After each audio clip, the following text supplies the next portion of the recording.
specific material for the M&A firm that they hired to go out and round up potential buyers. The M&A firm rounded up 34 buyers, and it was a very specific deal structure that Investopedia wanted. It was all cash, no earnouts, no trading of stock, and it was actually quite a fast transaction. They got it down from 34 to the final 6. Each of those 6, they had 3 hours of intense presentations to over a course of a couple weeks, and they eventually did sell it. It was a very short timeline, which is maybe not super unusual, but they started in May and they sold by early September. So it was quite the time-consuming effort for the executives.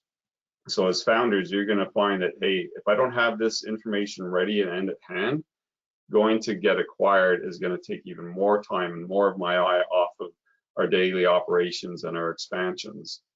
So know your figures cold. Start to put everything in electronic format for your deal room and for your data. We do have another slide here that shows some of the content that you should be including. You want to be able to know your buyers, so that's Sales 101. You're going to put as much time into this as you are into your go-to-market strategies and your sales cycles with your products that you're selling today. So you need to understand what they're doing, what motivates them as an M&A firm or a private equity firm or a VC. How are they going to do their analysis on the numbers? What KPIs are they looking for? How is the buyer going to do the decision-making process? Is this by committee? Is it one person? I had one of my friends was a CFO of a company and got approached by to be acquired. The acquiring company said, we have 3 weeks before our IPO goes out. I need to know these facts and figures, and we need to be able to buy you before that 3 weeks happens, because once we're public, it's going to come under tighter scrutiny. We may not be able to buy you, but there's things in your company we want. The things that they were looking for as part of this due diligence in the data room was assignment rights. They could not pull all their contracts together and show all the assignment rights of the contracts, so they didn't get bought. And that just was a real depressing day for that company, trying to sort out, okay, we have contracts over in this filing cabinet, we have some electronically, we've got some in our other remote office over in Europe, and they could not pull them all together in 3 weeks and highlight all the assignments clauses and then provide that to the acquiring company. So they lost the deal. If they had a data room set up and just had discipline to put information in there all the time, then they'd be able to identify that much earlier and go forward. Of course, you want to be able to identify, like you are today with customers, what is the value proposition for them? Are they looking at you for brand? And that was part of what Investopedia was selling, was their value to the acquiring company was the brand, their SEO was amazing, and their close ratio was amazing. So those were the key things for that company buying Investopedia.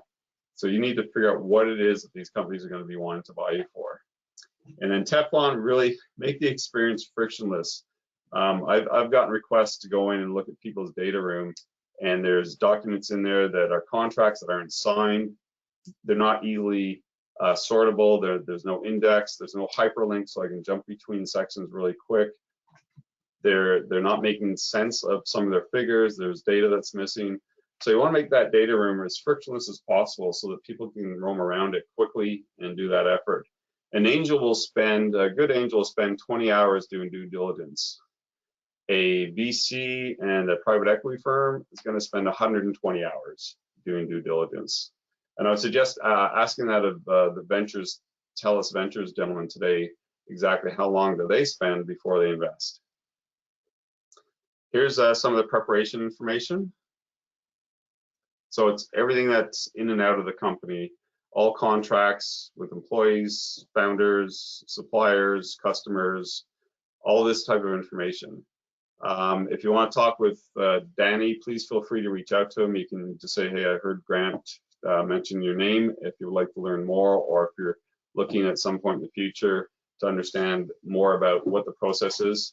Danny has a huge amount of time for startups. He's now in his own startup. He's a partner in Valhalla Angels, Valhalla Private Capital. And so he understands is going through this, exactly what you're doing right now, go to market, as well as doing the M&A work. So here's the transaction steps. You have that prep work. If you have the due diligence data room already ready, then you can be rest assured that it's going to make it much easier when you look for somebody to help you with selling the company, an M&A firm, a private equity firm, or if you're going through the VC round, then they're going to want this information as well. That the others, they're going to have a number of targets here. They're going to go out to 50 to 70 interested parties. They're going to short list that down to the expression of interest here. You're going to 2 to 5 to 6. So this is their sales pipeline for selling your company. And this can be 6 months to 12 months to 18 months. It can be very long and time consuming. And the data rooms can get terabytes in sizes. So it can be very, very intense work. So why do exits fail? The most common ones are listed here, but there's other ones. There's personality conflicts between the buyers and the sellers. They don't like each other. You've got COVID, so the environment's out of control. Maybe there's a president that says something silly south of the border, creates a mess, and people have to react. Your data room isn't, and your due diligence room isn't really up to par. Founders, I'm going to call it pre-remorse. So you may be getting down to, okay, we're finally signing the final documents today. You've done 8 months of work, hardcore effort, and you come to realize, you know what, this is my baby. I don't want to sell it. And you pull out of the deal.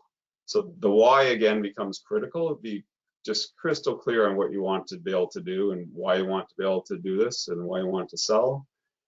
Time expectations, of course, you can be impacted by all sorts of external factors like we are today.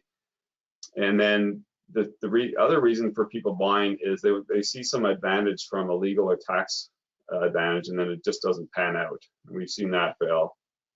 The other one is they just want to do a swap with you for shares, and you say no, that's not right. So having all the aspects of that ideal negotiation position, you got multiple bidders, you have clarity on what type of deal you want, and you've got timelines and people to help you out become all important. So I'll open up to questions right now, because that was the last, I think it's the last slide. Sounds good. Oh, all right. Last summary slide here. This is pretty self-explanatory. We've been going over this. Okay. Yeah, we have a lot of questions. Okay, so first one, how do you evaluate a technology that creates a new space and has limited competition? So that valuation is going to be on the Berkus model. So if you look up Berkus model, it breaks it down to 5 areas, and each area is assigned a dollar value. So it's not really a science; it's a bit of an art. So that comes back to what's the 5 areas are areas like team, customers, what access to customers if you don't have any today, the penetration. So those 5 areas are each assigned 500K in value, and then the investors are doing this in their head. So when the smart investors are doing this in their head while you're pitching, they're going through those 5 areas and evaluating very quickly. Okay, their team is awesome. I'm going to give them 80% of that 500K. Oh, they're a little bit weak over here. They're strong here, etc. So for non-revenue startups, tech startups in Canada, the average valuation is 1.2 to 1.4 million, regardless of the new market, etc. that you're going into. Okay. All right. Okay. Does the team acquisition model come with the non-competence orders, or do all of these come with that? That's a negotiation piece, but most of them do have non-solicit, non-compete, right? So if you're not part of that team going forward, you say, hey, I've sold the company, they bought all my staff, then that the new owners are going to ask you not to compete for a period of time. Could be 2 years, could be 3 years. I hope that's what you're asking from the owner's point of view, the founder's point of view. Yeah. Okay. When is it reasonable, i.e., what round of financing, to relinquish control of the company and to dilute yourself below 50% of share ownership? And what is typical, and what is a typical dilution at exit for founders? That's a depends question. So right now, we've got one founder that's come through, is raised twice through Valhalla as well as external sources. They're about 2 years into their operations. The founder is a very mature, has gone through this before, understands it. He stated right up front, he's totally fine if he gets diluted down to 15%. That just happens to be his magic number. And then he's built his capital plan based on, hey, I'm gonna have to raise this many times to get down to that 15%. He's not targeting to get down to 15%. He's just fine with getting there if that's what happens. And then he's building his capital plan and his raise based on that. And of course, behind that capital plan is all the spending of the money. Where is it going and being spent on? Then we had another company that's come through, and they did an IPO. They got diluted right down to 1%. And the two founders understood all the mistakes they did. They're not going to do it again. That way, they got diluted so far down the pipe that they got no money. They said they've started all over again, and they're being quite successful actually in the space they're in. So you need to, it depends. Again, you need to get to the point where you feel comfortable that, okay, I'm fine if I'm down to 40% or 15% or no, 60% is where I'm at. I'm going to try not to be diluted. That means I'm going to go and find as much revenue up front as I can. So the fellow that Marcus who sold his company, Plenty of Fish, that was on that list, his dilution was almost zero. He did it all through bootstrapping it and revenue, and he did not have to go out and find investors. So he was able to exit at a huge valuation, and almost none of it got given away, which is incredible. All right. Awesome. Okay, next question. How has COVID-19 affected your investment strategy? It's made me look for companies that are going to benefit from COVID-19. So one that came through recently is helping to automate all the online insurance policy. Instead of doing it with paper, it's now online, and that is a benefit because you can't really go into insurance retail spaces and do that type of stuff to get your car, your health, your whatever the insurance is. So I'm looking for areas now where there's not a requirement for a congregation of people to have a product sold or a service sold. Okay. All right, next question.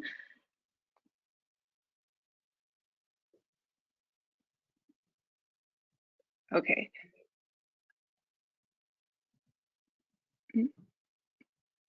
Okay. Do you see the development companies that develop ideas and repeatedly sell their IP as a business model? Like to exit early often, is that a good strategy? Sorry, say it again. It was hard to get that. Okay. Do you see developmental companies that develop ideas and repeatedly sell their IP as a business model? So staying small but doing well, is that a good exit strategy? Oh, I see. So creating IP and then selling it off to a third party to use. Yeah, that's totally a logical one. It means you're obviously keep creating new IP. You need to then, I would say, find sources of buyers that are you created a good relationship and trust you, and they're just waiting for your next piece of IP to come out so they can buy that again and again, and then drive it. You may want to sell it with some residuals for yourself. Hey, here's 99% of it or 95% of it, and I expect a little bit of cash coming off of this as a residual back to me. So It could also be a licensing play.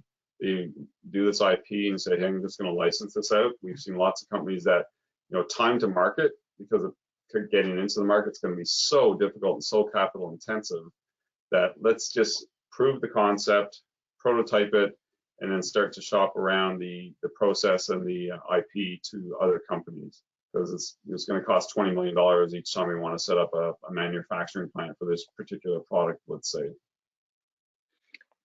Okay. And okay, another question. Do you recommend working with an M&A consultant like Basil Peters, or do you think it's better to work with a venture capital group to help you through your exit? That's a pretty big question. We spent a lot of time in the Valhalla base camp looking at what sources of capital have different expectations. So a VC group is going to have an expectation, and they've got, let's say their fund is 10 years in length. They've got $20 million to invest. They're going to invest it across, let's say, 10 companies over the course of that 10 years. So that those 10 companies, they're going to expect 7 to fail, 2 to have, to double and triple and maybe quadruple returns, and then 1 to hit the home run to pull the whole fund, that whole $20 million for the investors that have invested in that fund to give a great return, 15% IRR or something, whatever their target is. So with the VC, you just have to be aware they're pretty transparent on their process. They can be quite transparent on what they're looking for in a company before they invest. But you're also going to go on a rocket ship ride with them, right? And if you come in, let's say you come in at year 7, they've got 3 years left on their fund, they may not pay a super amount of attention to you, or they're going to put so much pressure on you because they want an exit in 3 years instead of they invested in year 1 with you in the fund, and they're helping you grow, and they're reinvesting over the course of the years, and they believe in you, and they're going to support you. For the private equity firms, I would definitely go talk to them and determine what their sweet spot is, their success rates. Treat it like you're doing an interview for a new employee, and you're going to go and you're interviewing them to find out what service can they deliver, who, how, do third-party references, talk to some of the companies that have been successful with them, talk to companies that haven't been successful with them, really do your homework, and then outline the positives and negatives for both and decide which one you want to go with that way. That's the best advice, because each M&A group does it slightly different, each VC does it slightly different. Hopefully that helps. Okay, and then all right, one last question. So for angel investors like yourself, how long is your exit typically? I'm looking for 5, 7, 10-year exit. We don't expect it. 5 would be early. That'd be great. But 7 and 10 years is typically so the angels are typically a little bit more patient capital, but each angel is an individual with an individual thesis. So angel groups like ours, you can't look at us and say, hey, it's just one homogeneous group of people. It's a huge amount of people with different contexts, different backgrounds, different investment thesis, but they're also then going to typically want to help out in some way. So when you get in front of angels, ask for not only the capital, but also ask for areas that you need further assistance, whether it's introductions I need introductions to these 3 people in these 3 companies, so very specific, or I need some mentoring over here, I need a part-time CFO. We've had some of our members go in and be the chairman of the board for a year, help the company get things rolling, and then they back out. You could ask them, hey, I know that you're an expert in this area, could you help us make introductions, networking, etc. Awesome. Okay, and then one last question. Another last question. Very good. Yeah. Okay, so you didn't mention debt as a source of funds. Was that deliberate? So we're trying to focus on exits here. So debt as a way to fund your company going forward, especially during the COVID, may be a good way to do it. So you're not putting necessarily a current valuation. You do have to value your company, but if you can say, hey, here's some debt and convertible debt, So depending on your cash flow requirements, your growth, etc., debt could be an excellent way to do it. So we see about 60% of the companies coming to us, and it changes, are looking just to do common share equity in Canada. We don't see a lot of preferred shares. That's more US. We don't see a lot of safes. Again, that's more US. Anybody that's come through our group for a safe deal, terms and conditions, they modify it so much so that it's no longer a safe. From a debt perspective, about 40% of the rest of the deals are debt, maybe 35, 30%, somewhere in there. And those are typically convertible debt, not just straight debt. Hey, I'm going to make a loan, you're going to pay me 10%, 12%, and then pay me back. We as Valhalla Angels, there's about, I'd say 15 out of the angels have invested in, of all places, South Sudan, to help out a company there. And they did not want us to take any equity. They just strictly wanted to be loans. And it's such a risky place that they're paying 48% interest, and they cannot get a loan from their local bank. They can't even do banking in the country. They have to go across the border to have their bank accounts. But we're supporting them, and it sounds like we're doing highway robbery here, but they said, no, if we went to get a loan, it'd be 65%. So we're actually giving them a huge discount, and they just love it. And it's really helping them grow their infrastructure there. And it happens to be a couple of guys that graduated from the University of Calgary, but they were from South Sudan. So we trust them, we know them, and they're very good investment, but it's purely debt. Awesome. Well, thank you so much, Grant, for being with us today and for your great presentation. I have included the discount code that you have given us for your Founders Basecamp coming up again in this the chat drop down of GoToWebinar, everyone, and in the Slack channel. And I'll also be sending it out in an email today. But our next presentation, yes. Sorry. Cassandra of Hail Mary was willing to just give 2 seconds of her experience with the Basecamp. Is it possible to unmute her and just let her? Yeah, she's sure. wanted us to give her insights and thoughts. Yeah. All right. Thank you. Find her. Sorry, there's like 150 people on right now, so yeah. this list is a little bit. And please feel free, anybody, to just reach out, ping me with questions. Glad to help out. Do you have your email or anything on a slide, Grant? Yeah, it's on the very first slide. Okay, awesome. It's Cassandra. Sorry, what's the last name? Cassandra. Hugh. Oh, Hugh. Okay, awesome. Okay. All right. Hey, Cassandra. Can you hear me okay? Yeah, perfect. Thank you. Wonderful, wonderful. So as Grant mentioned, I'm the founder of Heal Mary, which is a web platform to connect patients to clinical trials from all over the world. And I did Valhalla Basecamp last year, and Luke and Grant were so great in terms of answering all of my questions prior to attending. I also got a referral to somebody else who attended Basecamp the year prior. And the most important thing she said to me about what she had wished was that she had taken Basecamp earlier because they had just raised a bunch of money and had overvalued their company. And so that really convinced me to attend Basecamp, and I'm really glad I did. In my cohort, there was a mix of startup founders, founders that had just done a family and friend raise, as well as revenue generating founders who were looking to add on to their business. And so as a startup founder, the most important thing I took from it, and I think Grant really touched on it today, was how to properly value your company and what that actually means. And secondly, was really understanding your business so that when you're pitching to angels or VCs, you understand the expectations in advance, you understand what the return expectations are, and you really understand what you're willing to do. And so that's just really high level. I'm happy to talk to anybody else too after this if you'd like to ping me directly, and I can share more of the details of my experience. But yes, a year later, I am proud to be still hustling, and thanks to a lot of the foundational learning from Valhalla. So thanks, Grant. You're very welcome. Thank you, Cassandra. All right, thank you both. All right. Once again, thank you so much, Grant. And for everyone still online, our next presentation is going to start in 5 minutes. So get a quick coffee and take a little break, but it's going to be HR 101 for startups. Thanks, All Michaela. right. Thanks, Angie.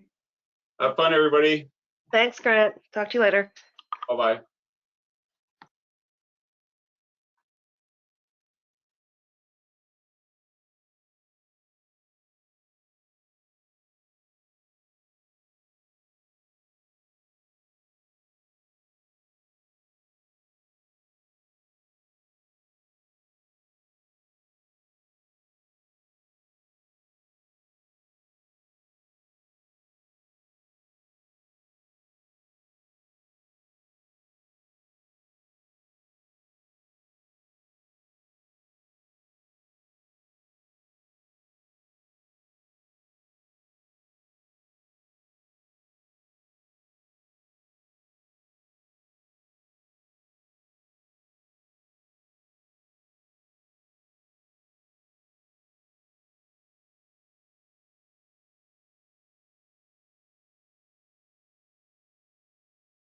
All right, everyone. I wanted to just make a quick few announcements as we're on our break. Again, you can find the presentations for today, not all of them yet, because I can't upload more than 5 in GoToWebinar.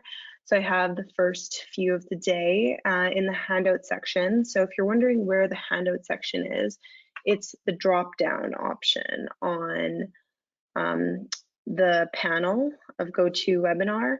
If you have any questions that you want to ask me, you can send them in the question drop-down or in the chat as well. But yeah, I have also posted the slides in the Slack group, so feel free to get them there as well.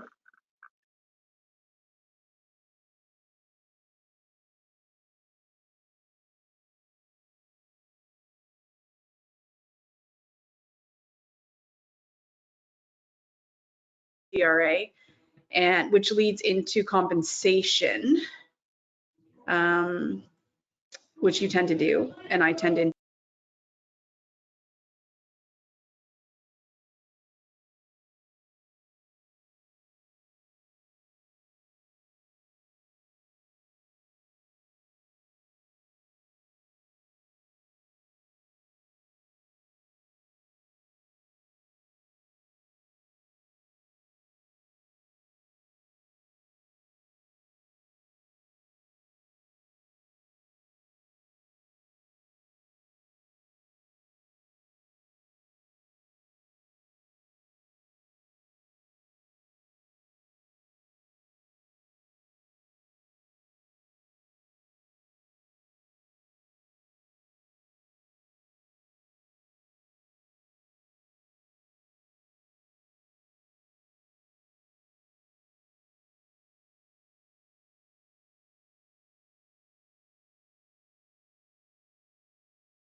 Hey, Stephanie, it's Michaela. Is Allison online yet?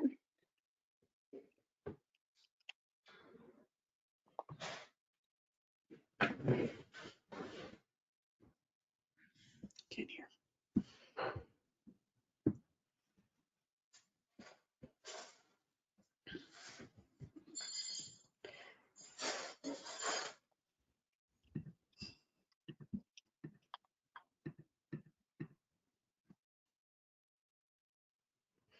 Can you hear me? Hey, Stephanie, yeah, I can hear you. There. Is Allison online yet? She said she was going to. She should be. She had it up. Sorry, I couldn't hear you there for a second. There you go. Oh, sorry. Okay. How are you? Good. Okay, I see Allison. All Um, right. And she's I, gonna share the screen. right. Okay, hang on. So, there's Allison. Whoa. Okay, the problem is when I have my volume up, I still get the, whenever something texts through. Allison says she's muted. There we go. Can you hear me now? Yep. I can hear Yay! you. Yay. Okay, delete, can you get out close your text? There you are. So Oh. Allison's going to share her screen. We can put on our cameras if we want to. Is that correct? Yeah, you can if you want to, but all up to you. Okay. And as far as polls, are we allowed to ask questions in real time? Because I haven't, like, if you have them, you can send them to me now, but I need to make them ahead of time. Okay. So Michaela, right? Yes. I sent them to you, but literally in the last 10 minutes. There's only two really short ones. Okay, And I'll do them right I now. apologize. We thought we talked about this and we're like, oh, let's go to webinar. We can just do them if we needed to ask somebody something. Yeah, there's usually online polls, so. All good. I will do them right now. Great. But yeah, Angie, do you want to give a little intro? Yeah, sure. Hi, Stephanie. Hi, Allison. Nice to Hi, hear your Angie. voices. You too. Yeah. All right. So sounds like we're pretty much ready to go while Michaela does the polls quickly. Cool. And Right, so when I go, Angie, when I go to start sharing my screen, am I clicking on something over here that's not highlighted? I mean, we can see your screen. yes, Can we you? can. Yeah, we can see your screen. It looks like, yeah, you just need to go into slideshow mode and then we There can we go. see it. Yeah. All good? All right, so yeah, welcome Allison and Stephanie from AnswerBar. So I'm sure they'll tell you what they do. They're really, really great HR resources. And I've given this kind of talk plus Q&A. There's always lots of questions for the last couple years. And New Ventures BC ourselves, we use AnswerBar because, you know, we're a small organization, but every once in a while I've got a question and I need to ask an expert. So I can say as a client that Steph and Allison they know their stuff. So glad to have you back and I'll pass it over to you. Thank you. Great, thanks very much, Angie. Welcome, everyone. It looks like, if I'm correct, we have about 150 people online. So we might, if we get a lot of questions, we may not be able to answer everyone's questions, but we will do our very best. We're happy to take questions throughout the presentation, so feel free to send things through and we will deal with them as we see them. We're going to talk today a little bit about how to handle HR in the startup mode. And Michaela is sending out a couple of questions to everyone. One of them is, how many of you have employees? And then how many of you are planning to hire in the next year? That will help us modify and tailor the presentation based on what everybody's general needs are. So if you could answer that poll very quickly, that would be awesome. Okay. Let me just quickly add okay. All right, they're just voting on who is looking to hire in the next year. While everybody's thinking about that, Steph and I have been in business with our company, which is called Amui, for the last 4 years. Our product is called AnswerBar. And basically what we do is answer questions through an on-demand service that's a software as a service subscription. And basically what we do is a lot of what we're going to cover off today. So feel free to ask questions and see if you can tax our brains a little bit. 88% are saying they are going to hire. Awesome. So that will keep the recruiting component relevant. And what about who has employees? I just asked it now. Okay. All right, yeah. Give them a quick few more seconds. No worries.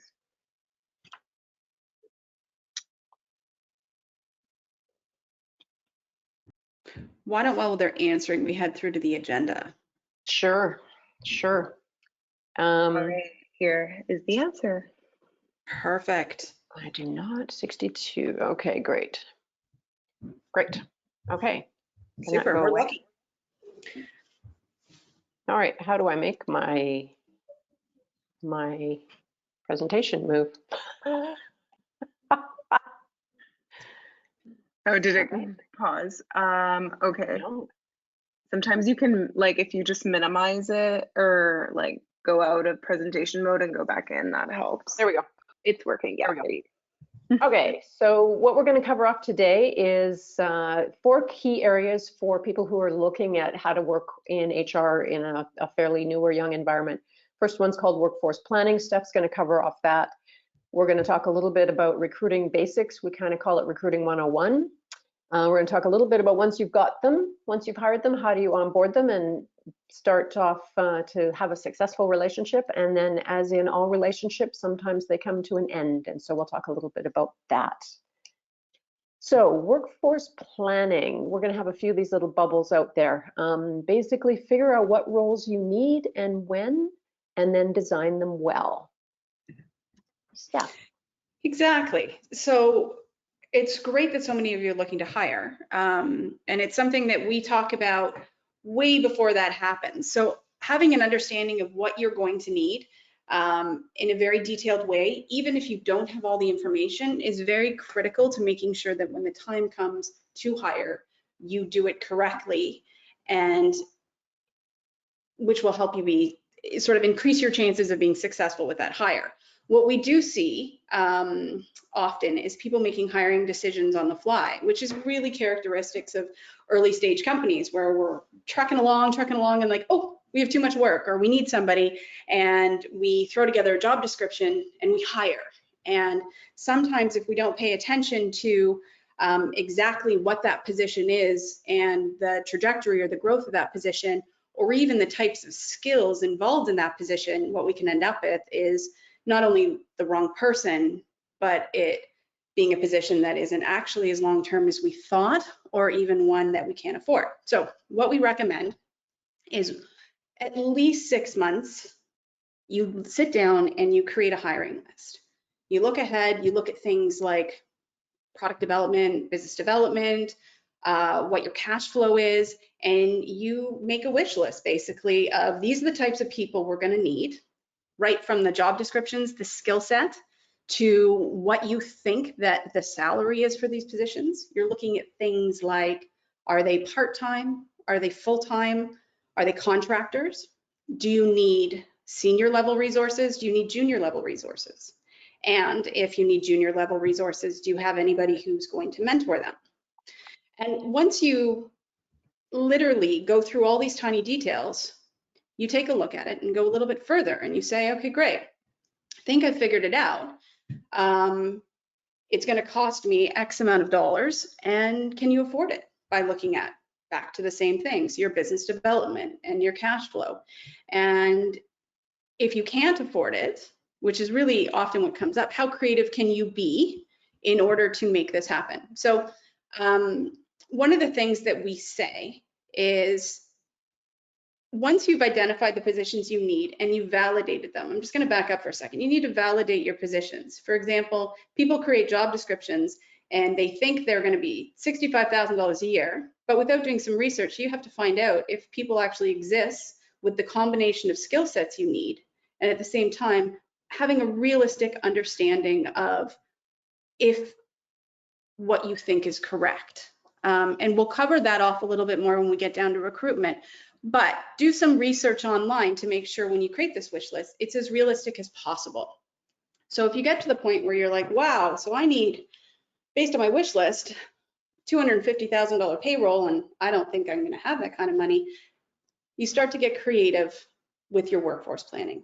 Maybe you take the top skill sets of the job descriptions you have and you create a part-time position out of it. Maybe you hire contractors for 3 months to get some projects done that gets you ahead of where you are in a product development perspective, and then you can increase your sales and then hire that person full-time.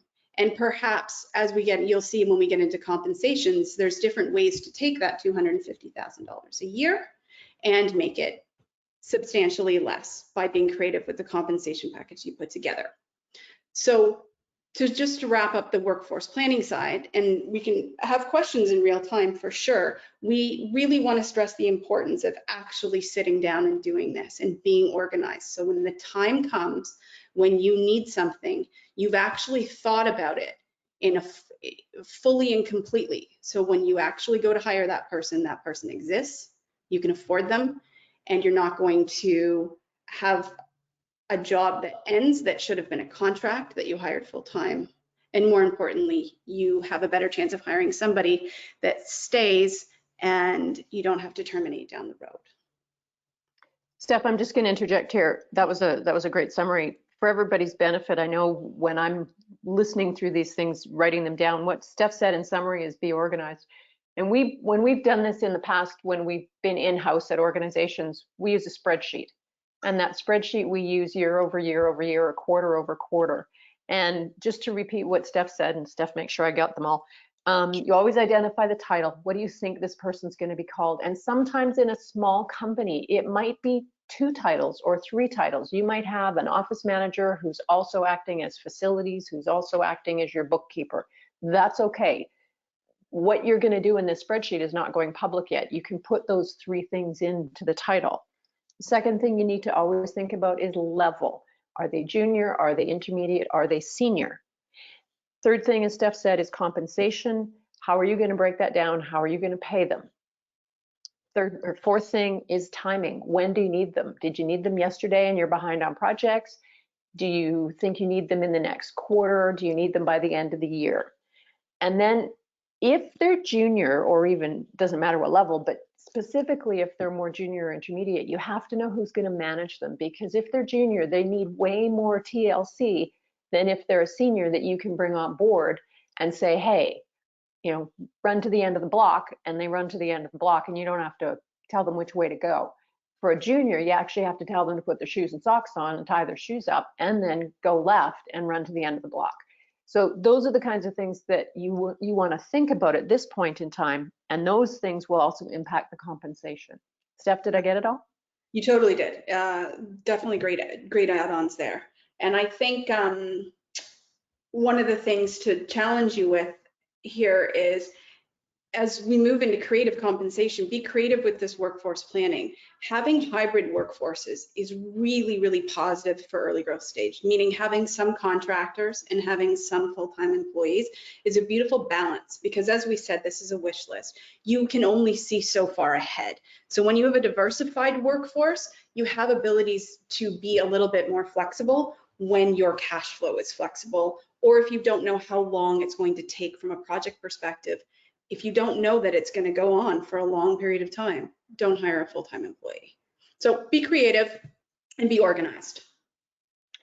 And as Steph had said, you may hire a contractor, you may hire an employee. And normally, if this was a regular presentation, I'd ask for a show of hands, but you can all just raise your hand in your own offices where you are. I presume everybody out there has heard or knows what CRA is. And really the question is, do you all know the 7 tests that CRA looks at when they are deciding whether someone is an employee or a contractor? So I'm going to imagine a certain show of hands. Hopefully many of you have heard of this, but whether you know the 7 tests, we'll go through them. And because I actually can't see my notes, I'm going to have to go off the top of my head, and Steph's going to correct me. The Sure. important thing to note here is that CRA is not going to watch you. It doesn't, if you hire someone as a contractor or as an employee, CRA suddenly doesn't say, hey, company ABC hired somebody. The only time CRA really gets their noses into your business on this topic is if a contractor thought they were an employee and then goes and applies for EI. And CRA says, hold on, I don't see any payroll deductions from this company. And then bang, you're getting audited and they're looking everywhere up your skirts. So when you're going to hire someone, it's always a good idea to understand what kind of trouble you might get into. So CRA, initially, if they're going to come and audit you or look at you, they're going to look at the intent between both you and the employee. What was the initial intent, or contractor? what was the initial intent? Did you intend to have an employment relationship, or did you intend to have a contractor or what's called an arm's length relationship? If you thought it was an arm's length and the contractor thought it was an employee, then we've got a problem. And then CRA starts to look at what was the real relationship. And there are 7 basic tests. First off, is that individual incorporated or not? And even a self-employed contractor or self-employed person might fall under an employee, but if they're incorporated, you're going to be safe. Second one is, do they have other work? So if you hire somebody part-time and they're only on your payroll for a certain period of time and they've got other clients, that helps in understanding that this person really was a contractor. Third one is, who controls the work? So if you say to someone, as I mentioned earlier, run to the end of the block, and you don't give them any instruction on how to do it or when to do it or how to get there, that's more of a contractor. If you actually have to tell them all the steps and where to go and show them the map and tell them what time, that's more of an employee. Third one is equipment. Equipment is who provides the equipment. Did you provide them with a phone and a computer or a car or whatever things you need in order for work to get done? What's important in noting some of these things is they're not black and white, and that's what makes this really hard. It's gray, because for data security, employers may provide equipment to contractors and employees from a data security perspective, or they may provide phones because they want control of that stuff. So it's never black and white. That was 4. What am I missing, Steph? Oh, can they, with a contractor, they could provide somebody else to do the work. So if you hire an electrician, you may hire ABC company, but they may send one of their electricians to do the work. So you're not necessarily dictating who that person is. Again, this isn't black and white. You may hire a specific person to do a job and they come, but it could be, and it can't be somebody else. So again, it's not black and white. Correct. What did I miss, Steph? Do they manage people? Oh, right. Do they manage any of your people? Again, it's not black and white, but if they're managing your people and you've given them equipment and you've done, then suddenly the things are going against you. And the last one is, do they have any financial gain? If an employee or if the contractor has no benefit in your company from a financial perspective, they're more of a contractor. But also there's a risk level. If they've got their own business, they will benefit entirely from the payment you make them. And that's where's the profit and the loss coming in under the CRA's identification. So those are the 7 tests about whether someone is an employee or a contractor. What you need to take away from this is, what was your intent, and were you both clear at your intent early on in the relationship?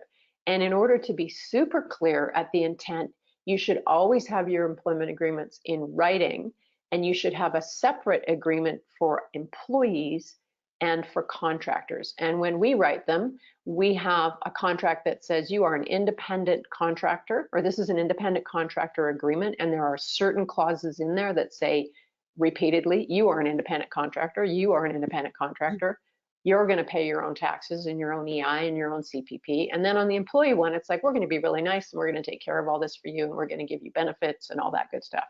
A big thing there, don't give your independent contractors benefits. That's a real flag. Correct. I'm going to interject in here. That's 100% there. And that's what I'm going to touch on. You can, being that everything's great, you can write bonuses into contractor agreements. That's okay, but they need to be in the agreement ahead of when the relationship started. Just because you're giving your employees benefits, if you randomly throw a contractor a benefit, it can be a red flag, similar to them being enrolled in benefits. I kind of look at it being that there's so many different points to consider. If you put 2 people beside each other and they're doing the same job, and one's an employee and one's a contractor, you most likely have a problem. And we didn't mention one other thing. There's always an end date with a contractor. Even if the intention's to renew them, there's always an end date. And to have that ongoing rolling end date without a statement of work attached to it with defined deliverables also becomes a red flag. So we've come across where you have a contractor and it says every year we're going to renew them. But if you're just renewing them to do a job that looks like an ongoing task, you have some risk. Yeah, exactly. So it's very much project deliverable is the best way to do it, with an end date and specifics attached to it to reduce your risk level, with incorporated, properly documented people.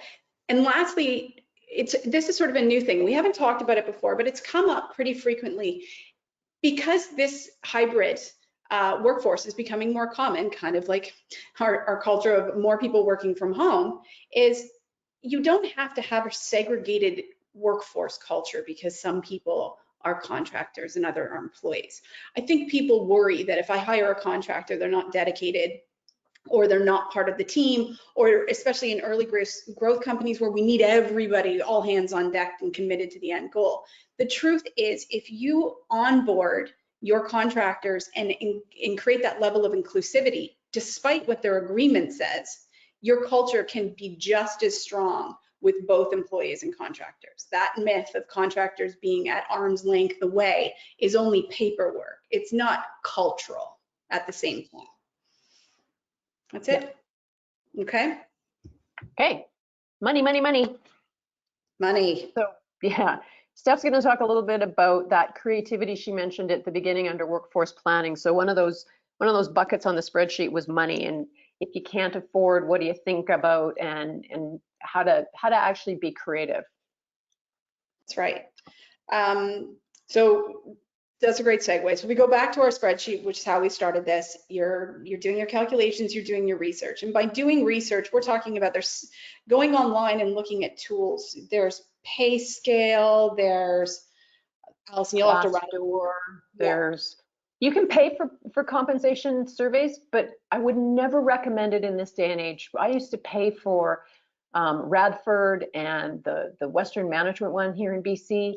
And they're expensive and they're out of date. By the time they've given you their HR or their salary stats, by the time HR has given you their salary stats, it's already a year old. And then by the time they pull together the survey, it's 18 months old. And the world moves too fast these days. There are tons of information. There's tons of salary information online. PayScale, Glassdoor, some positions on Monster, Workforce. What am I can't think of any others. There's enough tools out there. Use 3 or 4 of them when you're looking at a position. They give you full ranges. They give national ranges. They deduce it right down to where you're marketing. If you're in industry, if you've got engineers, if you've got lawyers, doctors, whatever your business is, industry, lots of the industry organizations provide annual salary stats, or you can find them online. So depending on your industry, you may have access to salary information through your association. Exactly. But you take these points that you create and you start to learn what fair market value is. And that's your starting point. That's your base hourly rate or salary, whatever you're putting together for that type of individual. And that's what we'll call your starting point. And one thing to note, and we'll probably hit it again in recruitment, is you'll take these points that you find online and say, okay, I think based on the research I did, this thing's worth $70,000. That's what I think the fair market value is. And what you'll find is when you're interviewing people, they're gonna, hey, how much money do you wanna make? And through that, this fair market value also starts to become validated. Are people saying 70,000 or are they saying 120,000? Like, are we off the mark? Is our job description written in with too high a skill set for actually what we need? So this fair market value that you put together and you put on your workforce planning sheet will become tested, appropriately tested in the interview time. And that's also a great way to gather what fair market value is, what people are asking for. And from there, you also have to give some thought to what your entire compensation package is. So these are your tangible things. These aren't perks, these are your tangible things. Do you have benefits? Do you have a bonus structure? Do you have a share options program? Do you have anything that would be a taxable benefit sits in this compensation package? And they're getting very creative these days, which is a beautiful thing. But at the end of the day, you want what we call the base compensation package. Now, early growth companies don't tend to have robust compensation packages, meaning you don't see here, we offer these 5 things because benefits often don't exist yet. And which is normal. And at the same time, you'll see more most of the time, more share options instead of benefits. So the point here is you've got to create a package that you have. And if it's a small package, then it's a small package. If you can throw in a few more things because you're a little bit more mature, then you throw in a few things. But don't feel that if you don't have a compensation package that covers off what traditional, more mature companies have, that is not going to be as big a deal as you think it is. And the reason I'm going to say, sorry, yeah. Steph, I'm just going to interject here. Both of us have worked for a number of startups as well as large organizations. And what I find interesting in people is that none of us are going to be able to compete with the Amazons and the Microsofts if you work in tech from a salary perspective. If your industry has US organizations, you're never going to match those salaries. And it's daunting to think, how am I ever going to hire someone if I can't match what the fair market value might be? And what I've learned is there are a number of people out there who don't want to work for those big organizations and just be a cog in the wheel. There are lots of people out there who love the small organizations, who love the variety, who love the chaos, who love just the opportunity of seeing something grow and being built. And for that, and the flexibility, for that, they're willing to take less salary, and often substantially. So don't be daunted by what maybe the fair market value says. As you start interviewing and as you promote your position, you may discover that there are people who are interested either in your business, in the size of your organization, in your location, or as Steph said, about, and I'm going to segue you in, Steph, it's not just about the money. And off you go. Yeah. It's not. It's funny because the amount of early growth stage and startup companies around there, it's become an actual, it's become an actual thing. People are seeking them out, and they're seeking them out exactly for what Allison said. They want to be a part of building something. And so that's what you get to capitalize on. And it's not just because they believe in what you're doing, and you need to convince them of that, and we'll get there. But it's also about, how do you tie them in? So if you can't give them that $75,000 or whatever you need to pay them, how do you tie them in? And so we encourage either a share, like an employee share option program. And if people don't like options, that's fine. And you can do profit sharing. I mean, at that point, you're sharing money that you know you'll have, and you're asking someone to come in, take less, share in the risk, but share in the reward. So it's that level of sentimentality that's built into this compensation package that matters more than how many bullet points of what's included in it. And so that's what I'm saying. And Allison sort of nailed it. So I'll leave it at that. But don't be as concerned about the numbers. Be more concerned about the sentimentality of the package and doing the best that you can to make it as great as it can be, and realistic. I mean, obviously you have to get creative if you can't afford what you need, but you can then move forward. And it's interesting. I may turn this over to Allison. It's the difference between, I'll segue it for you, but it's been decades since perks became a big deal, where your laundry and beer fridges are pretty normal now, and pool tables and video games and this or that. A lot of it's been just something that's incorporated into environments now. But perks, you have to be very careful when creating perks, and you have to be, I'm gonna turn to create them. Yeah, you don't have to create perks. Look at the workforce that you've got, and what are the things that are important to them. I worked with a company for years that had what we called Goodie Wednesday, and on Wednesdays, the company provided treats, and everybody got together, and it was a nice team building event. And I mean, we were small. There was one guy whose mother cooked us treats on Wednesdays once in a while, and some people baked and brought it. Other times the company went and paid for it. And sometimes the Goodie Wednesday was as simple as a popsicle. Like, it's not elaborate, but it's something that is shared and people enjoyed. Be creative, ask your employees, take a look at what can work. Perks don't have to be, as Steph said, the foosball table and the beer fridge. Maybe nobody drinks in your company, or maybe foosball's not in.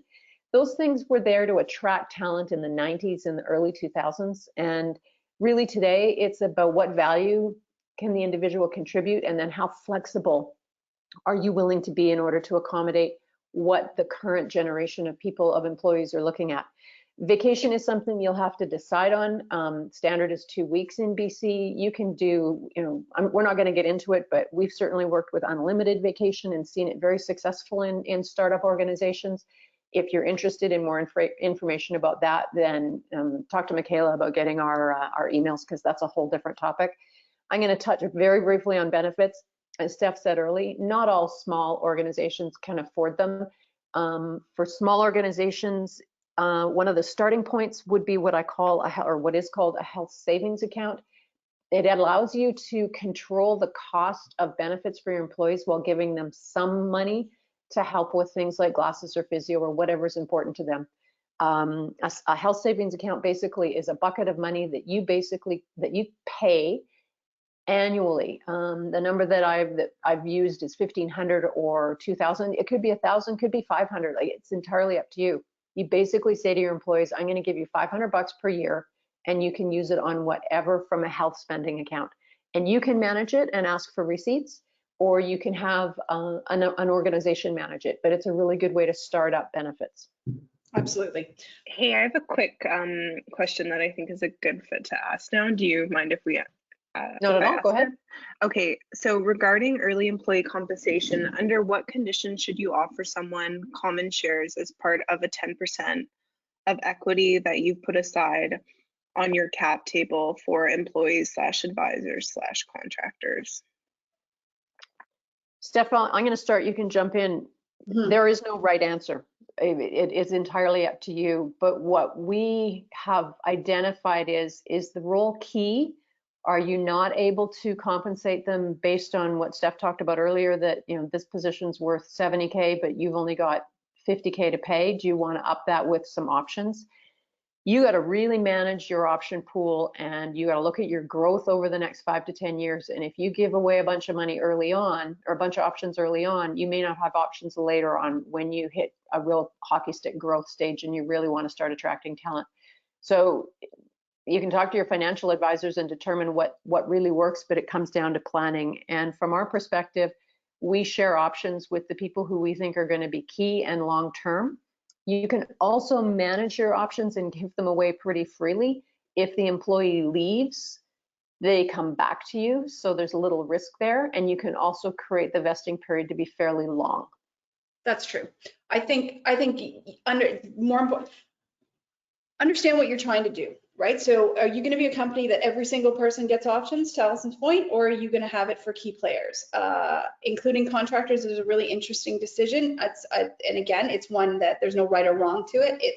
It's don't look at the now, look at the future, and let the future shape the decisions you make now. If you don't have the answers, you don't have to do it now. However, it is often in reward of risk in the beginning, and then it becomes more inclusive the more you grow, provided you manage it properly and you have enough to go around. What I have, just to share a quick little story here,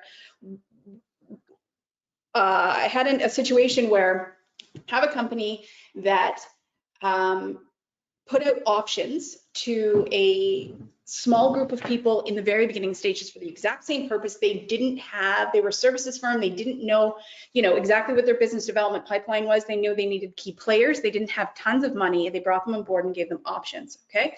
3 years passes, they mature, and they start to grow. And they decide not to continue on with their options program, but they put profit sharing in place because in their opinion, and it was just their opinion, that's more tangible. Every quarter they can actually put cash in people's hands, and they felt that was going to be more rewarding in this particular environment for them. However, people started to realize that there was a handful of people who were also doing similar jobs with options, and those weren't available. And so communication had to be structured around that. And the reason I'm telling you the story is because if you are going to split it, where some have it and some don't, it's absolutely fine, but you need to have crystal clear communications about why that's the case and what contributed to those people having them and not the other, because it can be a very culturally divisive decision to make. So I think the takeaway from your question, which is a great question, is 2 things. Make the future decide the decisions of today, and be very, very comfortable with the decision between who gets it and who doesn't, or if everybody does, and what the communication and specifications around them are. And that's a great summary. I'm gonna add to that to reinforce that. I worked with a company called Avigilon. Some of you may or may not know it. It was bought by Motorola a number of years ago. Early on, they didn't have any money because they didn't have any revenue, and they hired a bunch of students to do in the engineering department. And those students forsake salary in lieu of options, and they got options. Going forward, other people came on board, and you had the choice when you came on board of options or salary. he paid a base salary, like enough to pay your rent and your groceries, but that's it, like super minimum, not anywhere near what the market value was. But as they grew and they started to get revenues, people had the option. Did you want to get options or did you want to get salary? And to Steph's point, if everybody understands why and understands that they had the option, in the future, when those kids and the company went public, those kids made millions. But it took 8 years to get there. And these kids lived on beans and toast for those years. And then they came out the other side. So, and it doesn't always come out the other side in a positive way, but that's a good example of sometimes it works and how you communicate it. Yeah, there's a bunch of examples. Yeah, in light of time, let's keep moving. So recruiting, part art, part science. So you do the workforce planning, you have an idea of what you're looking for, and recruiting is all about knowing what to look for. The big thing that we encourage everybody when hiring, no matter whether you're a startup or whether you're a mature company, is you can't teach smart. The old adage of hire people who are smarter than you is so true, because they will problem solve, they will adapt, they will figure things out. So when you're hiring early on, look for smart, adaptable people who fit your culture. Those last 4 words are super important. You're in a small group and you're all generally packed together in a small space, sharing ideas and trying to solve problems that you never thought you were going to have. Even when working remotely, that problem solving, having a whiteboard, having a stand-up or a video every day to just talk about what's going on, because there will be things that go sideways that you're not expecting, or you will have challenges and people are going to get frustrated and you need each other. So it's the culture, it's what you believe in, it's knowing your vision and where you're going and selling your big, hairy, audacious goals. And then when everybody's bought in, you'll figure it out. I'm going to interject here because we're not going to touch on corporate culture because that's just a crazy topic. But by cultural fit, it doesn't mean one of the most blunders made. Don't hire necessarily people you want to have beers with. That doesn't mean fits your culture. You need to be everyone needs to bring something unique to the table, and that uniqueness creates that hole that you need at that moment to solve those problems. So your culture is being created by your differences, not necessarily your likeness. But if someone can't tell you why they want to work for you, or they don't recognize those intrinsic things about your organization that will affect your culture, then that's a sure sign. So by culture, it's not who you like, it's who you can actually introduce to the group as another unique piece of value. Sorry. No, all good. So recruitment, this is kind of recruitment 101, and we're going to go through this with the concept that you have maybe done some recruiting, and some of this should be obvious to you, and some of this will be hopefully a bit of an aha moment. First and foremost, recruiting is selling. As business owners, you guys are selling your business in order to get revenue. When you're hiring candidates, you're selling your business in order to find talent. You have to understand what your company does, what the role is, and how you present and how you sell yourself. You need to create that pitch, that elevator approach, the messaging. So figure out how you're going to sell the role, how you're going to sell your company, and how you're going to sell yourself. Prepare your messaging in advance, know what it is, and if you've got multiple people in your company recruiting, everybody needs to know that same message. It's a whole lot like your marketing. You've got a marketing plan, brand, approach, campaign out there. Build from that brand and that approach in your recruitment sale. This is what our product is and this is what it looks like. This is what our company is and this is what it looks like. This is what our work environment is and what it looks like, and here's the role and how you're going to contribute. And recruiting at this point in your development never stops. When you go for coffee, when we are all able to go for coffee and go for dinners and go to events, you're always looking at who might be somebody you could hire in 6 months, in a year, or in a week. You're always looking at people. Goodness, I've hired people off the street by putting a sign on the door. I've also hired people from Starbucks who were such great customer service people. I recruited them and hired them for a customer service role in-house. Never stop looking at who might be a good fit. As business owners, you're having coffee with people all the time, utilizing your network of, hey, I might need this kind of a person. Who do you know? Steph, did you want to add something?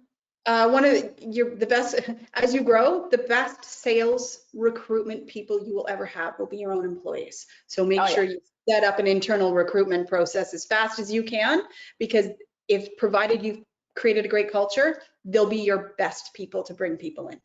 No, and I'm going to add on that. There's always the question of, should I hire family? You know, what about nepotism? I have had huge success in hiring cousins, mothers, wives, sons, daughters, whatever. Don't be afraid of that. It can really work. Unless you have a specific reason why you wouldn't hire people who are related, I've had huge success with it, because as Steph said, if somebody believes in your company and they want to hire their girlfriend or their husband, let them do it. It's okay. Because ultimately, as you grow, you're going to have people who are dating in your organization, and suddenly they might get married, and what are you going to do? Fire one? So nepotism's great. Just keep them, just always keep the arm's length, right? You don't need people within relationships reporting to other people. And again, you're creating a diversified workforce here. So if someone's got an intrinsic skill, it's not about the relationship, it's about the skill they're bringing to the table, right? Yeah, allow them to act like grown-ups. Yes. The pitch, again, recruiting is selling, so know what you're going to say about your corporate mission and vision. Make sure everybody who's recruiting understands what that is. What are your corporate values? What's the culture that you have or that you believe in? Who are the people that they're going to work with, and what are they like? Allow people to meet, describe them, and then understand your environment. What are you offering? Is it flexible? Is it in transit accessible? Like, just understand your environment. The environment as well of, the example I can give you is there's a company in Vancouver who only hired PhDs early on, and PhDs are interesting creatures. They're not really extroverted, and they're real thinkers, and so they don't have really good communication skills. And it was possibly one of the most dysfunctional organizations I've ever been in, but they had output. They were great.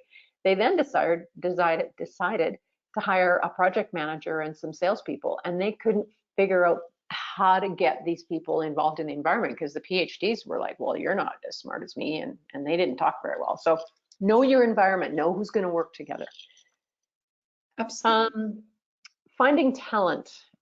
Traditionally, post and pray is basically you put your posting on a job board.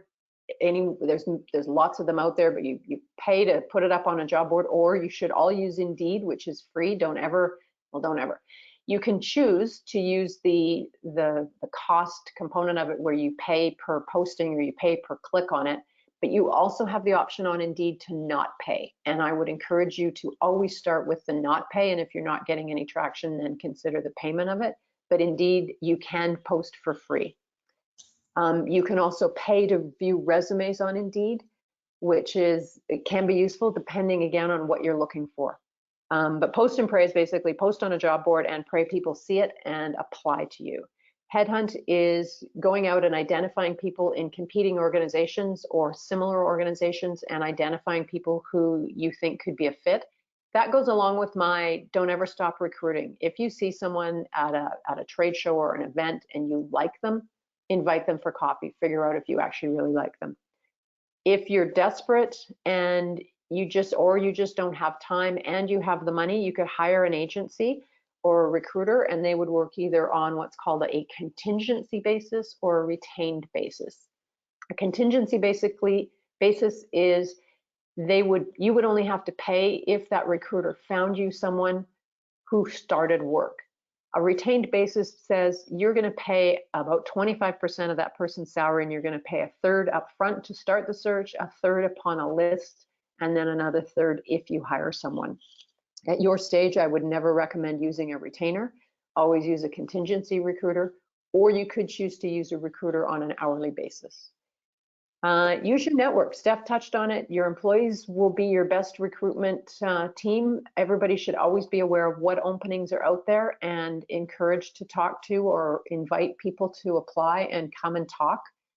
And your network, as CEOs, you have other executives out there who you talk to, your advisors, your boards, your family, your friends, LinkedIn connections.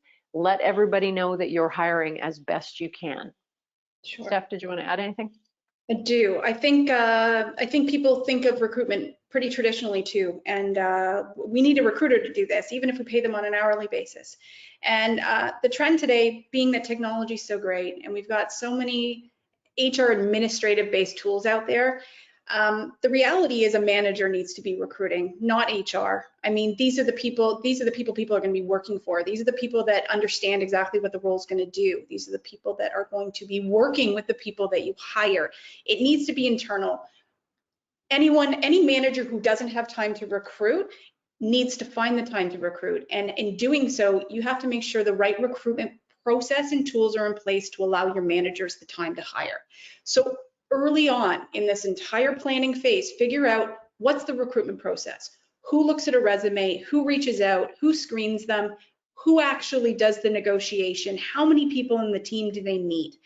Even if you get help to ask us, ask anyone, here's what a process should look like, and here's a way to save everybody time, get some tools. Having an internal recruitment process is intrinsic in hiring the right people and allowing that experience for someone coming on board. A third-party recruiter can be extremely helpful getting through content and volume of people, but at the end of the day, it needs to be the managers involved at the same time. So we really preach that. We understand people's time is valuable, but it's not a segregation like it used to be. That trend is changing. It does not work. So we really empower you at the same time from a workforce planning perspective. You create a recruitment process, even if you refine it over and over again up front, that is not time consuming, but effectively allows people to meet the right people in your organization before they actually come on board. I'm done. Okay, Michaela, what time? Are we supposed to be done at 11:30 or do we have 15 minutes? No, you have until 12. We have till 12. Awesome. I mean, you don't have to, yeah, but we have a lot of questions, so. Yeah, we're going to get time for questions. Yeah. We want questions, so. Yeah, so to finish our recruiting slide, it's the close. Tips for closing a candidate. So again, like selling, you've got to know how to make sure you get this candidate through all of your interviews, and then you say, oh, I really like this person, and then they say no. That's demoralizing. So these are some tips to help you get your closes up high. Candidate's decision is 80% gut and 20% logic. Occasionally you'll come across a candidate who's super pragmatic and super analytical, but in my experience, 90% of people make a decision about where they want to work based on how they feel. So appeal to what motivates them. Make sure that you're selling yourself and your company and your team. Let them talk to people, let them get comfortable, let them feel like this is the right place for them. If it was all about logic, you would just say, this is the job, this is the location, and this is the money, but it's never about that. It truly, the stats show that it's 80% gut feel. I've had people, I spent many years as a technical recruiter. I've had people say, well, I came to the company, Allison, because I really liked you. I was like, that's great, but you're never going to work for me. But it is. It's all about how people feel. Don't overpromise. Even though you're small, be real. Tell them exactly what they're getting into. Don't be afraid to walk away. If someone says, I'll come to you if you pay me another 20,000 and you don't have 20,000, don't be afraid to walk away. There is always another candidate out there, always. And once you do decide on somebody, always put it in writing. Employment contracts are like prenups. You never know what's going to go sideways or what's going to happen. So always put your employment agreements in writing. Steph, did you want to add to that? No, that's perfect. Okay. Yay. Once you've hired them, onboarding, we call this welcome to the honeymoon phase.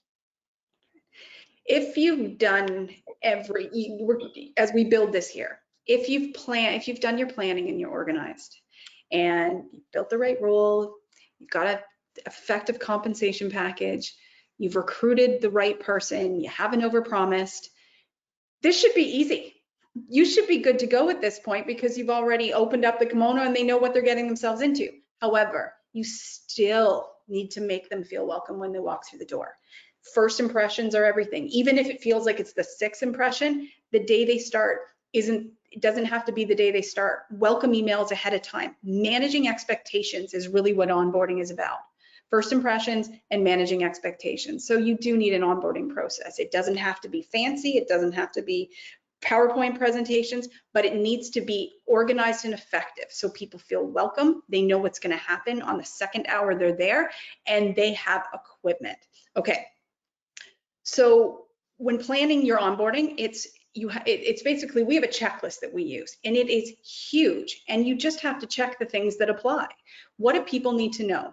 There's two sides of it. What do they need to know so they can get to work and start being productive right away? So that's everything from logistics to their desk, their computer, their software, their passwords, have everything ready to go. So when someone arrives, they feel expected, right? So there's an emotional side, but there's also the productivity side.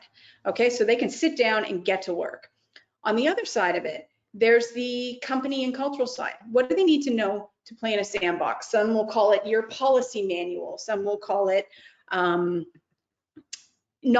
you don't need a policy manual, but what do they need to know? We call it to play in the sandbox. It can be as simple as where are the washrooms? Where do people have lunch? And it can be as it needs to be all the way through back to missions and visions and values and certain policies you have in place. Can I go out and have a couple drinks at lunchtime? Can I, all those different things that come in place. I'm just looking at the next slide because I think I'm talking over into the next slide, Allison. You are, you're not allowed. Okay, so the first 3 months are critical.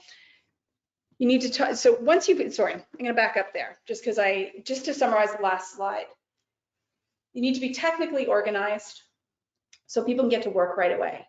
And then you also have to make them feel welcome, expected, and manage their expectations so they know if they're gonna be taken out for lunch, if they know who's gonna train them, what's that training gonna look like. What you don't want is someone arriving at their desk to sort of a computer that isn't loaded with any software on it, and they kind of have to look around and go and introduce themselves. Have a plan.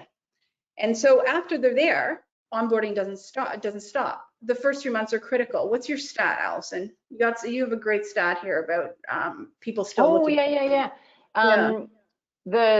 I can't remember which study this was. It was one of the job boards like Indeed or Monster or one of the big recruiting job boards. 67% of people are still receiving job alerts within 30 days of a new start. Yeah. So those new hires that have said yes and have come and started to work for you, they're still getting inundated by recruiters if they've used an agency, by job board alerts, by incoming notifications from all sorts of different places saying, here's a job for you, here's a job for you, here's a job for you.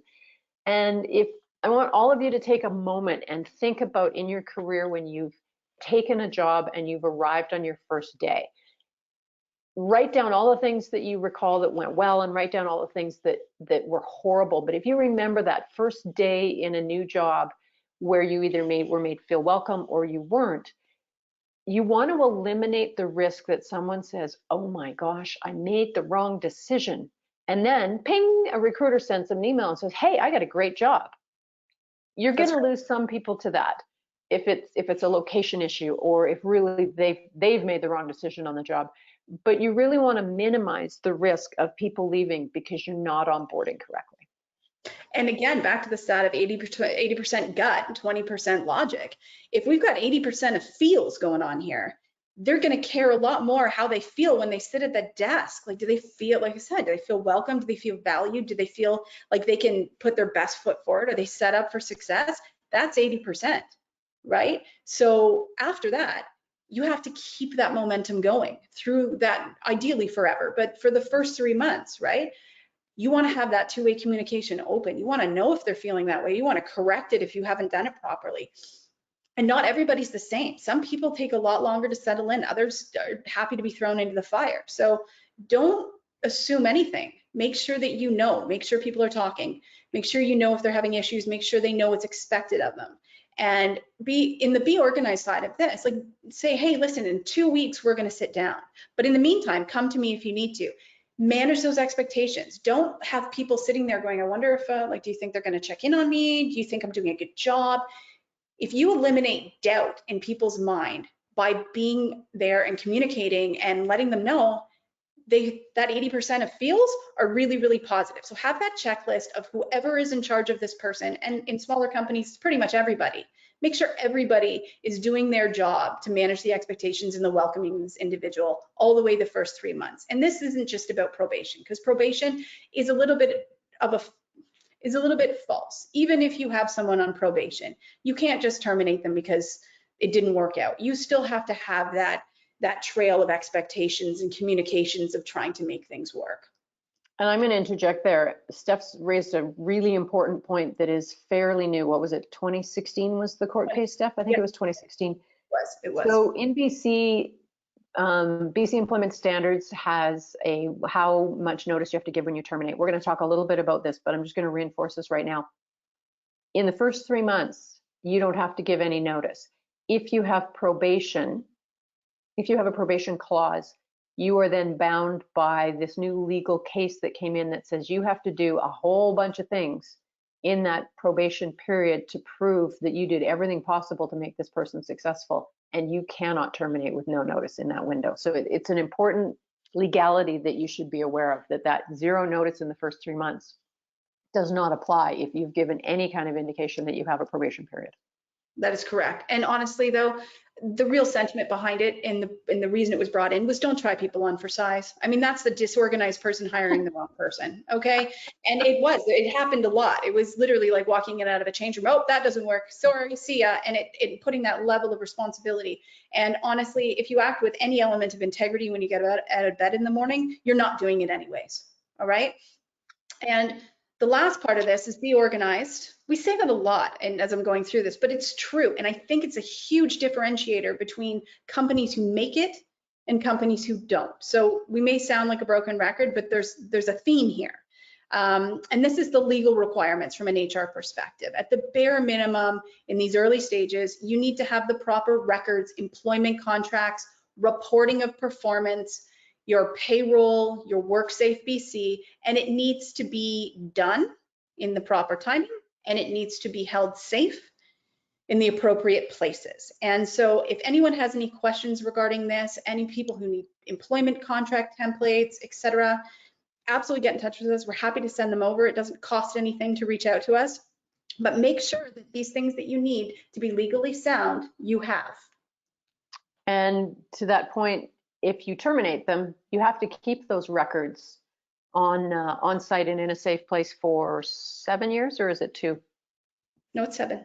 It's 7, yeah, it's 7 years, and you have to keep references, I think it is, for 2 years. So there's time frames for keeping these records in this record keeping. Perfect. So because we love questions, clearly that's what we do. We'll just wrap this up with our last part, which is yeah, and then we'll should give about 15 minutes for questions. So terminations. Yes. Now the honeymoon is over, and sometimes people leave because it's for good reasons. Their husband is moving, and they're going to go to another place. They're retiring. They are staying home to be a parent. You know, there's all sorts of good reasons for people leaving. Sometimes even, in fact, hey, the job's changed or my expectations have changed and I'm going to leave. And everybody leaves happily, they resign, and it's all good. The ugly ones are when you have to fire someone. You made the wrong hiring decision. This person isn't turning out the way you wanted. These are the realities. No matter what, if you have employees at some point in time, you're going to have to do a termination. True. Our overall approach is, again, I'll go back to remember that first day you started a job. Well, remember, if you've ever been fired, there's right ways to fire people and there's wrong ways to fire people. And as a small organization, what you want to do is do it right so that you don't end up in court. There is not, even if you don't end up having to pay, the hassle of having to deal with an employer, a lawyer or employment standards is not worth the time. You don't have time to be doing this. So treat people with dignity, kindness, and respect always. Our favorite way to say, to let you know if you've done your termination correctly is if on that employee's last day, when you fired them, you walk them to the elevator or to the door, they turn and shake your hand and say thank you. That way you'll know that you've done the right termination. Gone are the days that you march someone into a small room with a letter in an envelope and say, you're fired. The manager has a 30-second script. You get your envelope and you're marched out of the door by security. and then told, we'll mail you your box of goods from your desk. That should never happen unless you have a criminal in your presence, and then you just call the police and have them remove them. Terminations happen, but they can be done right. If you think someone needs to leave and you're a small organization, then you need to sit them down and say, are you happy? Like, I don't think you're happy, or I'm not happy, and be real and have a conversation. Take them for coffee and say, I don't think this is working. Like, I need you to leave. Like, how do we make this work? How much notice do you need? How can we do working notice or paid notice? But you have a conversation. There is no need to take someone into a corner and tell them, like, drop the bomb that you're fired, go home. That's just wrong. And more importantly, nobody should ever be surprised when they're being fired. If somebody, people fire themselves most of the time. I mean, it's very rare that someone doesn't know they're doing a crappy job, really, or they're not engaged. People know, right? But if you haven't made the effort to go, hey, and bring it up and address the elephant in the room, and then you go and fire them, not only do you have a legal risk by doing that, but you lack integrity. You don't blindside people because you didn't have the confidence to have conversations, or you didn't set aside the time to try to work on this in any capacity, right? I mean, the responsibility of hiring correctly and the responsibility of firing correctly and managing performance along the way is a huge deal. And the law states it. You have to have people's best interests at heart, and you have to put the effort in. So when it comes down to this, make sure before you get to termination, you've taken these steps so that as an employer, because you're allowed to terminate, and that's not a bad thing, that you've done the right things by that person. And at the end of it, they either haven't participated, or even despite the fact you've done it, it hasn't worked, then you're fine. And then when you execute, like Allison says, in a way with dignity, kindness, and respect, people generally recognize it's their fault, or they recognize it wasn't working out. And that is where that camaraderie of ending this relationship is good. People don't like working in an environment where they're getting in trouble. They don't like working in an environment where they're not being successful. So if you manage that communication, especially in a small office, terminations aren't scary. The last thing I want to say though, do not terminate someone, no matter how simple you think the termination is, without assessing some kind of HR resource for some level of advice. You don't, as long as it's not a massive human rights thing that you think you have, whether maybe you have an HR person, this or that, you can reach out to us, but just get an opinion, because there's so many scenarios and factors that you can't possibly know them all. You're not supposed to know them all in the role that you have. So just make sure before you fire someone, you reach out and get the right information before you take it into your own hands. Because what seems like a simple situation could be a lot more complex and beyond the knowledge that you have. So that would be my last little caveat to it. I'm gonna throw in two things. In BC, Steph mentioned earlier, you can fire people. You can fire people for no reason at all. And the way I describe it is, it just costs you money. So in BC, you can terminate someone as long as you pay notice or have working notice. It just costs money. You don't have to have a good reason. You don't have to have a valid reason. But you just have to pay. That's how the rules work in BC. Other provinces can be slightly different, but you have to pay notice. And our advice is, if you're going to fire someone and you don't have a really good reason, you just don't like them or you don't want them there, then just be generous. Don't try and pay the minimum. Again, treat them with dignity, respect, and kindness, and pay them more than maybe the minimum is, and let them move on. The reason for that is that you don't want them telling their friends and their two friends and their other two friends, or going on to social media and saying bad things about you. Just do it right, and you're going to have far less repercussions going down the road. And I will share with you one story, because Steph loves this story. As she mentioned earlier, you're going to performance manage people. If ultimately, if you're going to terminate, you're going to have tried to do something to improve this individual. There was an individual that we had who was always late for work, and the environment that we were working in was highly flexible. You didn't have to be there till 10 o'clock in the morning, and there were core hours. He could never do it. He never made it. It was like 10:30, quarter to 11, 11 o'clock. He was told, look, you got to be here. There's meetings at 10, and you're not showing up. And he was like, yeah. And he got a first warning, and then he got a second warning, and then he got a written warning, and he was still not showing up for work. So we fired him, brought him in one morning or one afternoon when he showed up for work, and we said, you're fired. And he was like, what? And we're like, you're fired. Like, you have not shown up for work. Your attendance is terrible, and you're not contributing, and your people are not able to rely on you. And he goes, I didn't think you were serious. Yeah. And it was just such a crazy moment where you were like, are you kidding? You had a first two verbal warnings, and I think even 2 written warnings to smarten up. And he came back months later and was like, thanks, I was just super immature and didn't really take the workplace seriously. And it happens, but it's a funny little story that, you know, I was astounded when we were sitting in that meeting and he said, are you serious? Yeah. And actually younger generations having, that's actually becoming a bigger challenge as well. So you need to be extremely clear. So when you're setting out expectations for people, you have to be able to say the words, if this doesn't change, we're going to terminate you. It's a legal requirement. And the last thing I want to add here that Allison brought up, like, you can terminate people, you pay them as generously as you want. What you're paying for is a reduction in risk, because even if you do everything right, an employee can try to sue you for wrongful termination. Doesn't make them right, doesn't mean that it'll ever do anything. It's just a pain in the butt. So as clean as you are and as happy as the person is, the happier the person is, that's the reduction in risk. So more money equals happiness. Happiness reduces risks of pointless and irritating legal, I guess is the best way to put it. There you go. Right, so, all right, questions? All right, we have a bunch. So a bunch of people have asked for the templates, but that you guys have mentioned, and I said that they can reach out to you. But one person asked, do you guys have shareholder agreement templates by any chance? We do. We have our own shareholder agreement, and there are standard shareholder agreement templates out there.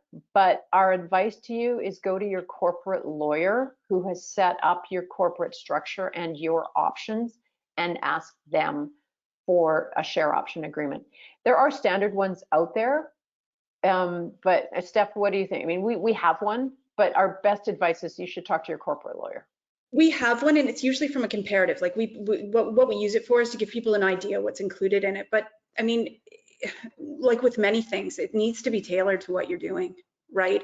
And we don't advocate people writing legal documents on their own, even with a template. There's some that are more straightforward with less risk. We absolutely do that, but others will allow comparison and say, you know, have it looked over by your lawyer, because there's something unique to most organizations that need to be looked at. That being said, it shouldn't cost very much to get that template from a legal perspective as well, or have them review it. So if you want a template so you draft it to save yourself some money, absolutely we do, but we're still going to say take it to your lawyer. Awesome. Okay. So someone asked that they've heard that Quebec is a bit of a black sheep when it comes to hiring. Is there a good resource to learn more about employing people from Quebec from a remote location? I've done a lot of recruiting in Quebec, and it is the black sheep, and they have crazy rules. And there is your best bet if you're hiring remotely is to find a recruiter in Quebec who knows the current rules. You should always, as a owner or manager, be looking at the Employment Standards Act for Quebec. I mean, they have things like all postings must be in French and English, that I can't even begin to list them. The rules are crazy. If you're hiring to be employed in Quebec, that also has got different rules than if you're hiring somebody in Quebec who's going to be working for you in BC. Yeah. So it's there's no good resource. I go when I'm doing a recruit in Quebec, I go to Employment Standards and I read the latest and greatest, and then I do a quick check with my legal contacts there on what's the latest and greatest, and then I go to my recruiting contacts there and ask for the latest and greatest. And you can't even keep up. Like, it's constantly changing. Like, you're not allowed to wear religious attire, right? Like that kind of hit everybody with yeah, no. The answer is there is no one place you can go and look. You need to use multiple resources. But using multiple resources, you can be successful. Like it's not all doom and gloom, but it's more, you got to cross your T's on this one. And if you feel you're out of your element, I agree with reaching out to a recruiter. That's the time when the money's well spent. And then definitely take a look at the employment agreement. Needs some time and attention. All Yeah, right. your employment agreement, if you're hiring in Quebec, your employment agreement would be different as well, not just recruiting, but your employment agreement is going to be different. Exactly. Awesome. Okay, should the founding management team be employees or contractors? That's a financial decision, right? So it's how you plan on paying yourself, right? We're employees of our organization. So being an employee or being a founder that's taking management fees, honestly, that's talk to a CFO. Yeah, To and me, it's not really employer or contractor. As Steph said, we're employees. We made the decision that we are employees and we pay a salary in our organization. Or you can choose to pay dividends or options through your founder agreement, but a founder is never an independent contractor. Exactly. But there's different. It comes down to how you want your money flow to go and your taxes, et cetera. So it's definitely a finance question and one worth having. And there's no right or wrong answer. On a personal, my husband's completely the opposite. His incorporation set up completely differently. So, and it will change too. Nothing's written in stone. If you've got cash flow, then having your founders as employees can work nicely. If you don't have a ton of cash flow, then having a dividend arrangement or just options, like if it's your founders, then really you're all having that conversation about, are we taking any money out yet, or are we not? And if we're not taking money out, are we paid in options? Like it's not necessarily the status of employee or non-employee. It's how are we flowing money through, as Steph said. And that's a question generally for if you've got a CFO or a financial advisor. But it's a choice. I don't know that there's any right or wrong answer. It depends on your situation. A good way to think about this is if you become an employee, if you're a founder and you're an employee, you don't have an employment agreement like your traditional employees because the rules don't apply to you, right? So there's an employment agreement for a founder is a one pager, and it basically just tells you what your salary is, because all of your fiduciary duty is substantially different than any other employee in your company, and that's created within your corporation partnership agreements. Yeah, you're more likely to have a founder agreement of some sort than what you won't have an employment agreement. It's just how you pay. So how you pay is just a financial decision, as Steph said. Okay, next question. How do you ask people to take a wage reduction because of COVID? Does it need to be voluntary? I have staff that I have hinted that this would be beneficial, and now I'm trying to get them to agree to it. It's a great one. Well, clearly we've been dealing with a lot of COVID-19 over the last 4 or 5 weeks. You cannot fundamentally reduce the wage at any point for anybody at any time because it's a fundamental part of their contract. So they do need to agree to it, or you need to provide a notice period before you do this. So generally speaking, because of COVID being different, this is a conversation. People know that when there's a reduction in revenue or cash flow changes, that a company's gonna have to make decisions, and they could be layoffs, they could be terminations, they can be, even with wage subsidies that are out there now, it's a conversation first and foremost that we recommend you have. People need to understand what's going on with the business, and you have to say, listen, this is what I need to do. If I don't do this, this is what happens, and how does that affect each individual? And often it's within the benefit of the individuals to take a wage reduction in order to, from a long-term sustainability of the company and for themselves having employment as well. Often when companies have to take wage reductions, they look at the top first, the most highly paid people, and then taper down. There's also having individual conversations with people. Some people have the ability, you know what, I have a spouse who's working and doing well, I can take 25% wage cut. And then you've got other people, you know, that they can't, like they literally cannot. But there's also programs as well out there, like work share programs, et cetera. And again, if you if you can, you get the contact, head on to Answer Bar and you can just sign in and you ask us this question. There's a variety of different COVID-19 scenarios of which incorporates wage reduction with job sharing, with wage subsidies, and a bunch of really creative ways to take a look at the money you have and the reduction you're feeling. And it's this beautiful math equation that allows you to retain as many staff as you can with their best interests at heart. So I get that that's a really colorful answer to that, but it's, you know, the reality is you can't do it without their agreement, without giving notice. That's the legal answer to that. But as far as solving your problem, we've got a lot more information that can help you work your way through COVID.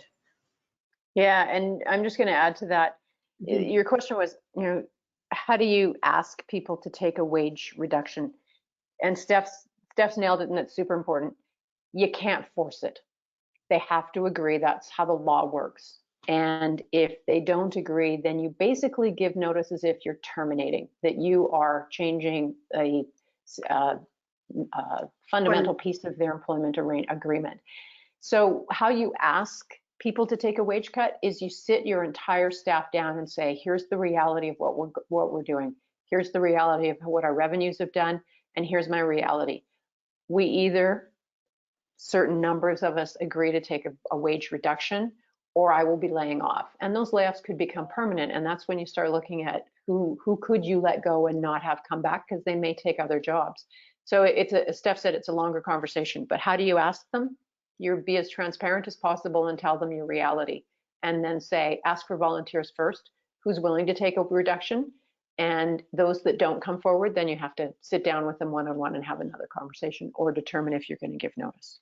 But I still think there might be other solutions as well. That's all. Yeah, there's lots. As Steph said, there's funding around what the government's offering right now. What's super important to note, though, is if an employee quits at this point in time, they may not be eligible for any of the wage support that the government is offering if you have employment for them. So I don't know, you know, as Steph said, reach out and ask us a question, because there's attitudes of employees, people trying to take advantage of the wage subsidies. Then there's your situation. So it's send us a question. We'll walk you through it. Mm-hmm. All right. Do we have time for one more question? We do. Okay. All right. How much overhead should be considered above base salary for EI, pension, etc.? 25%. Yep, 25%. Benefits inclusive in there.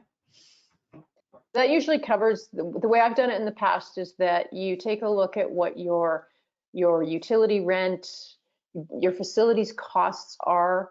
Then you take a look at, because those are typically fixed, then you take a look at your benefits, EI, CPP costs, and any other kinds of costs that you may have that are unique to your environment. And if you're trying to load your entire budgeting into that, it can be more, but a good number is about 25%. For workforce planning perspective and cash flow, yes. Yeah, per individual. All right, and one last question. Do you have any experience / recommendation in deferring the compensation to when the company is profitable? Totally. That's absolutely, Yeah. and it's amazing. Yeah, it depends, right? I mean, it depends on the scenario of your people. If you're so defer here, I might actually send this back over to Allison, but we just had this as far as there's some legal things about deferring money. We just ran into this scenario. You remember the one we were talking about? Mm-hmm. You Yeah, can't. so the answer to your question is that you can do whatever you want with wages on a year-to-year basis. Think of it from, the best example I can give you is that for salespeople, they always get an annual compensation package. What's their variable pay? What are you going to pay them based on sales? And as the salespeople start to sell more and the company gets more money, then companies are thinking, holy smokes, my salespeople are making more than the CEO. And they want to start changing it. You can change compensation every year if you want to. And if you go upwards, you don't have to give notice. You just give it to people and they're going to be happy to get more money. If you go backwards, then you have to give notice. So if your company suddenly becomes profitable and you believe that profit is going to continue and it's not just a blip, then you may want to look at saying to your key people, we're going to profit share for a year. And if, every year after we do our numbers, if there's profit, we're going to share it with all our employees or our key employees. If that continues, then you may want to introduce a bonus program, or you may want to look at what your employees want. Maybe you want to add a benefits package. Maybe you want to add something else. So yes, we've had lots of experience with it. Depends on your scenario. But the first step usually as you become profitable, as Steph said way back when in the presentation, start with profit sharing. And people appreciate that. They also see that their work gets them more money. And how you share that profit is also a spreadsheet and a calculation. Is it everybody gets $100, or is it based on salary? Is it based on seniority? Is it based on contribution? Like, there's all those questions, but that's a really good start. You can defer it. I mean, it's an agreement. I mean, a lot of the deferments happen all the time from a tax bracket perspective. People want to defer money, 10% of their wages. People want to defer payments for whatever reason. So you can have that agreement, and a lot of it becomes an accounting thing as well, right? When does that money get rolled out? What are the stipulation between it? Like, I'm going to pay you $50,000 now, and I'll give you a $25,000 bonus if we meet X, Y, and Z. So deferments can be bonuses or profit sharing, like Allison said, with specific things around it. So Yeah, it's if that's an option, deferred payment deferral. If you can't pay a lot today, you can defer it to a future date, and that future date, I can't remember the tax laws, could be up to 3 years. There's a limit. there's a limit. Yeah, But you can do that. That's one option. But there's a bunch. And it's a very unique situation. So as we sort of stutter our way through the answer, the reason that we're stuttering through it is because we get flooded by all the different scenarios that by that one sentence would mean. So absolutely specific we look at everything from a specific example, and then we'd say, okay, this is the law, this is what you should do, here's our recommendation, here's the steps to accomplish that. And for anyone here, that's how we approach any question that we get, okay? And if anyone has any more questions, and I see some of you have already done so, through answerbar.com, you just literally sign in and ask us. The first couple questions don't cost you anything anyways. And if anyone didn't get their questions asked here, or you need a template, we're here as a resource. Please reach out.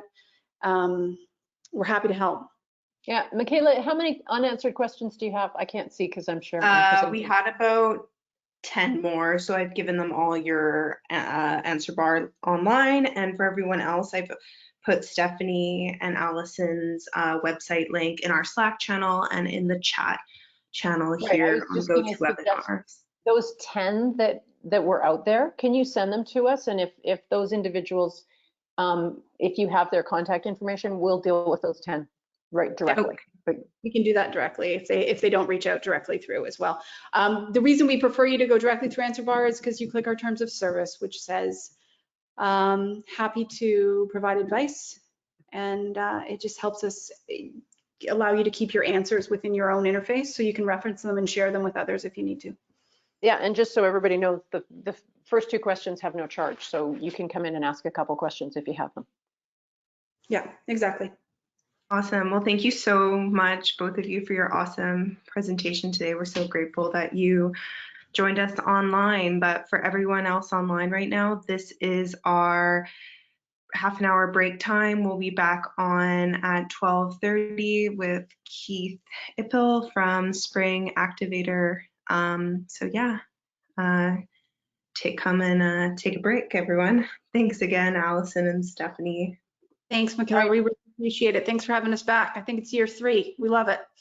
That's right. Yeah. Thanks, everybody. Good luck with your online day. Take care. Thank you. Thank you. See you next time. So for everyone who, maybe doesn't want to take a break, I'm going to answer some questions I'm going to stay online. And if you have any questions about how your BC Tech company can get up to $10,000 a year to hire a student, you can message me here. I've sent a little, our website link about what the ISI grant program is in Slack and in the chat box. So any questions, just feel free to message me in the question box and I'll answer them there. Just a reminder, the presentation slides for today are in the handout section, so make sure you download them from this morning, but I've also already posted them on the website, and I've shared that link both in the Slack channel and in the chat channel here. I'll also send you the link tonight, but we are recording this webinar as well, but that recording will not be posted on our website until Monday, but the link of the recording will be emailed to you tonight. Yeah, thanks for everyone who's talking in the Slack channel. It's great that you all are connecting.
Okay, so the first question about the ISI grant program.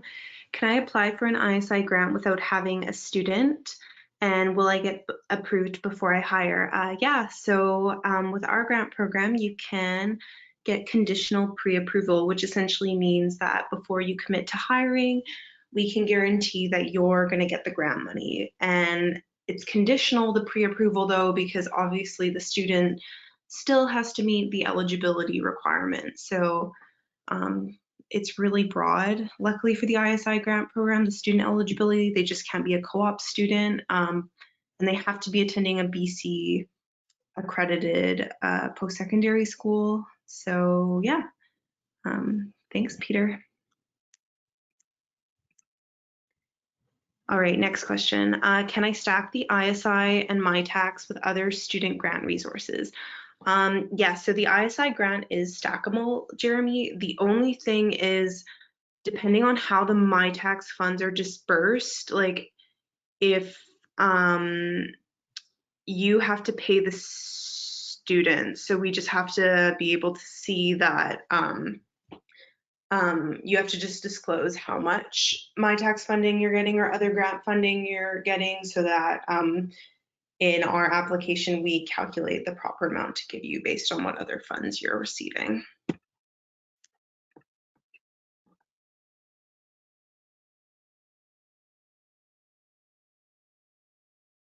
All right, hey Colin, I see your question. So can the ISI grant program be combined with new IRAP emergency relief funding announced last week? I don't see why not, Colin, but if you email us at hirestudent@NewVenturesBC, our program manager can confirm that you can stack. Yeah, as long as mentioned before, as long as you disclose, I'm sure it wouldn't be an issue, but we can confirm. Thanks, Colin. All right, next question. Is there a minimum wage that ISI pays 50%? Yes, there is. So the minimum grant amount that we pay out is $1,000. So that means that with our cash matching formula, you would have to at least pay the student a minimum of $2,000 within their set term. All right, next question. Can a student be hired on a contract rather than a full-time employee? Yeah, they can. They can be a contractor, all good. And I would like to make note that remote work is fine. Like, we totally understand that a lot of people are not working in the office right now. Remote work is totally fine. And if your business has been negatively impacted by COVID, we are making some exceptions to get the funding. So please just email us at hireastudent@newventuresbc.com, and I'm going to throw our email into the Slack channel and into the chat.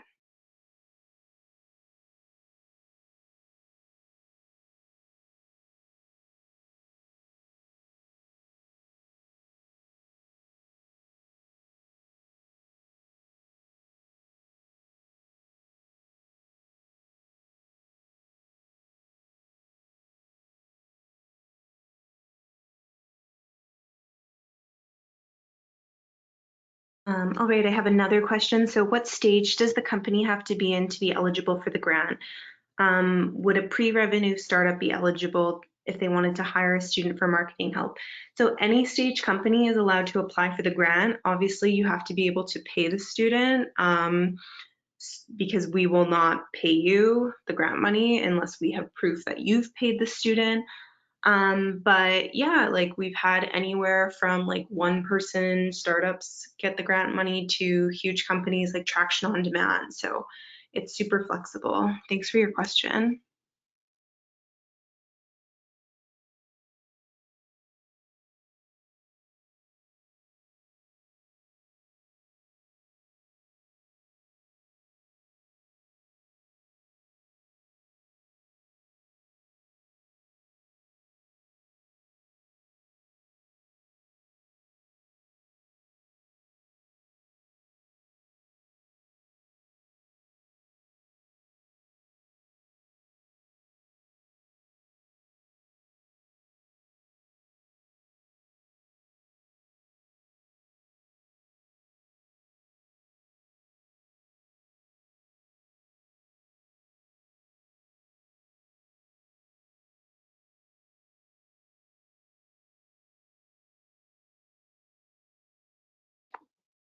All right, so I have another few questions. Is there a limit per company per ISI grant? Yeah, so the way the grant program works is it runs May 1st to April 30th. So it kind of runs on the government year, since it is government money, and you're allowed to receive up to 2 grants per program year. So you can either have one student, say, that works for you for the summer and the fall term, get 2 grants, or you could have, like, say, 2 students get 2 grants in the summer term. So how you get or divide the 2 grants is totally up to you, but yeah, 2 grants per program years.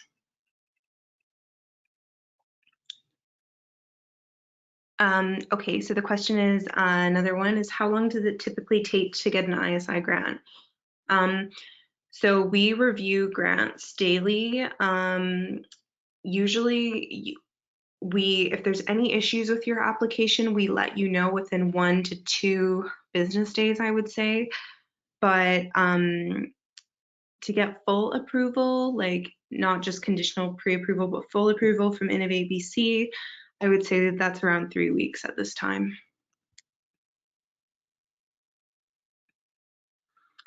All right, the next question. So what is the percentage matching to hire for, say, $10,000 of grant money? So we give up to $10,000 per year, but $5,000 per term twice a program year. So that means if the student is making, say, $10,000 in the summer, you would pay them $10,000 and we would reimburse you $5,000. If the student is, say, making $6,000 per term, you would pay them $6,000, and once we see that proof of payment, we would reimburse you $3,000. So it's up to 50%.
All right, so I have another question about the grant.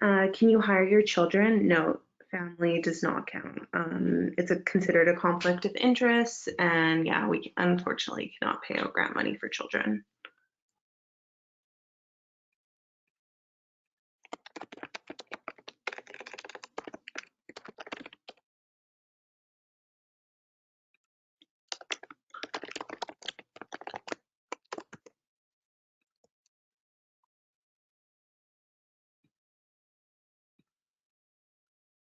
All right, so thank you everyone for your questions about the ISI grant. Again, if you have more, you can reach us at hireastudent@newventuresbc.com, or like throughout today, if you have any more, feel free to message me in the chat box or the question box. I'm totally happy to answer them there.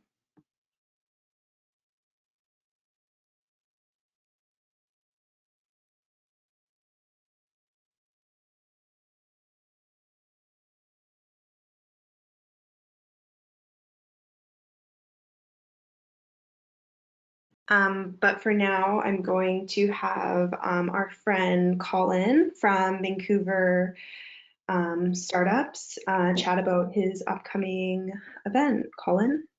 Here we go. Thank you. Actually, I'd have to be careful with that because, of course, we've got lots of the different organizations with Startup in Vancouver in it. Of course, I am the community leader for Startup Vancouver, which is one of over 50 chapters of Startup Canada across the country, which is the voice for the over 3.5 million entrepreneurs in Canada. So, as I was mentioning to Michaela back and forth here, that as we have created live events for the last couple of years that have been very, very impactful, but of course we can't do that right now. So we've been looking to add value and create some events online. And what we are going to create, starting in 2 weeks, we're going to do it a couple of times a week, we're still working on those details, is a startup showcase, a spotlight. And what better way to do that than to shine the light on the, let's say, even all 200 competitors here in the New Ventures BC competition here. So if we do 4 of them per a 1-hour live show, and that includes video, we're probably going to do it on Zoom, that hey, we can do 50 shows right there. So still going to work out with Michaela and also Angie as far as some details of how they're going to get involved. But the call to action is, if anybody would love that earned media opportunity, I'm going to give 10 to 15 minutes for each person as a Q&A to tell what you're doing. It's not a pitch competition, it's talking about what you're doing in the space in entrepreneurship and your background to give you that opportunity. And with Startup Canada, we'll have the opportunity to amplify and scale that across the country through our social media platforms. So yeah, I'm on Slack right now. I've already put that out there if anybody wants to reach out to me. Also, I'll type in my email address here so that Michaela can include that. It's colin@modgolfpodcast.com. And yeah, reach out to me. And if you want to be part of this for that earned media opportunity, would love to have you on. Okay. Thanks, Colin. All right, so our next webinar on capital planning is going to be led by Keith Ippel from Spring Activator. But before we get started, I just wanted to make another round of reminders. So sorry if this is like the 1 millionth time today you've heard me make those, but we have new people joining the webinar all the time.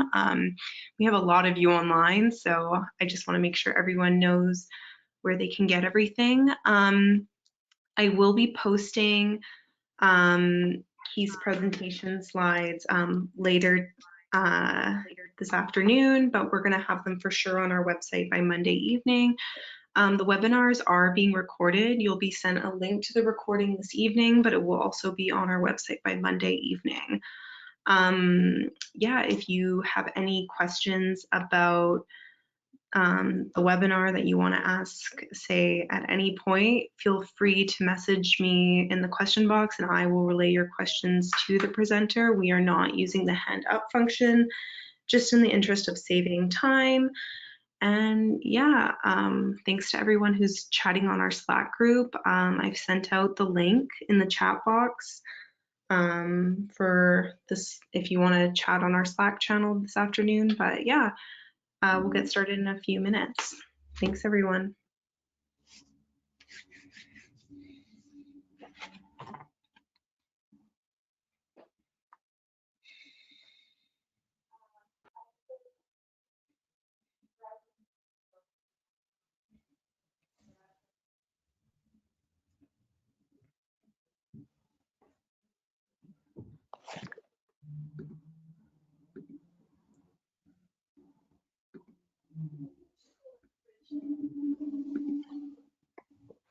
I know you need any other things I need for my dinner?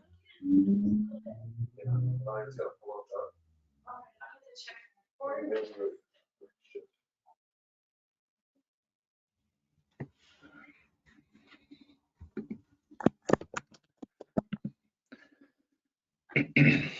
Hey everybody, this is Keith from Spring. I know we're going to get fired up in a few minutes, but I just want to say hi to everybody.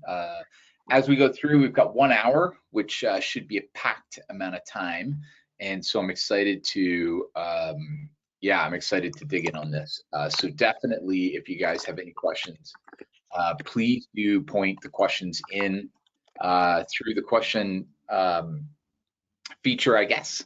And then we'll try and get through as many questions as we possibly can. The New Ventures BC team is awesome, and they will make sure that either we get the questions answered now, or maybe what we'll do is we'll share some answers to questions afterwards as well if we can't get through them all. So looking forward to it. And get the questions started anytime, right? Yeah, for sure. Cool. Hey, Keith, it's Angie. Just saying hi. Thank you for joining us. Thanks, Angie. It's great to be here. So, and I trust you guys can see my screen okay? Yes, we can. Great, fantastic. Perfect.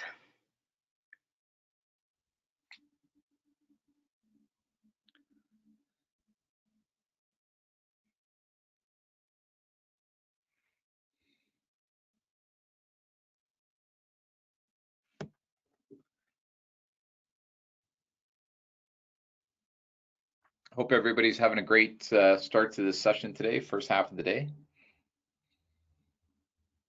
I'm curious before we get started if anybody has any like burning questions about, you know, fundraising in 2020 or fundraising in a recession. So would love to hear those questions if you have them.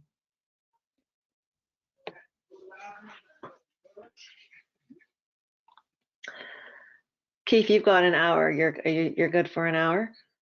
Definitely. Okay. I know sometimes we give you more, but you're also a very nimble speaker, so. Yeah, no, this will be, this is built for an hour, so I think it'll be a great starting, like kickoff point for everybody. So, okay. Yeah, cool. And you're good if, Michaela, do you want to take little breaks for Michaela to ask you questions as they come up, or she can just kind of pipe in whenever there's a break?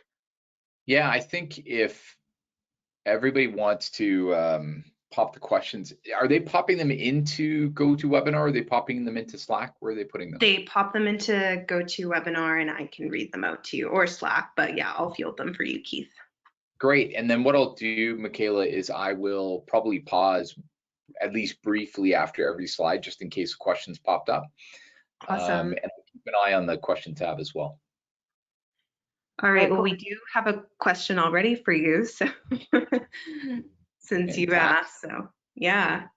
Someone asked if you can talk about unit deals, i.e. incenting following on investment without compromising future investment. So give me a repeat on the question. Can you talk about unit deals, i.e. incentivizing following up on investment without compromising future investment? Yeah, great question. So some of the things that can compromise future investment would be the amount of dilution that the founders take. It would also be valuation, and then other terms that might look punitive. So things like drag along rights, liquidity preferences, the amount of preference that is given, and Board seats would definitely be another one. And so these are all, you know, kind of areas where you can run into potential risks in impacting your future rounds. And so the first thing I think most people want to do when they think about rounds at this point in time is you want to think about rounds that will allow you to defer valuation if you need to. So this is really where we're talking about convertible note rounds or possibly safe rounds, but really we're looking for an opportunity to push the valuation discussion to a later point, and use progress and traction as a way to kind of defer things like board seats or other features that might get in the way. Another potential gotcha is warrants. Sometimes warrants will work against the entrepreneur if you're trying to use them to sweeten the deal. So my personal preference is to go to a non-priced round like a convertible note round. I also do like the idea of leveraging advisor shares as a way to give someone a sweetener outside of the bounds of the round that does not affect both the valuation and it does not provide warrants. So those would be things that I would consider. Yeah, this is a great question. All right, cool. Well, I guess we can jump into it. Keith, you've already pretty much introduced yourself, both as who you are and also some of the knowledge you've got from answering a question right off the hop. But Spring, Keith is the founder of Spring, everyone, and they are a impact accelerator here in Vancouver, but they work with companies all over the world. And I'm sure Keith will tell you more about the latest and greatest things they're up to, but I know one program they've run for quite a while now are these funding roundtables, where they are really dedicated to you know, having groups of people work on their funding rounds together. And I've talked to lots of companies that have been through and have a really, really great experience. New Ventures and Spring have been partners in many capacities over the years. We both from just wanting to support each other and also trying to work on initiatives together as well.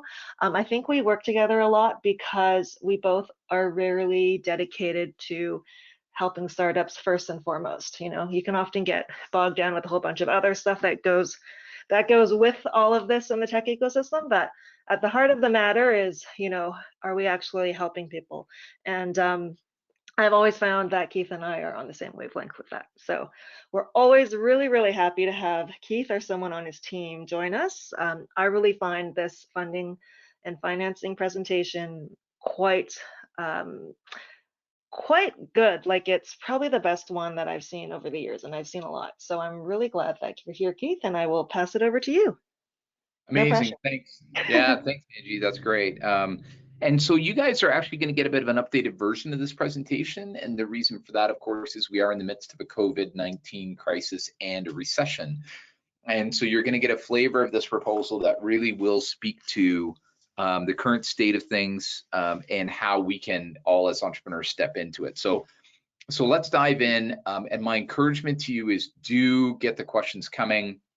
As many questions as you guys have, I will try and answer them now. And if I can't get to them in the hour, I will guarantee an answer afterwards. So just get the questions in. Michaela and I will make sure that we grab all the questions. We'll answer as many as we can now, and then we'll answer the rest after. But big shout out and thank you to New Ventures BC and Innovate BC, not only for having me here, but also for being incredible supporters of the tech ecosystem and through this challenge in particular, which is why we're here. I've seen many companies see pretty incredible success coming out of it. So I'm really excited that all you guys are in on this thing. And my encouragement to you is definitely reach out to me in LinkedIn. If you haven't already, connect up with me and I'd be happy to help. Just excited to know that you're part of this competition. At Spring, we change the world through entrepreneurship. We love to work with impactful entrepreneurs. We've trained more than 750 people in Vancouver and worked with about 500 companies. We do work in about 35 communities around the world. And our funding roundtable program is something that has helped entrepreneurs in Vancouver to raise about 24 million in early stage capital. And so we're always excited to lean in and support. So I'm going to just give you a bit of a background on some of the communities that we're in. We really do cover most continents. And we're continuing to work actively right now in Europe and Latin and Central America and Southeast Asia. So even in the midst of this kind of crisis, there's a lot of amazing things, and we try and bring global best practices, lessons learned, investor introductions and connections through that process. So let's dive in. And on your fundraising, the first place that I want to start, which is the universal truth, is we as entrepreneurs, we need to make sure that we're always looking at all forms of capital equally and objectively. Some of us feel like, you know, loans are risky. Some of us are worried about losing control in an equity round. Some of us are worried that equity crowdfunding might dilute our cap table too much. But all of these are definitely both true and not true. There are pros and cons to each one. For some businesses, loans are fantastic. For some, equity crowdfunding is amazing. And so it really is a diverse sort of pool of capital. And our responsibility as founders and CEOs is to make sure that we look at each one equally. And just remember that as founders, your own bank account also has pros and cons. And the number one is that it's the bank of last resort.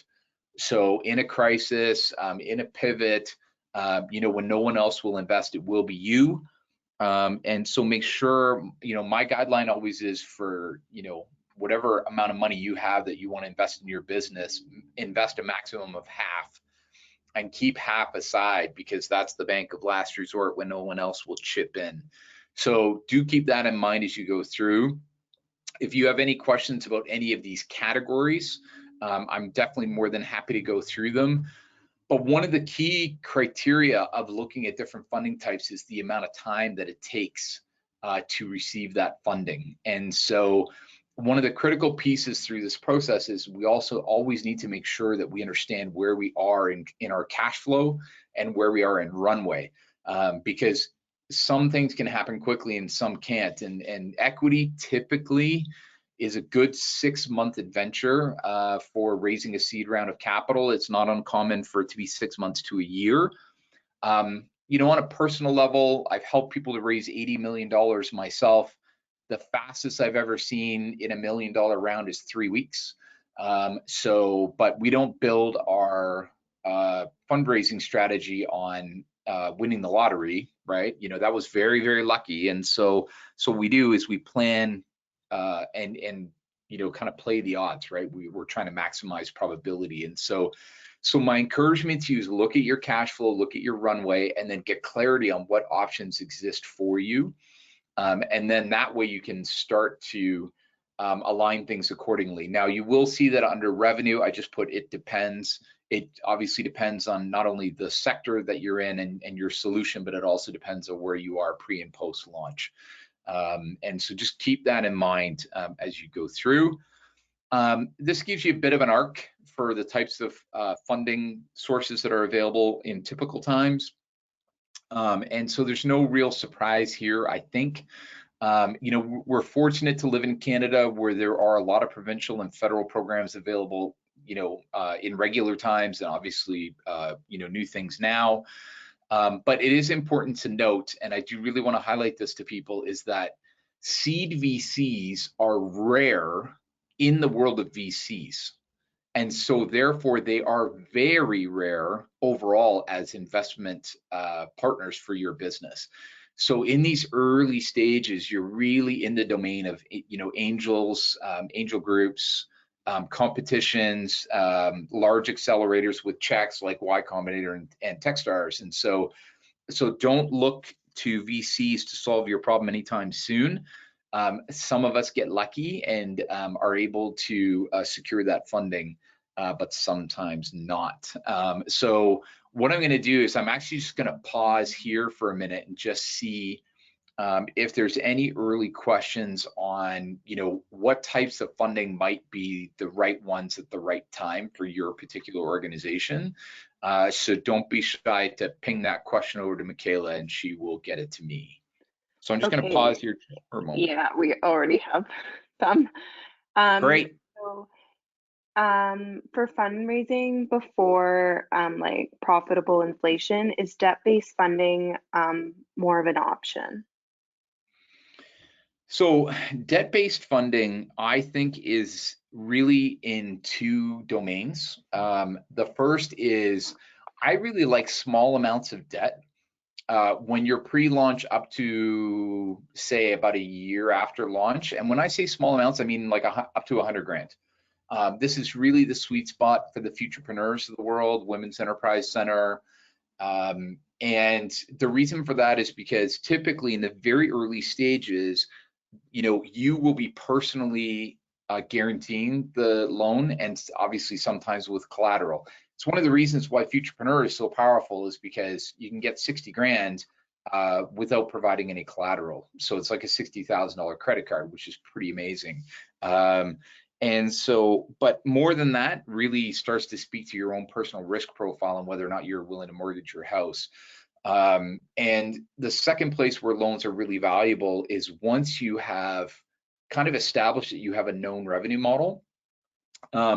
Ideally, you're profitable, at least cash flow positive, and this is where growth financing comes into play.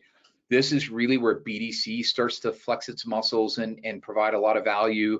You get up over $1 million, and then the Tamaya Capitals of the world start to help out with revenue-backed financing, in their case, e-com specific. Where I will tell you definitely don't want a loan is when you're pivoting. If you're pivoting, you don't know how you're going to make money, you don't know what the market really wants. Taking a loan at that point in time is really, in my opinion, an above average risk. I think there's probably other ways to fund your business at that point. Okay, next question. What types of very early startup initial investment do you typically see investors liking? Oh, sorry, this question is worded weird. I need to remake this on the spot. Okay. No, it's okay, what types of early, like, initial investment do you typically see investors wanting, and how do they like to see it on the books? So that's a great question. It is important for everybody to remember that angel investors are individuals. And so, like individuals, they have personal preferences and they have likes and dislikes. And so there is no universal truth.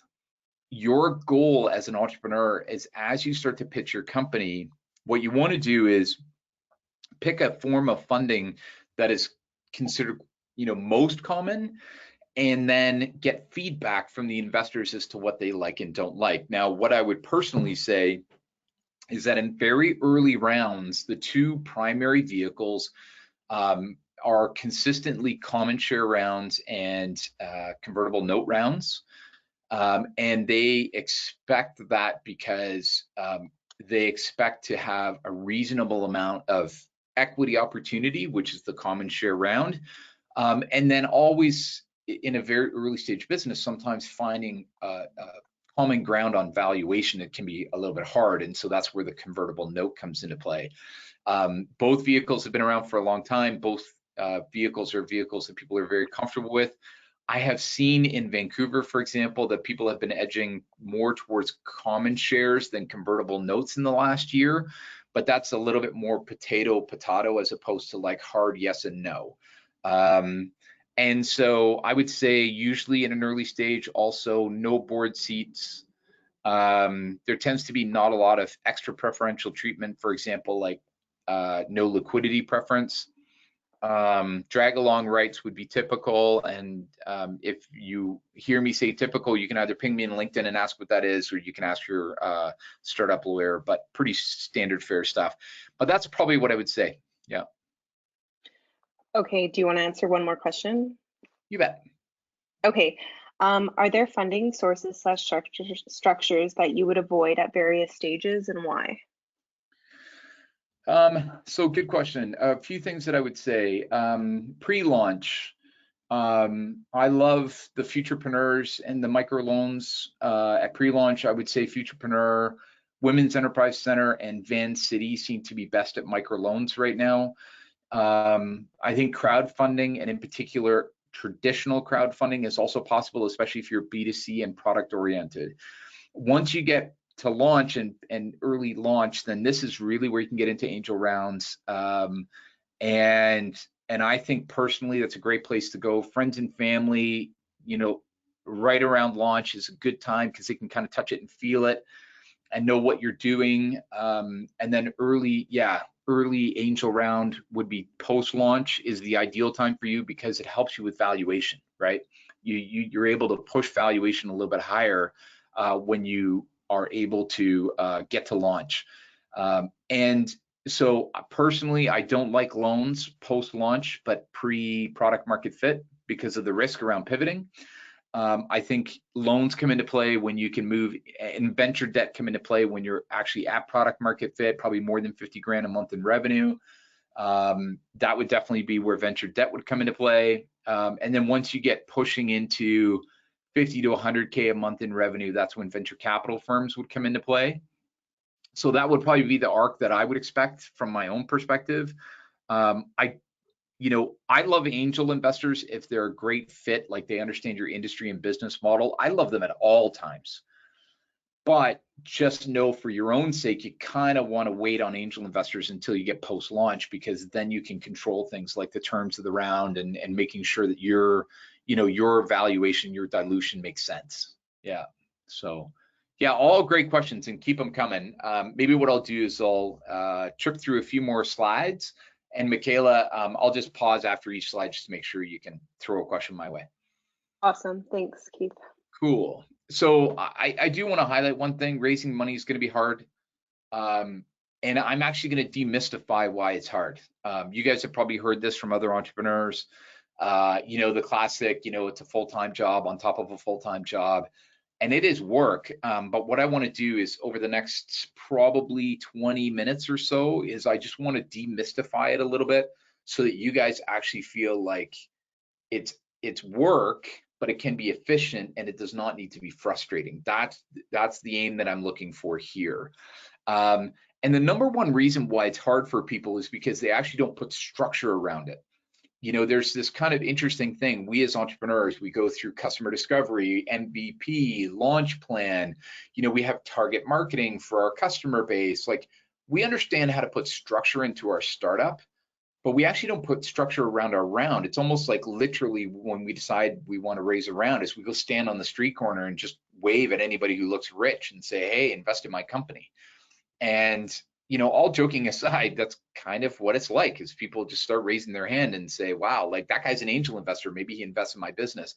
And you have a conversation, and at the end of the conversation, you don't know what to do next.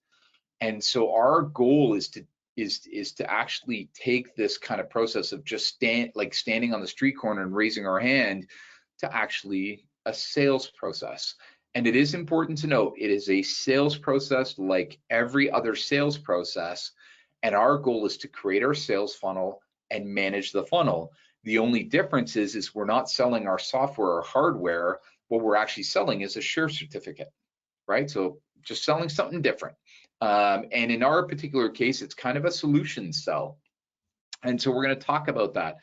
The first thing is, when we approach this, we want to put a little bit of psychology into it. As we're stepping into the sales funnel, we want to remember that investors are kind of always in the back of their mind asking a couple of questions. When will I get my money back? And it's really important. You guys have to have an answer for that, because some investors will ask, right? What is your exit strategy?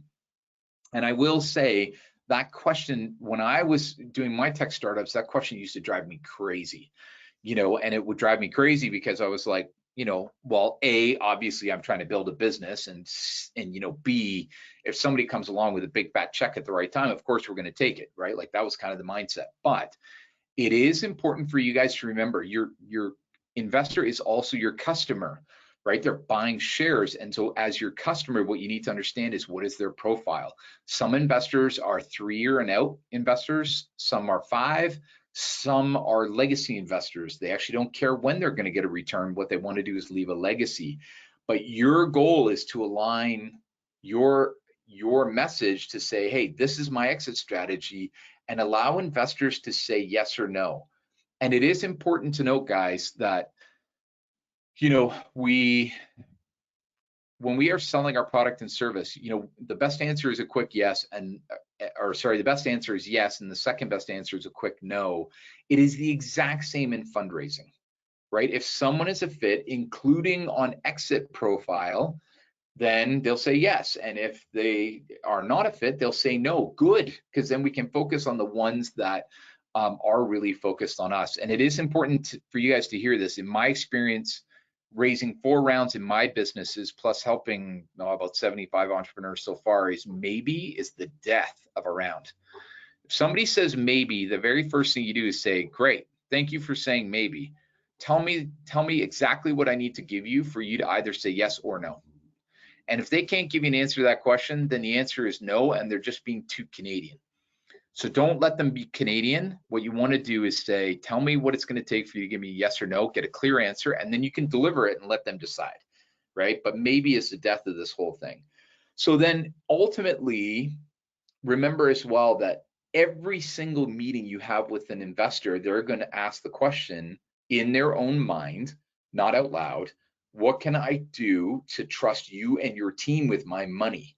So every meeting you are about to have with an investor, ask yourself that question. Say, what am I going to tell them on this call to increase the trust level, right? So honesty, humility, smart questions, adaptability, progress, right? So give them the tools to increase their trust in you. But just remember, they're asking that question every meeting, so be prepared for it every meeting. Now we have, it's typical numbers. These are numbers that not only resonate with Spring, but also resonate with multiple studies. If you do a bit of Google searching, you need to contact a minimum of 60 investors. You need to have a minimum of 40 first meetings to get to, 10 to 20 checks, where your ideal is 6 checks, but you may end up with somewhere between 10 and 20, which is not uncommon. I would say 10 to 12 is probably the norm. Getting up to 20 is okay. Anything after that puts you in a risk of diluting your cap table. So one more slide, and then I'm going to pause for the next batch of questions. This is your sales funnel. So make sure you put your investors either in a spreadsheet or a CRM, and this is the funnel, right? You have your first meeting. If they say, I'm interested, now you're 10% to close. Follow-up meeting, due diligence. Due diligence commences, right?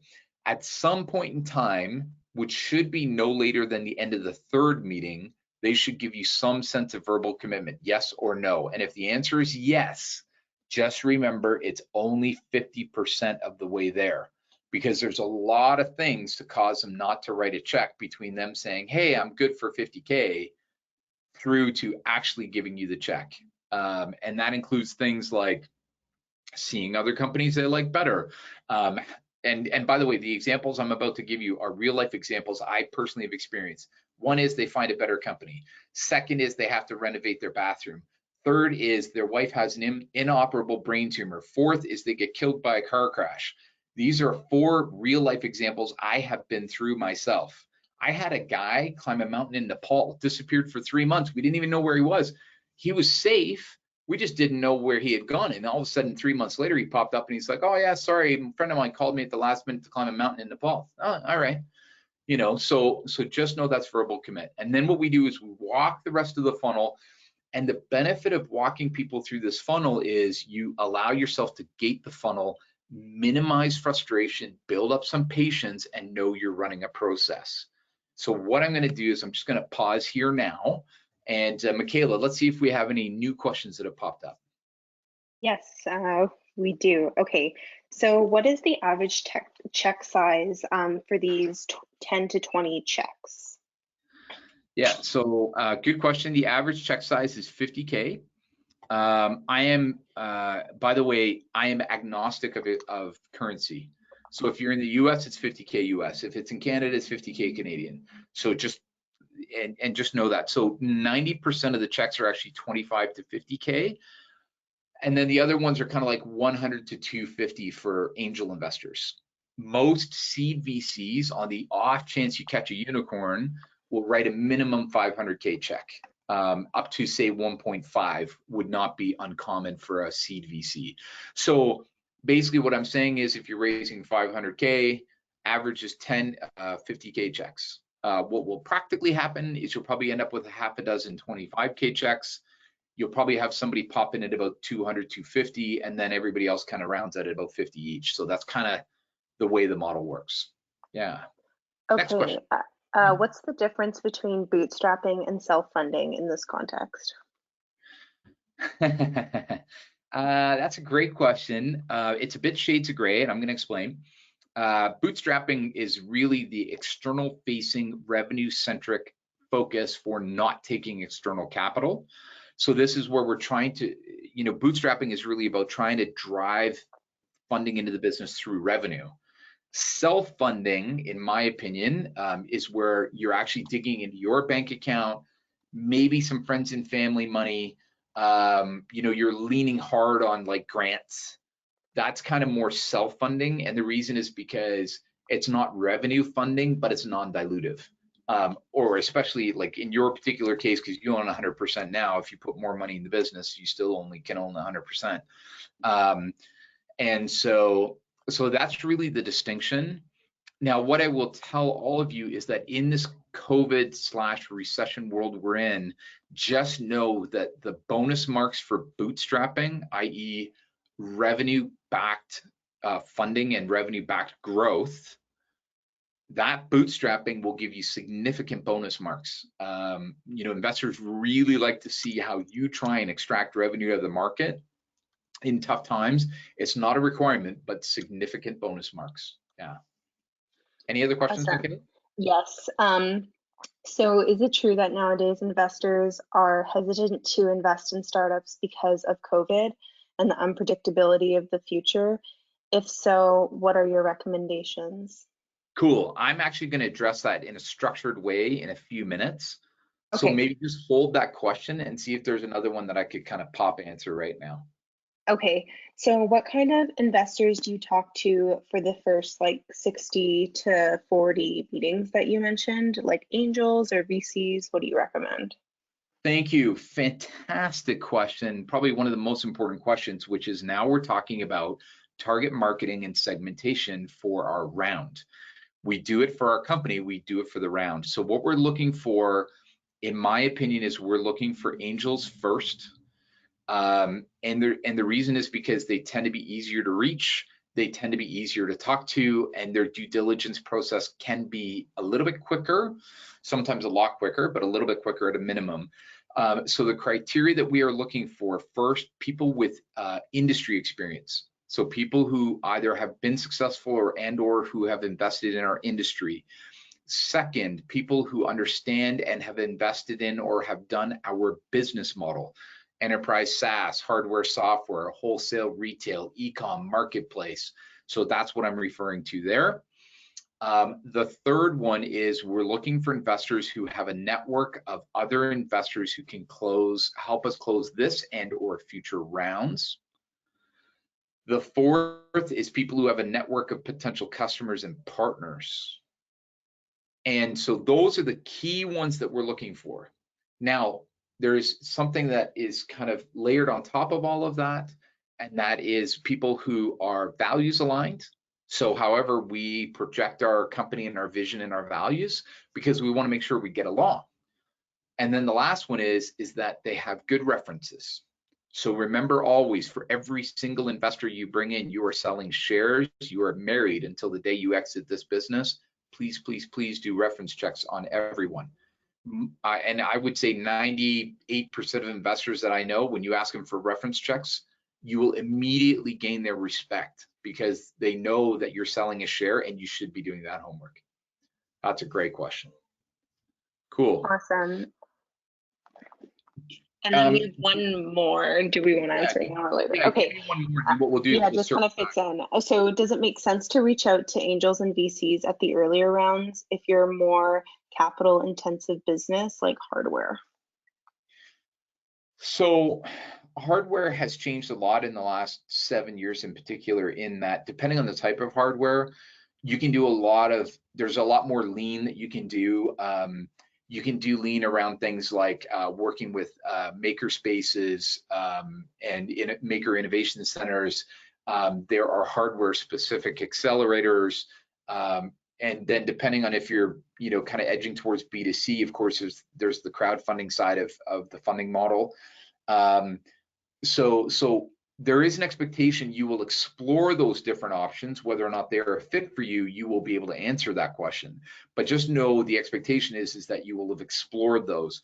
Now, when it comes to angel investors and VCs, I would highly recommend that when you find people who are aligned by industry, business model, and by values, start to build the relationship now, even if you don't need the money, right? Just, you know, because you are aligned according to those pieces like industry and business model, they would understand completely and logically why you're reaching out, and just say, hey, listen, I'm not raising today, but I just want to start to build a relationship now. So if I am going to be raising in the future, then we know each other, and in the meantime, I can just get some great feedback from you who know my industry and business model.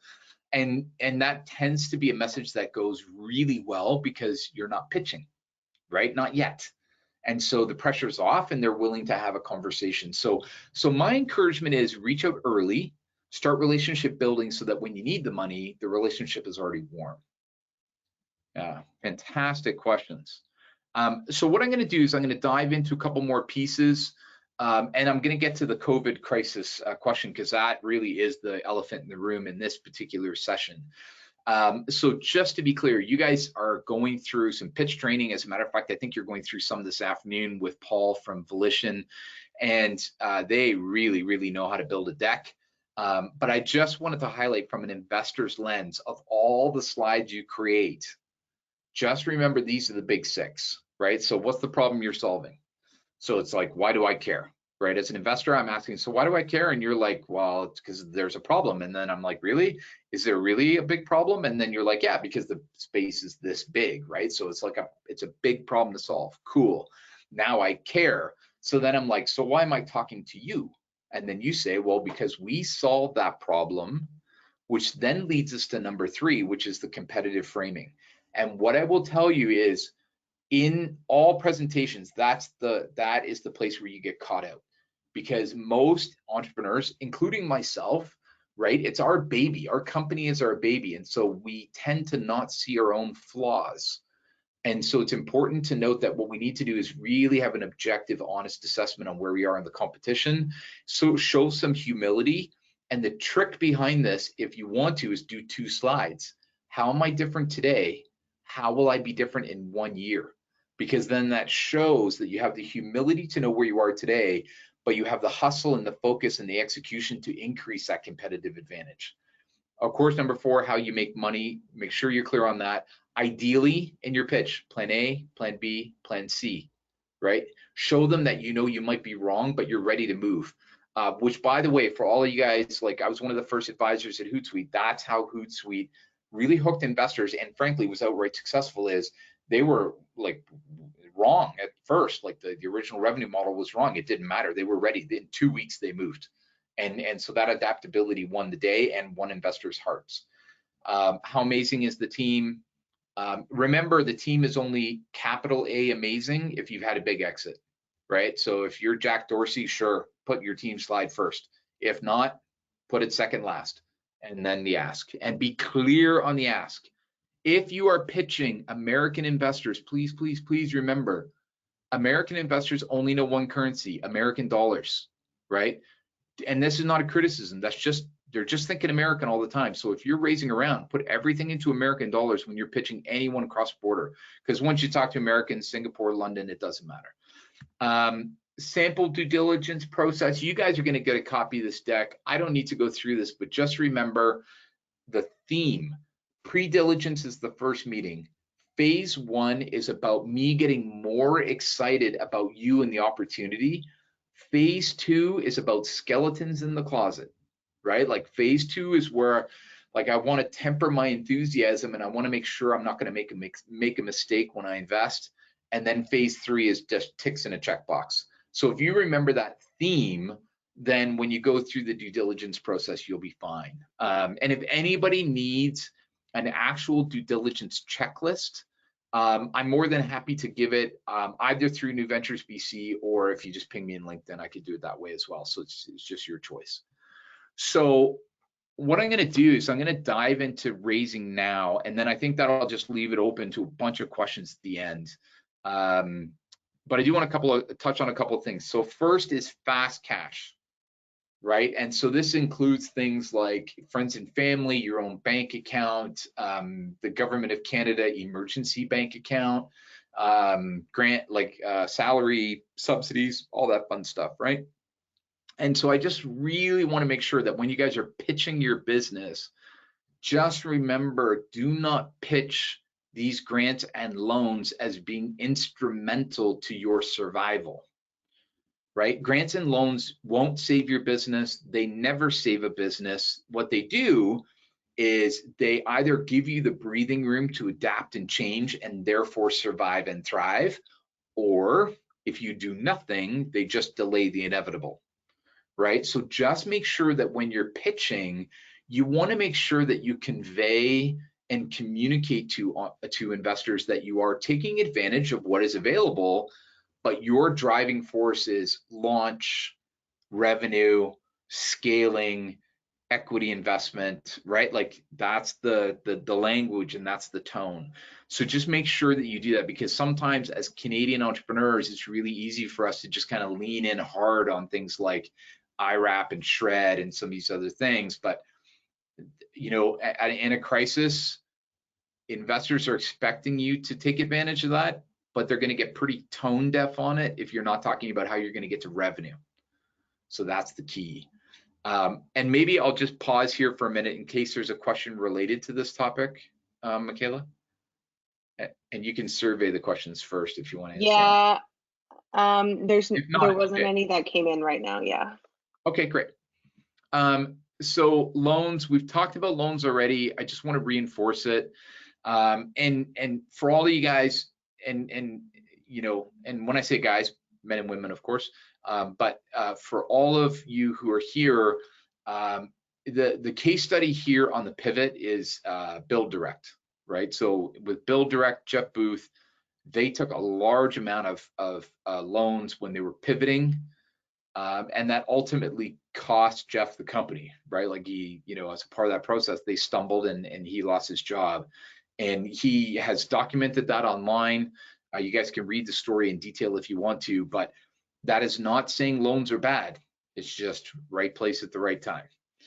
And crowdfunding, we've talked a little, I mentioned briefly earlier under relatively fast cash.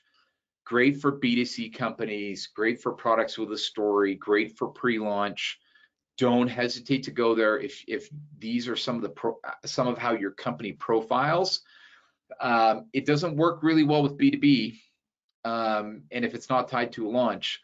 Now, one thing I do want to tie to this is equity crowdfunding. And it is important to note that I think a lot of these rules also apply in the world of equity crowdfunding. It tends to work incredibly well with B2C businesses. And in addition to that, I think it works really well when you already have a customer base. And I think lastly, it works really well when you're not planning to go to VCs. At the moment, VCs are kind of hot and cold on equity crowdfunding. And so it is important to note that 98% of us on this call will never take money from a VC. So that's okay. Equity crowdfunding is therefore an option. But if you are absolutely on the path to VC, then do take a closer look at equity crowdfunding before you go there. So what I'll do is I'm going to just dive in on raising from investors now. And this is a direct answer to the question that came up earlier. So it is important to note that there's 4 key pieces that are happening. One is that investors are focusing on their portfolio first. So they got to make sure their own current investments survive. And so my encouragement to you is between now and I would probably argue the end of August, just know that that is an absolute truth. And so it's not to say that investors aren't investing, but what it is saying is that you just have to be respectful of the fact that they're putting a lot of effort and energy into their current portfolio. And so just be cautious and aware of that as you approach them. The second thing, of course, is that there is uncertainty in the market. We don't know when this lockdown is going to end.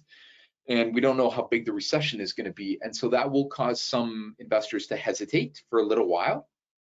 And then the third one, of course, is deal hunting happens. And I do want to say something very specific about deal hunting, and that is that with deal hunting, most investors will just wait for like kind of a private company valuation correction to happen, no different than public markets. It is also the time for the predators to come out. And I want to be specific about this. You know, probably 98% of investors out there are great people, and they will walk with integrity and they will be loyal. And 2% of investors are bad people. So 98% are great and 2% are bad. But just remember, this is kind of the time for the 2% to come out of the closet and hunt. And so if at any point in time you're talking to an investor and it doesn't feel right, reach out to mentors, reach out to your peers, people like me, people like Paul Broussard, and talk to us about, you know, whether or not what you're being offered is predatory or not. Because we all want to make sure that you guys do well in this, and we don't want you to get caught out. And then of course, some smaller investors, number 4, need to stand aside because they have smaller pools of capital, and they may have lost enough in the public market down trend to need to stand aside at least for a little while. So an important stat for you guys, in general, if you look at the last 2 recessions, the number of investments that are made during a recession is the exact same as the amount before and after. So the number of deals doesn't drop.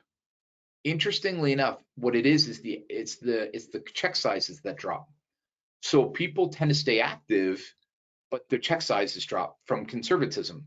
So, but what will happen is there tends to be about a 3, 4, maybe up to 6 month kind of pause, people catching their breath, and then they'll lean in for the rest of the recession, and it nets out to be about the same. So the good news for you guys is it's not like investment stops. The average check size will come down. And so what we need to do is just position ourselves accordingly. Do remember this, it's a crisis. And so it's the perfect time for investors to see how you handle adversity.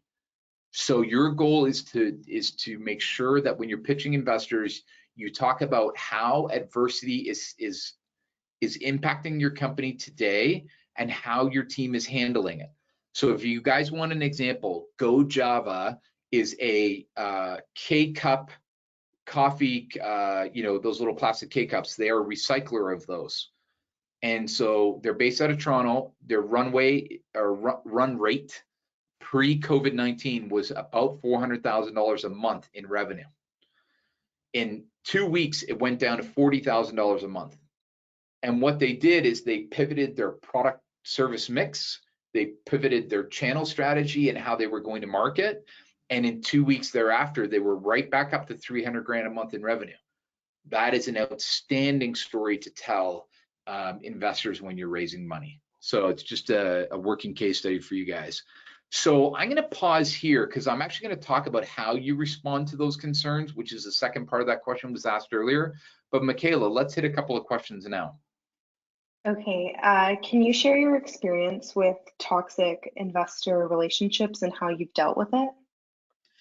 Yeah, so there's 2 halves to the answer to this question. The first, of course, is this is why we try and do due diligence on investors. Listen to our gut instinct, listen to our mind, so that we try and catch them before they get in. So that's point number 1. Now with toxic investors post round, it is a very, very challenging situation at the best of times. Your goal is to really work with your other investors, have your other investors champion on your behalf. Because typically toxic investors are financial bullies, right? Fundamentally, like if we look at human nature, they are bullies.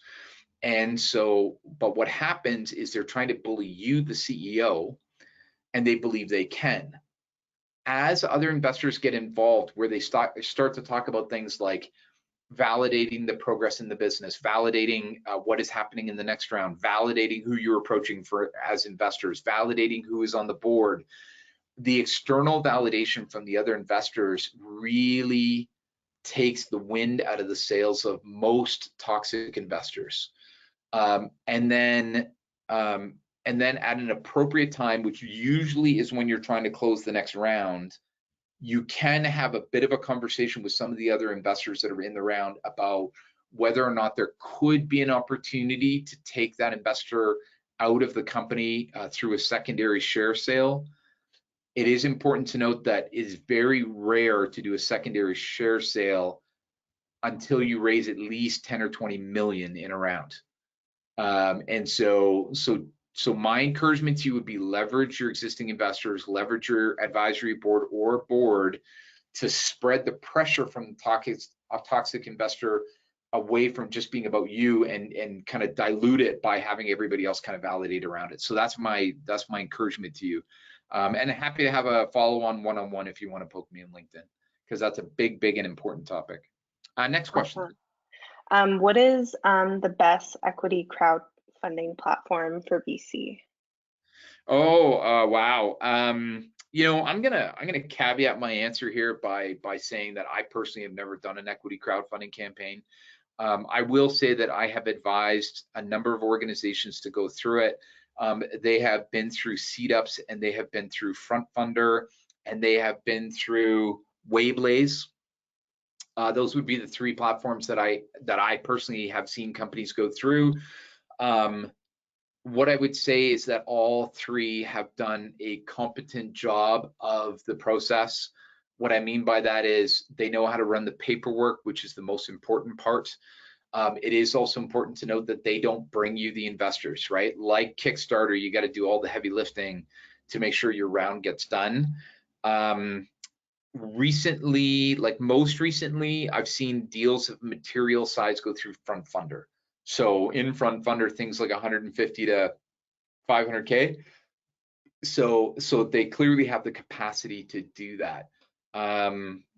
Yeah, so that would be kind of my perspective. But do look at Seedups and FrontFunder both. Those would be the two that I would look at if you're looking for a bigger round. If you're looking for something a little smaller, I think something like Wayblaze might be relevant, especially if you're B2C. Cool. Awesome. What is the average percentage of equity that's given up during an angel round? This is what I like to call the not so hidden secret of investing and of rounds, is that it doesn't matter where you are in the world. True story. I've just so you guys know, I've done business in 35 communities in 26 countries around the world in the last 3 years. In all of those communities, the percentage is the same, which is stepping into a first meeting, the average angel investor is expecting you to give up 20% of your company in the round. And they have a notional range that if you are a rock star company, then you will give up 15. And if there's some complications, you know, maybe not great competitive story, or maybe there's some gaps in the team, but they still will invest, then that pushes to 25%. I personally would argue that if any investor in the developed world is asking you to dilute by more than 25%, they are predatory, full stop. And so that is my absolute truth on that one. But 20% is the average, 15 to 25 is the range. That is the investor's lens. Now, you as the entrepreneur, you're thinking 10 to 20, where if you're a rock star, you're going to give up 10, not 15. And if, you know, maybe there's some complications, you're going to try and convince them 20, not 25. So the goal, of course, is that somewhere you guys find a way to create common ground. And I will tell you that from the moment of first meeting to the moment you receive the checks, the number one factor that will impact dilution is the progress you make in the business during that relationship from first meeting to check. And you have the ability to impact. I have seen people go from a 20% to a 10% dilution from first meeting to a check just by creating way above average progress. And when I say progress, I don't mean revenue per se. It could be user growth, it could be user activity, it could be MOUs, LOIs, pilot customers, it could be actually the amount of patents pending. So it depends on the industry you're in, and it depends on the nature of your business. define progress and exceed expectations, right? Cool. Great question. Any other questions? Or should we jump in? We have one more. What is the average amount of check for pre-commercial seed round investment?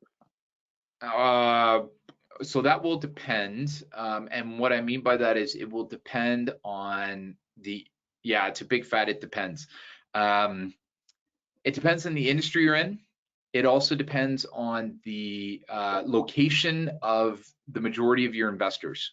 So for example, if you're raising in Vancouver, and you're like an enterprise SaaS or like a hardware software play, notionally 250 to 500 Canadian as a round size would not be unreasonable if you can get the round done. I will tell you it's very hard to do a pre-launch seed round in Vancouver.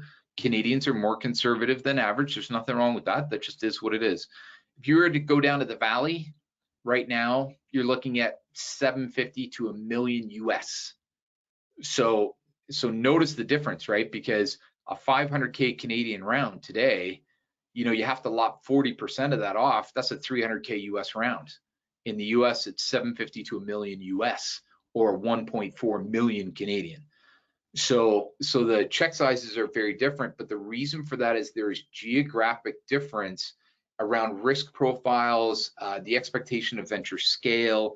So Silicon Valley, New York will have some of the biggest valuations. Portland, Seattle, Vancouver, Calgary, Chicago, Montreal will have the lower valuations. You'll have a bunch of cities in the middle like Toronto, Singapore, London. Berlin starts to get conservative like Vancouver, Stockholm. Yeah, so that's what I would say. Great questions. So I'm going to just cover off how to actually make a round happen in 2020. So you guys remember I said actually the number of deals won't change. I personally think all the deals will fire up meaningfully in September or through to December, and then of course into Q1. I think a lot of people are going to wait and see how long the lockdown is, and then of course you get into August and holidays, blah blah blah. Even though if it's staycation.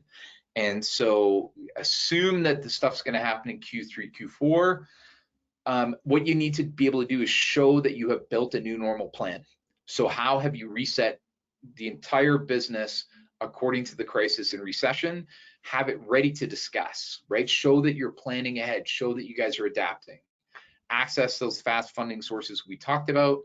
Reboot your funding plan. And really what I'm referring to here is think about, remember, average check size is coming down. So what you want to do is think about, okay, if I bring my round size down and get creative with fast funding sources, maybe some revenue, I can still get a round done. So reboot that plan, get laser focused on investors who know your industry and business model, because they're the ones who will pick up the phone for you now, right? Don't call random people, right? So I'll give a great example. Mike Volker in town is an amazing angel investor. He's fabulous. He's a great guy, good human being. But if you're a B2C like digital media company, do not call Mike, right? Mike Volker doesn't invest in that stuff. He never invests in that stuff. He's an enterprise guy. He leans hard toward clean tech. And so just keep that in mind. And then the last piece, of course, is show progress. And I am going to give you a bit of a sense as to how to do the progress piece. By the way, for anybody on this call who is thinking about raising money and you are trying to make the world a better place, there is this interesting dynamic right now where impact investors are leaning in harder now. And the reason is because the mindset is, in the crisis, it is our opportunity to reshape the future of business for good. So now what they're trying to do is they're trying to lean in and make smart investments now so that companies that do good are going to win. So if you do have a do good impact story, now's the time to pull it out, and now's the time to focus on impact investors as a key place to do that. And I'm happy to have a follow-up conversation with anybody about that. So here's how you do the showing progress and making sure you stand out from the crowd. Create a priority list of people who can help, so those prospective investors, industry experts, etc. Create regular update emails at least once a month, and show humility, right? Like big wins, metrics, progress, product, finance, team. Show good news and bad news, but show how you're making progress, show how you're adapting, and then always close with one ask and one offer. When anybody offers help, say thank you. If it's a big one, say thank you publicly. You do it first and foremost through your next monthly update email. The other one, of course, is create a hive mind around you, fellow CEOs, especially people in similar industry business model who have access to those investors you want. Warm intros count. And then include your team in the process to make sure they're in the loop at an appropriate level. So I'm going to pause here because we have about 5 minutes left. Michaela, final questions. Okay. All right. What do you exactly mean by a reference check of an investor? Yeah, could you explain that a bit more? Super easy. No different than reference checking an employee. What you're looking for is you want to talk to the CEO of a company they have invested in the past. So most investors that you're speaking to have probably made multiple investments. And so the ask is, hey, I'd love to talk to some of the CEOs you've invested in to find out how they have worked well with you. That's how you say it. Then what you do is you get the other CEO on the phone and you say, hey, so tell me what it's like to have this person as an investor. And what I will tell you in my experience over 20 years is CEOs are brutally honest about their investors, right? You get them on the phone, they'll tell you the honest to God truth. And the other thing that I would encourage is they might give you a couple names, but what you also want to do is you want to go through any known portfolio that they have. If they mention companies they've invested in, cold call outreach the CEO and say, hey, listen, Bob or Betty or whoever the person is looking at my business. Can I take 15, 20 minutes of your time to talk about how they've been as an investor? That's exactly how you do it. Awesome. Okay. Would you recommend a Canadian SaaS company look to US for pre-seed investment right now in this current climate? And yeah. It's a great question. So in my personal mind, and I'd have to know your business specifically, but I don't think there is any such thing as insert any country name first, SaaS. Right? You're either SaaS or you're not. And so the chance of you just being Canadian is probably not true. And the reason I'm saying that is because we as Canadian entrepreneurs, we tend to be super conservative. We're like, hey, I'm going to launch in BC, then I'm going to launch in Canada. And then if I'm lucky, I might get to the US, right? No, turn it around. You solve a problem for businesses or consumers. There is a global market opportunity. Talk about the global opportunity. Then the next slide is, and I'm launching in Canada because ABC. And then what I would do is I would go to New York, Chicago, Portland, Seattle, anything northern US. They have a track record of investing in Canadian companies. They get the logic of why you would start in Canada first, but you have to project that larger market. If you are exclusively Canadian only as a business, which I doubt, but on the off chance for some kind of unique reason you are, then I would say no, Canadian entrepreneurs, Canadian investors only. All right. Cool. Okay. Who are some good life science angels in town? That's a great question. And so I actually don't have the answer for that. And the only reason, please hear this, if you guys ever want to ask me a question about investors, I will gladly give you what I have. My domain is not life sciences. And so on a personal note, I personally think a question like that, what I would do is I would plug into the crew at UBC. And so that's Kari Lamotte and the team over there. I would ask them because any life science investor worth their salt has looked at companies coming out of UBC. So it's kind of 1 degree of separation. If you don't know Kari or the team at UBC, send me a LinkedIn note. Let me know that you want to talk to them. I can make a warm introduction. All right. So I'm looking for money, but I'm also looking for great minds to be involved in my enterprise. Is there anything that I should do to attract the best contributors to give me insights and money? Yeah, so first, great question. we want to build relationships. The first thing that I like to do in this case is I like to look at people who are been there, done that entrepreneurs who get my industry and get my business model. Those are the people who tend to be able to contribute the most, right? Because they've been there, they've done it, they have succeeded, they've failed, they've raised money, they've exited. Start there. And my encouragement to you right now is we are in a lockdown. No one's going for a coffee. So my encouragement to you is look without borders. If your best person to help you is in the Valley or is in Singapore or is in Belgrade, Serbia, who cares? Reach out. People are very, very open right now. Go without borders, reach out to people, get them on Zoom, and start to engage with them. Start there, because anybody who is worth their salt also knows investors or possibly is an investor themselves. So that would be my starting point. And probably my recommendation to everybody on this call is when you're looking for help in the next 3 months, look global, because everybody's just talking on the phone. They don't see the border. And so it's a huge opportunity for you to get a lot of really good help, and also possibly use those for really great curated introductions. Okay, so let's just take one more question. Okay. Okay, can you explain convertible notes just a bit more? I got a few questions on that.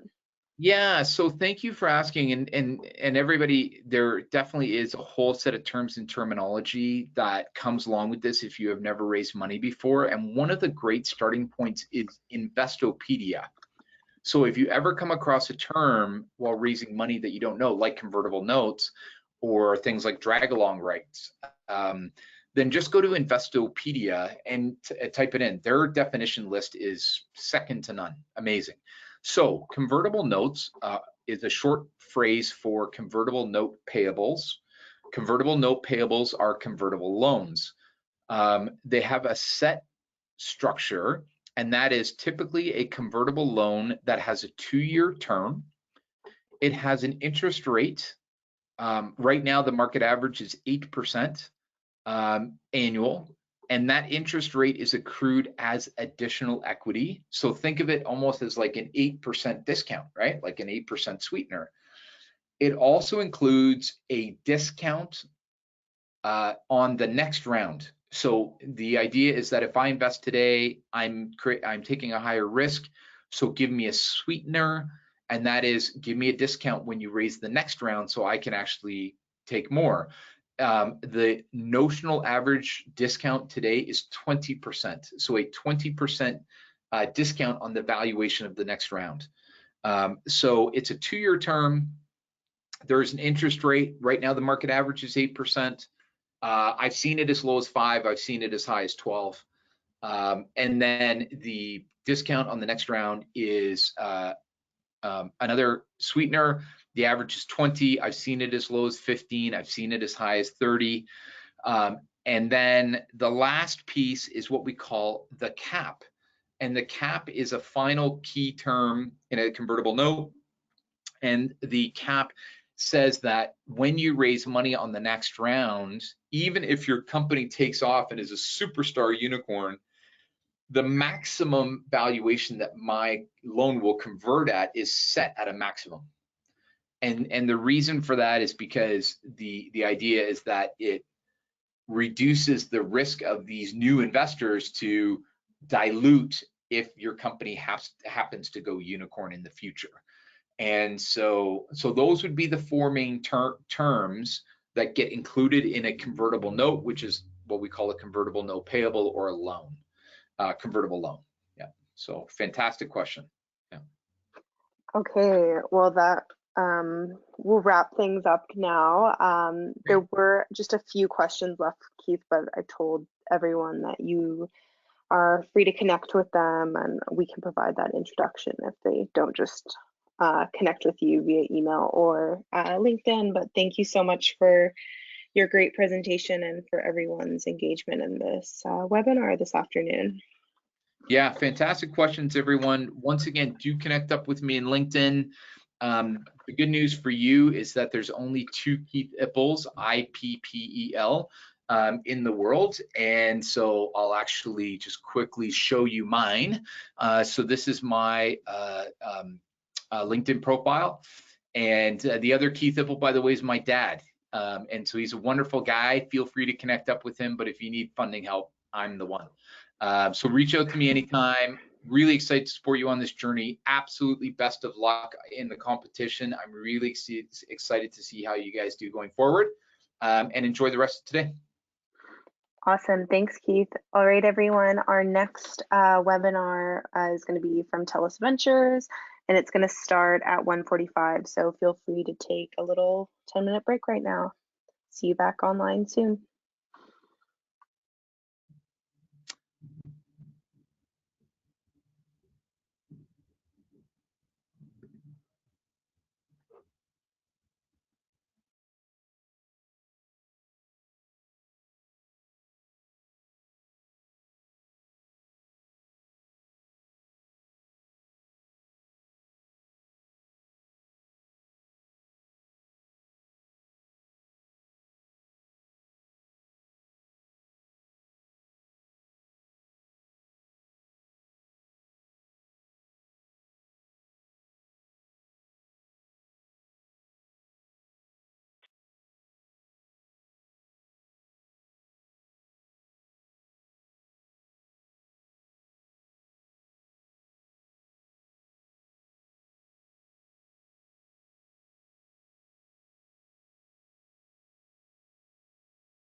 Hey everyone, so I just wanted to mention again, because a few of you have asked me, I don't have Keith's PowerPoint yet. I promise that we will get it for you and it will be posted on our website in the link that I've sent out in the chat box and on Slack. I've pinned it to the Slack channel by Monday evening. Again, the webinar is being recorded and the webinar recording will be sent to you this evening and it will be posted on our website by Monday evening. Yeah, the presentations for our last three speakers of the day can be found in the drop-down handout section. And again, if you have any questions during the webinar that you want the presenters to answer, just message them in the question box. Enjoy the last little bit of your break.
All right, thank you everyone for joining us this afternoon. Angie, are you here?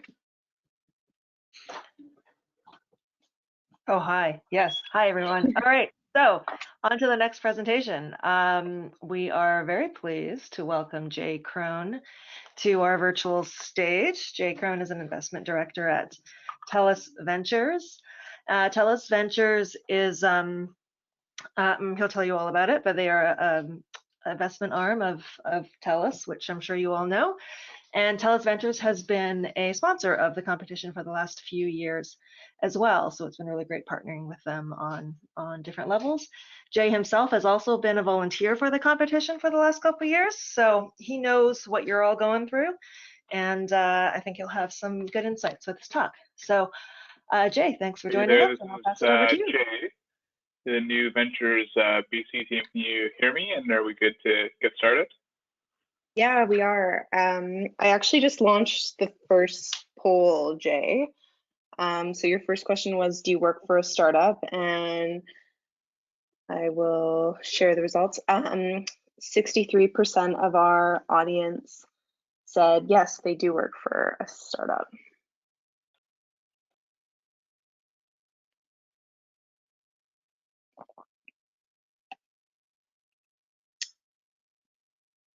We can't hear you, Jay, but maybe you're not speaking.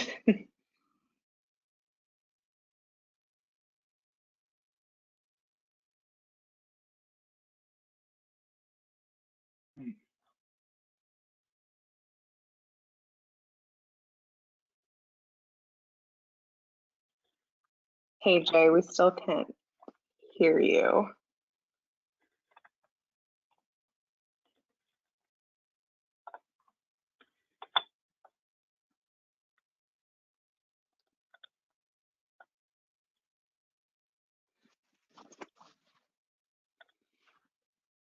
Test, All right. test, test. Okay, yeah, we can hear you now.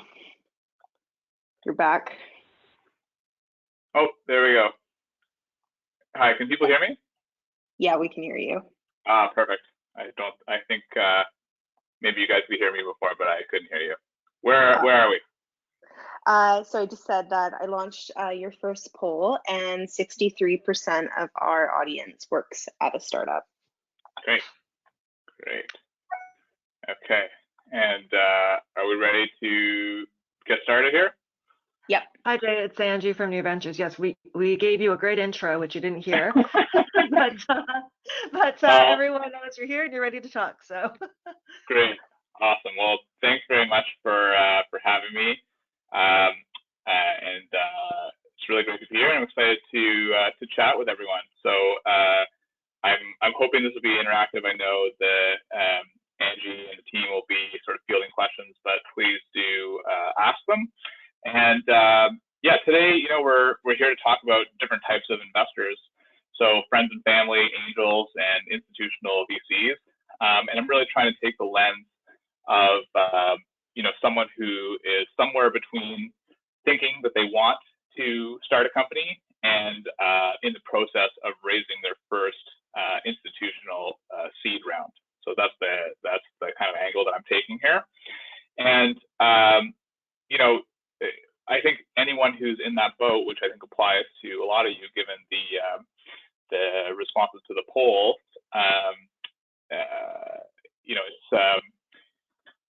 excuse me, it's highly relevant, and you guys all know that these groups exist. But it's sometimes good just to do a deep dive, and even just to give you a framework for how to think about how these different types of investors are different from each other. So that's my goal today, and look forward to chatting with you guys. A quick backgrounder on myself. That's what I look like when I'm not under quarantine. I've been working in one way, shape, or form in finance or economics or investing for the last 15 years.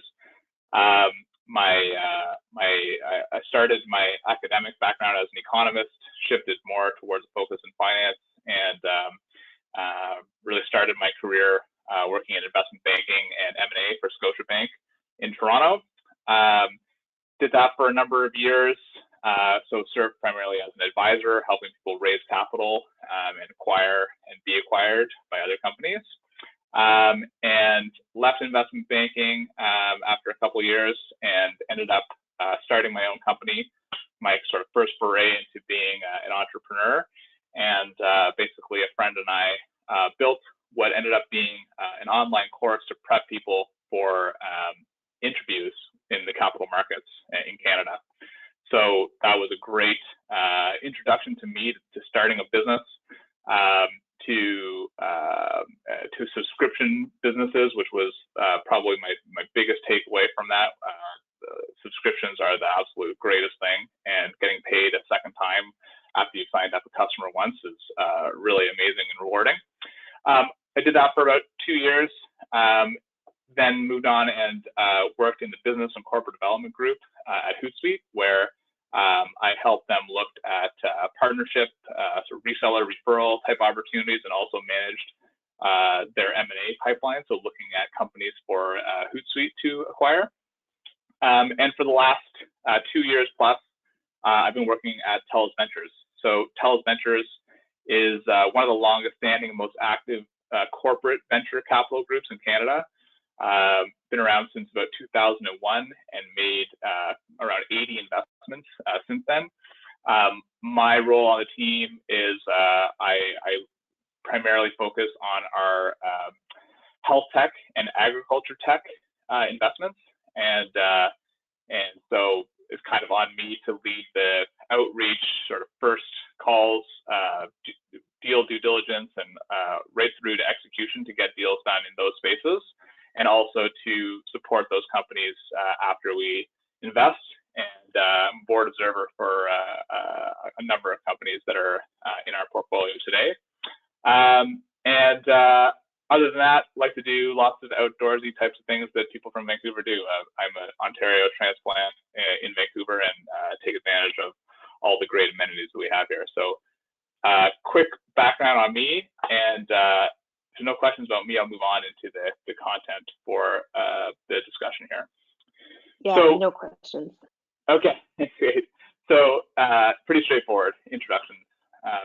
So look, I know this is kind of an assumption here, but I do just wanted to do kind of preface the rest of the discussion with this, first thought, which is, there is a difference between a startup and other types of new businesses.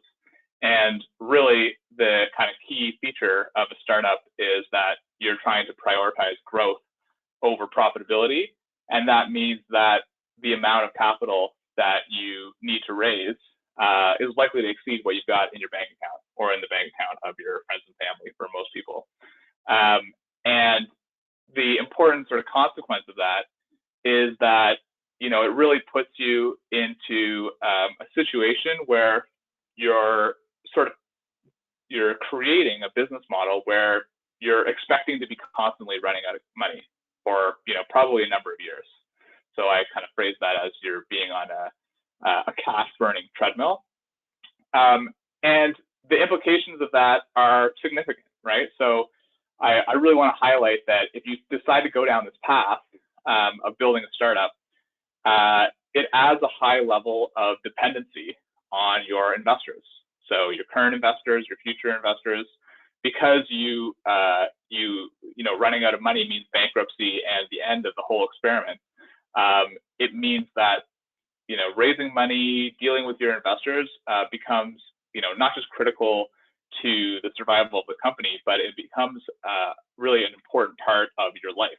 It's going to occupy a lot of your time. You're going to spend a lot of time doing it.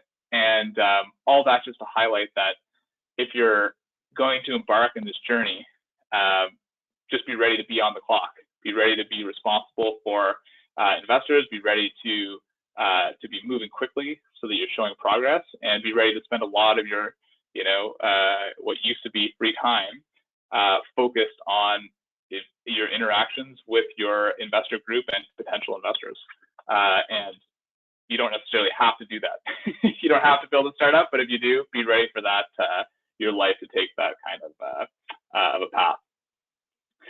So before we get into talking about the individual investor types, I really wanted to give people sort of a framework to think about how to approach different investors. And really, I think this is maybe might be the most important takeaway from this whole discussion, is just to really, absorb some of the information that's in this slide and to apply it to any potential investor that you're talking to. So, the key sort of thing to think about here is that, different investor types have different motivations and expectations for investing. So they're there for different reasons. They have different expectations for what their financial returns are going to be. They have different expectations for the level of engagement that they're going to have with you, the founder. And all of those things are important to consider when you're thinking about an investor. And, really what I want to get people away from is just thinking about, okay, well, I need money and I'll just work with anyone that can write me a check.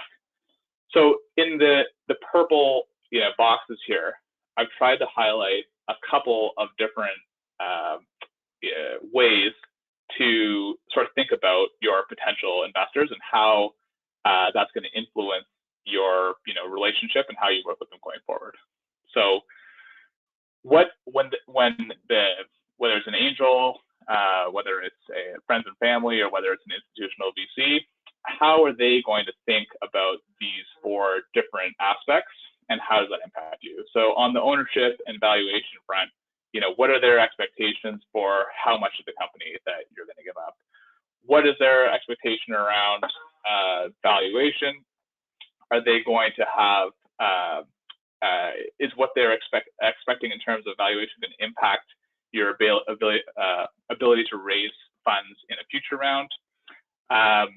And how does taking on capital from this investor affect, your own personal return profile under different scenarios? So, if you're kind of new to the game to raising money, it's important to think through, okay, well, if this person wants to own X% of my company, or they want to have this type of preferred share that means that they get paid out before I do, what does that actually mean in terms of how much exit in 3 years, or if we're not successful and we end up having an exit under a non-ideal situation? I find it's pretty common for founders to not really have a solid familiarity of what happens to them financially under the good, bad, and sort of medium scenarios. And you should understand that when you're, thinking about taking on a potential investment. Another key sort of angle to think about is control. So when we think about these different investor types, what are their expectations going to be with regards to control of the company? And obviously, for founders who, out the gate, put a company together and are the ones who own 100% of the company, you start off with 100% control. So as you think about these different investor types, they may want to take, little bits of control here and there. And how does that sit with you? And how does that impact, your ability to grow the company in the way that you want to? So, a common thing, a common ask and item that might influence control is that a new investor might impose limits on what you can do as a condition for their investment. So that may mean that, you can't raise more money without their approval, or you can't pursue an acquisition without their approval, or you can't take on a certain amount of debt without their approval, or make certain types of commercial deals. All of those things mean, relative to the new founder who owns 100% of their company, means that they're restricted and their hands are tied and they're beholden to these new investor groups. So how do you think about that? Are you willing to accept that in order to get the capital coming into your business? Are they going to require a seat on your board? What are the implications of that? How many people are going to be on the board total? Does that influence your ability to, direct the company in the way that you want to? And is it someone that you're going to want to have an active role in sort of steering this ship of your business strategy? And then finally, just following up sort of on the first bullet, how do the investor controls impact your ability to raise capital, make acquisitions, do some of the key, go through some of the key sort of corporate events in a company's lifespan? And those are, really important to think through because, let's say you have a company that has some ability to prevent you from exiting. How do you feel about that? Does that limit your ability to realize the maximum value for the company? Or do you think that their interests are aligned with yours in all of these sort of critical events? And if not, what are different ways that you can protect yourself, or do you not want that that capital from that investor in the first place? Another angle to think about here is just on the reporting front. So, once a investor puts capital into your business, they expect to hear about how things are going and how in depth do they expect you to report on the development of your business, how often they expect to meet with you, and how long is it going to take you to do that. And that it's important to think through how that plays out into the different investor types. And I think one thing that's often overlooked is just the time piece to it. So if you have someone who is, if you're a very early stage company, pre-seed, and you have investors that are expecting you to make 30-page board decks and present that quarterly, and you're a team of 2, 3, or 4 people, that might be eating into a ton of time that you just could be doing something much more productive. So important to think about that and how it impacts your ability to grow the business. And the last piece is just on mentorship and growth. So, investors are providing you with capital, but you have choice too. There's a lot of money out there. There's a lot of options for you in terms of where you're going to get your capital from to grow the business. You want to work with investors who can help you grow the business. And that could take the shape of, having an investor that can make introductions for you. So maybe they're very well connected in the industry that you're focused on, and they can make introductions to, customers or key leaders in the industry that could help you progress the business. And maybe they're really experienced in working with new startups and can be, provide mentorships on just how to structure, organize, and grow your business. And that will vary significantly between different investors and between different investor groups as well. So all of these just to prime you that, there's a lot more to thinking about, where you take capital from and what type of investor you want to help to grow your business beyond just the capital itself. Any questions on this content before I move on to the next slide? We do have a question about TELUS Ventures. Is TELUS considering investing in acute care IT solutions? Well, so we do have a TELUS Health business unit, acute care IT solutions. I mean, our TELUS Health business is primarily focused on GPs, so we're not focused so much on acute care. So I'd say it's probably slightly outside of our area of focus, but try to steer future questions away from specific TELUS Ventures questions if we can. It'd be great. Any other questions on this slide? Okay, yeah, I just have one coming in. Okay.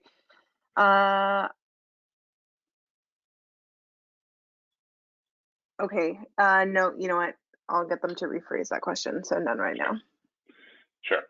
So on this slide, this is just kind of to set the scene for the lifespan of a startup and where capital comes from at the various stages of a company's life. And if you see that valley of death section here, that kind of aligns with what I was talking about previously, which is, for a startup, you're prioritizing growth over profitability. And, really what's happened over the last, 5, 10, plus years is that valley of death has gotten bigger and bigger and bigger, meaning that companies are raising more and more capital before they become, cash flow positive or profitable. And so I'd say, this is kind of a good framework to start to think about, where you should be, which type of investor you should be looking at depending on the stage of your growth. But that, break even point being before your kind of first institutional round is probably not true in a lot of cases, and is probably been pushed out further, meaning that there are institutional venture capital groups that will invest in seed round and even Series A rounds and beyond in companies that are not yet breaking even. So the three sort of key groups that we're going to focus on today, friends and family, angels, and institutional venture capital funds, wanted to just quickly go through some of the basics on them before we do a deeper dive. But friends and family, which you'll often see as FFF, with the third F being fools, but I'm leaving it at friends and family, are they're actually the largest source of venture capital for new businesses. So, and the reason being that that's where everyone's or most people will start.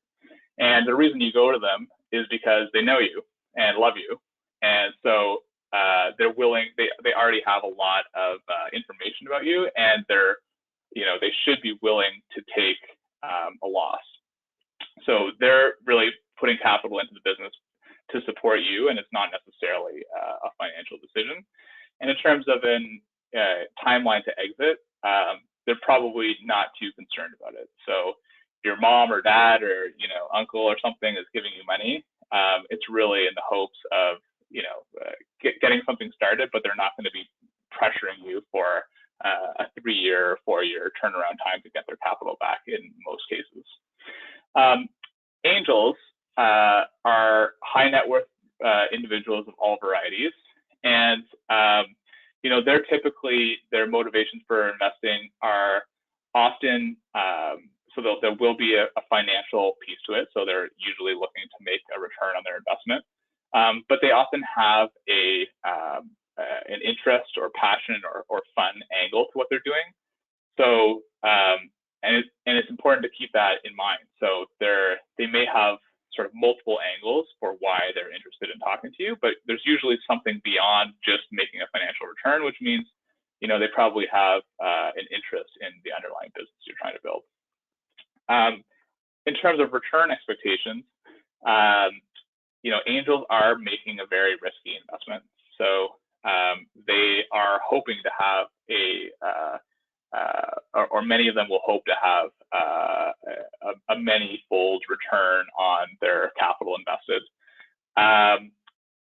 But there is just a huge variety. And so, some angels are just very passionately trying to accelerate the development of companies in a certain industry because they're super excited about that industry. They may also just really enjoy working with entrepreneurs. And so not all of them are motivated entirely by financial incentives. And that's why they're just, as a group, they are very diverse and support and understand the motivations of a particular angel that you're working with. On the institutional venture capital side of things, now you're dealing with professional investors, and they're investing other people's money, and so that basically requires a certain degree of professionalism, and it also requires a certain basically that their investment thesis is clearly stated, and so there's a little bit less variability in terms of what their objectives are. So they are definitely going to be motivated by the return on their investment. In terms of return expectations, for the most part, they're going to be looking for investment opportunities that have, a 5x return on invested capital or greater. And in terms of their overall portfolio, they're typically looking for a 15% plus IRR for their whole portfolio. And just when you think about the multiple they're looking for on the capital that they invest in,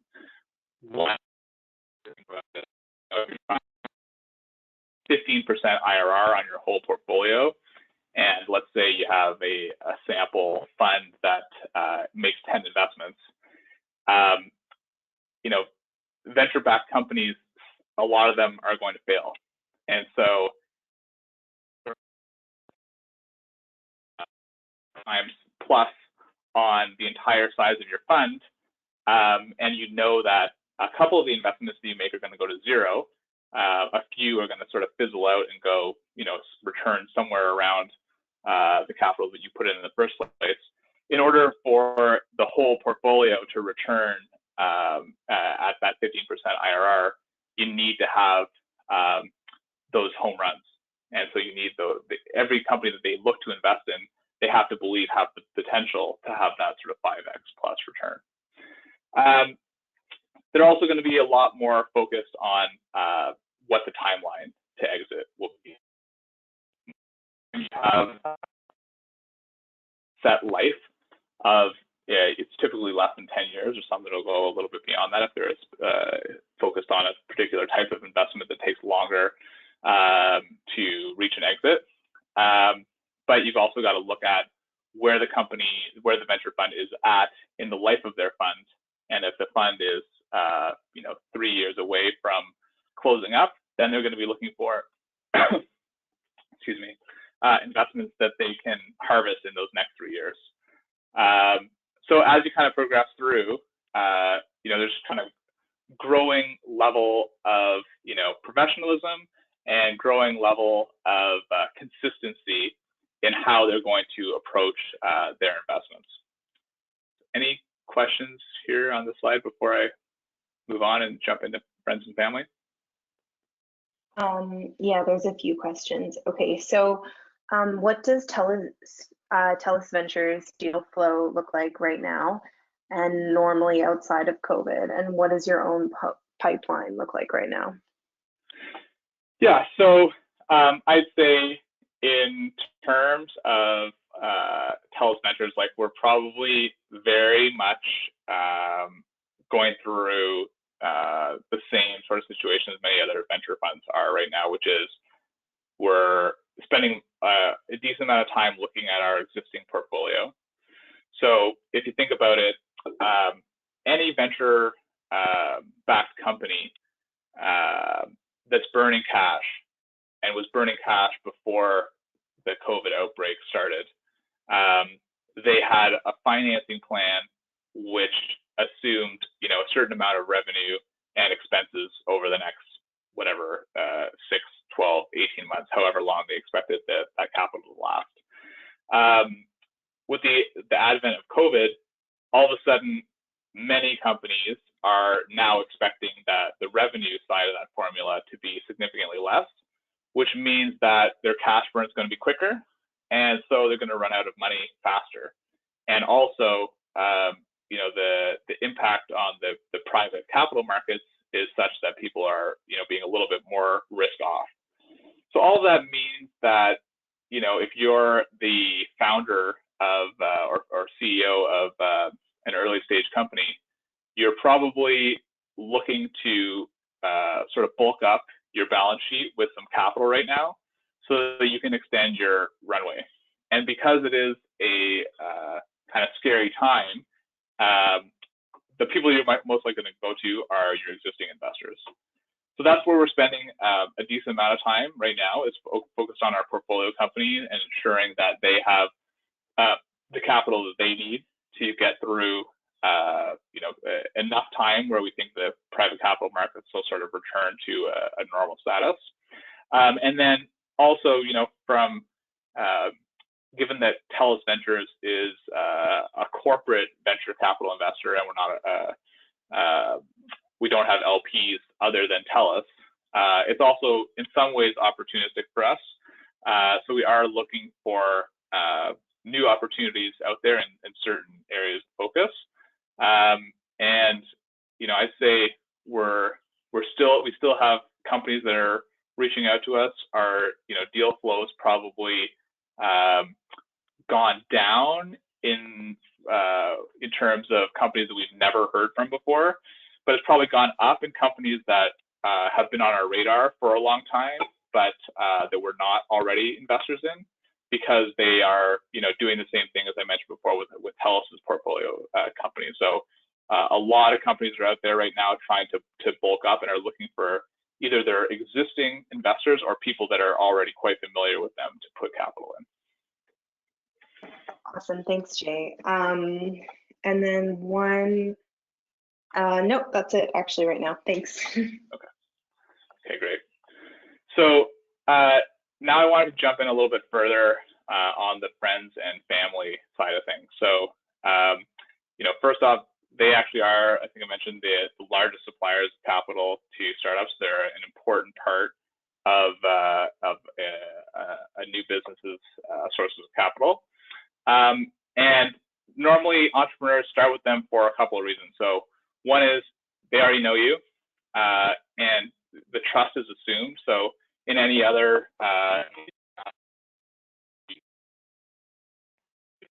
it takes time and energy to do, and with family you already have that done. It's cheap, so in terms of legal fees, they're normally going to trust that you're going to do it right, and also in terms of valuation, they're going to be more likely to believe that your idea is worth something, even if there's no product or revenue aligned with that first. It's also great for founders because on the control side of things, typically the founder is going to retain 100% control of the business. So usually if you do a friends and family round, you're not going to be giving up a sufficient amount of the company to have any kind of, to lose any control from a shareholder perspective. Also, they're unlikely to, ask for a board seat or anything like that. So it's kind of a win for you in that all of a sudden you have more capital at your disposal, but you're keeping all the control that you had before you did the round. And then, for that reason, the key thing I want to highlight here with friends and family is, this is often really more of an ethical decision to pursue this investor group than a financial one. So if you're raising from friends and family, you just want to make sure that you're transparent and that you're very clear on the level of risk that this type of investment has. And so they should be prepared to lose 100% of their investment. They should know that. They should be prepared to not get any of their capital back for a long time. And you also want to be comfortable having a conversation with this person or having Thanksgiving dinner with them for the next 5, 10 plus years of your life, regardless of what the outcome is. So whether it's a success or whether it's a failure and they lose everything, make sure that you're not damaging relationships that are important to you. In terms of some of the kind of key summary stats, so friends and family, typically they're on the investor sophistication side, they're going to be low.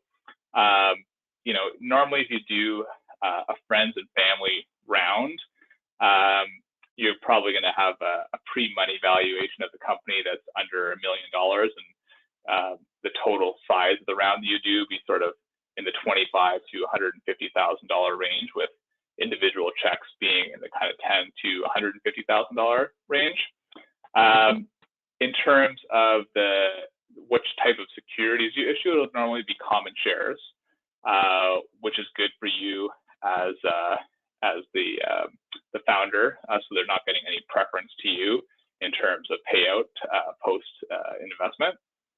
And transaction costs are low, effect on control is low, and in terms of the investor relations burden, so the amount of time you have to spend in updating them on the progress of your company, that's usually also very low. So that might be depending on how keen and interested your family members are, that might just be a phone call or you know, a monthly or a quarterly kind of quick update on how things are going, you're typically not going to be required to have, you know, a detailed board deck or anything like that you can share with them. So all in all, easy money, no impact on control, kind of the key pros to doing it. And on the con side of things, it's really all about the relationships. So you don't want to strain relationships with, you know, key people in your inner circle of friends and family. Any questions on this group before we jump to angels? Yes, there is one. Okay, so let's say I have enough money to put myself in 50K or like of debt. Is there any advantage to drag my family and friends in as well, like to use their money? I just want to make sure I have the question right. The question is, I myself have enough money to get this business going. Is there a reason not to do that? Yeah. Okay. Yeah. Yeah, I think it's really a personal decision. It kind of depends on, you know, both you and your family. So, you know, in the scenario where you lose everything, is that a disaster for you if you put all the capital in yourself because it's, you know, you have the money, but that loss is going to be something that, you know, haunts you forever, and your family's willing to share some of that risk with you so that if things do go sideways, you know, you all emerge with a little bit of pain as opposed to one of you emerging with a lot of pain. So I think it really depends on that. So on how what happens in the kind of downside.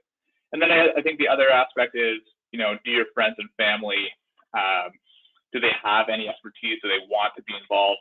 Do they have any ability to help you out? And do they want exposure to the success or failure of this business? So if they, you know, if they just out of interest think, hey, this would be really fun to, you know, give this person some money to get started, get their business going, and I'd love, you know, to support them and to benefit financially if they do succeed, then, you know, there's no reason not to. So I think it's very situation dependent, but those are kind of the different angles that I would approach answering that question. All right. Should we issue shares, equity shares, or is it usually just a loan? So yeah, so I guess, you know, you can loans are possible. I think normally, or I guess not normally, but the approach of my, you know, discussion is really from the equity side of things. So for the most part, it will be equity, just because, you know, when you are starting a new business, you normally have a business that's losing cash. And so if you have sort of a traditional debt structure that requires an interest payment, it's usually not ideal because you don't want to have to worry about making an interest payment in addition to managing your other costs. One option can be to do like a convertible note, which is kind of a blend between equity and debt.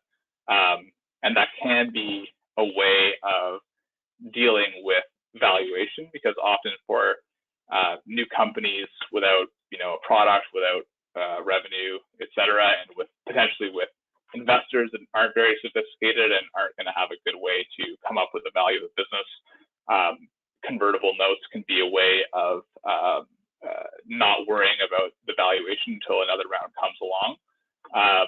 But for the most part, I think if you're out there raising your first friends and family round, it'll be through some type of equity. Awesome. That's all the questions for now. Okay. Right on. So next up we have angels, and so angels are just, like, by definition, they're high net worth individuals that invest in startups, and that's all you need to do to be an angel. Is you need to have enough income or assets to be accredited investor, and you need to have interest in startups. And that's not a huge burden. It means that there's a lot of people out there who are angels. And so as a group, they're highly diverse in a number of different ways. So from sophistication, from motivations, to how involved they expect to be with the company, and with regards to their expected return. So in terms of reasons why that you would go to an angel for investment, first of all, maybe you just need more capital than what your friends and family can provide. So you've got to kind of expand your sources of capital because you've dried up the closest one to you. And this may be the kind of first investor group where you're actually looking for someone to help you grow the business. So you might look for someone that has expertise in the market that you're working in, that can make intros and that sort of thing. And just because angels are, they're different from your friends and family in that they're interested in what you're doing. They usually have expectations for an ongoing dialogue with you.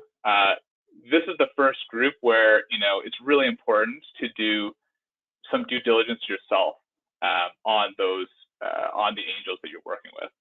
And so, can you see yourself meeting this person on a regular basis for 5+ years? And are they going to deliver on any commitments that they make to you in terms of introduction, providing advice, etc. So I'd say, when you're if you first start having discussions with angels, you're starting to meet with them, pitch your idea to them and looking for capital, you're quickly going to realize that the degree to which they understand your business varies significantly, and their ability to help you, or at least your perceived ability as to how much they can help you, is going to vary considerably. And obviously you care about getting the capital you need to grow the business, but you also want to make sure that you're prioritizing investors that can help you grow the business. And so if you get all excited because an investor is saying they can help connect you with this, that, and the other person in your industry, you better do your homework to make sure that they can deliver on that. And so that can be done through looking for referrals to other companies that angel has invested in, to talk to the CEOs of other companies that have experienced working with them. But it's definitely important to do that and to have a high level of comfort before taking capital from them. In terms of the kind of typical, what a typical angel round looks like, the investor sophistication will be, can range sort of from medium range to high. So again, like there's no, beyond having enough money to invest, there's no barrier to being an angel investor. So there are people who are very early or very, green in wearing their investor hats. So you may have people that are, not super professional investors. You may have other angel investors that have made 100+ angel investments and are super sharp and sophisticated. So it can be a big range there. And in terms of the pre-money valuation for a typical angel round, that can range from, I put $700,000 to $3 million. It can go outside of that, but that's a decent range on average. And typically companies doing an angel round will be raising in the sort of 300,000 to $1 million range, with checks from the angels ranging from sort of 20 to 150,000. In terms of the security type, there can be a decent range here. It can be common shares. It could be safes, which are a type of convertible equity. It could also be preferred shares. So there's a range of options here, and thinking through what those mean to you in terms of control and the impact on you under different exit scenarios is super important to understand. The transaction costs are usually pretty low.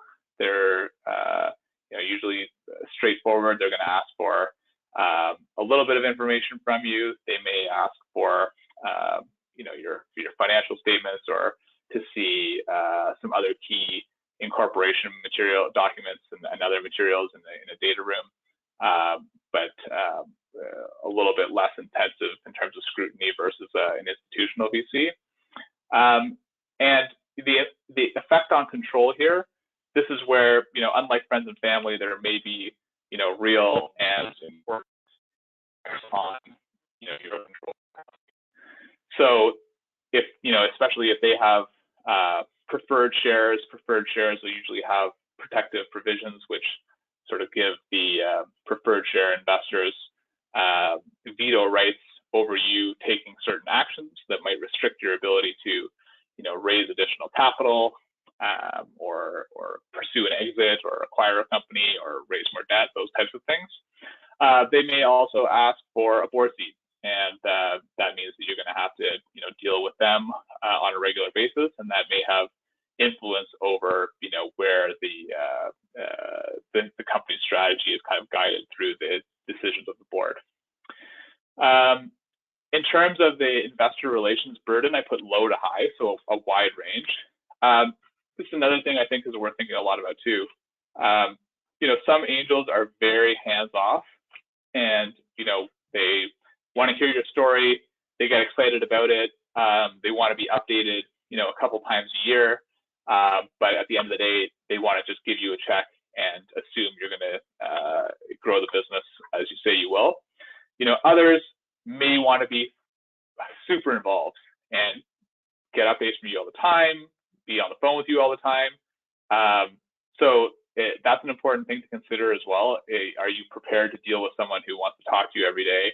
And if they're, if they're taking up too much of your time, are you going to be able to, navigate that and maintain a positive relationship with them?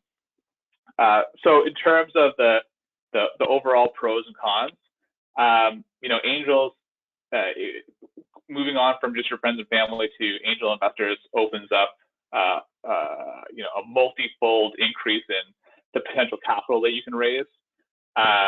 You're opening up a whole universe of potential people that can provide advice and introductions and support. So all great things to help you grow the business. And on the downside, this is the first group where you're starting to lose some control over the business if you're going to bring them in.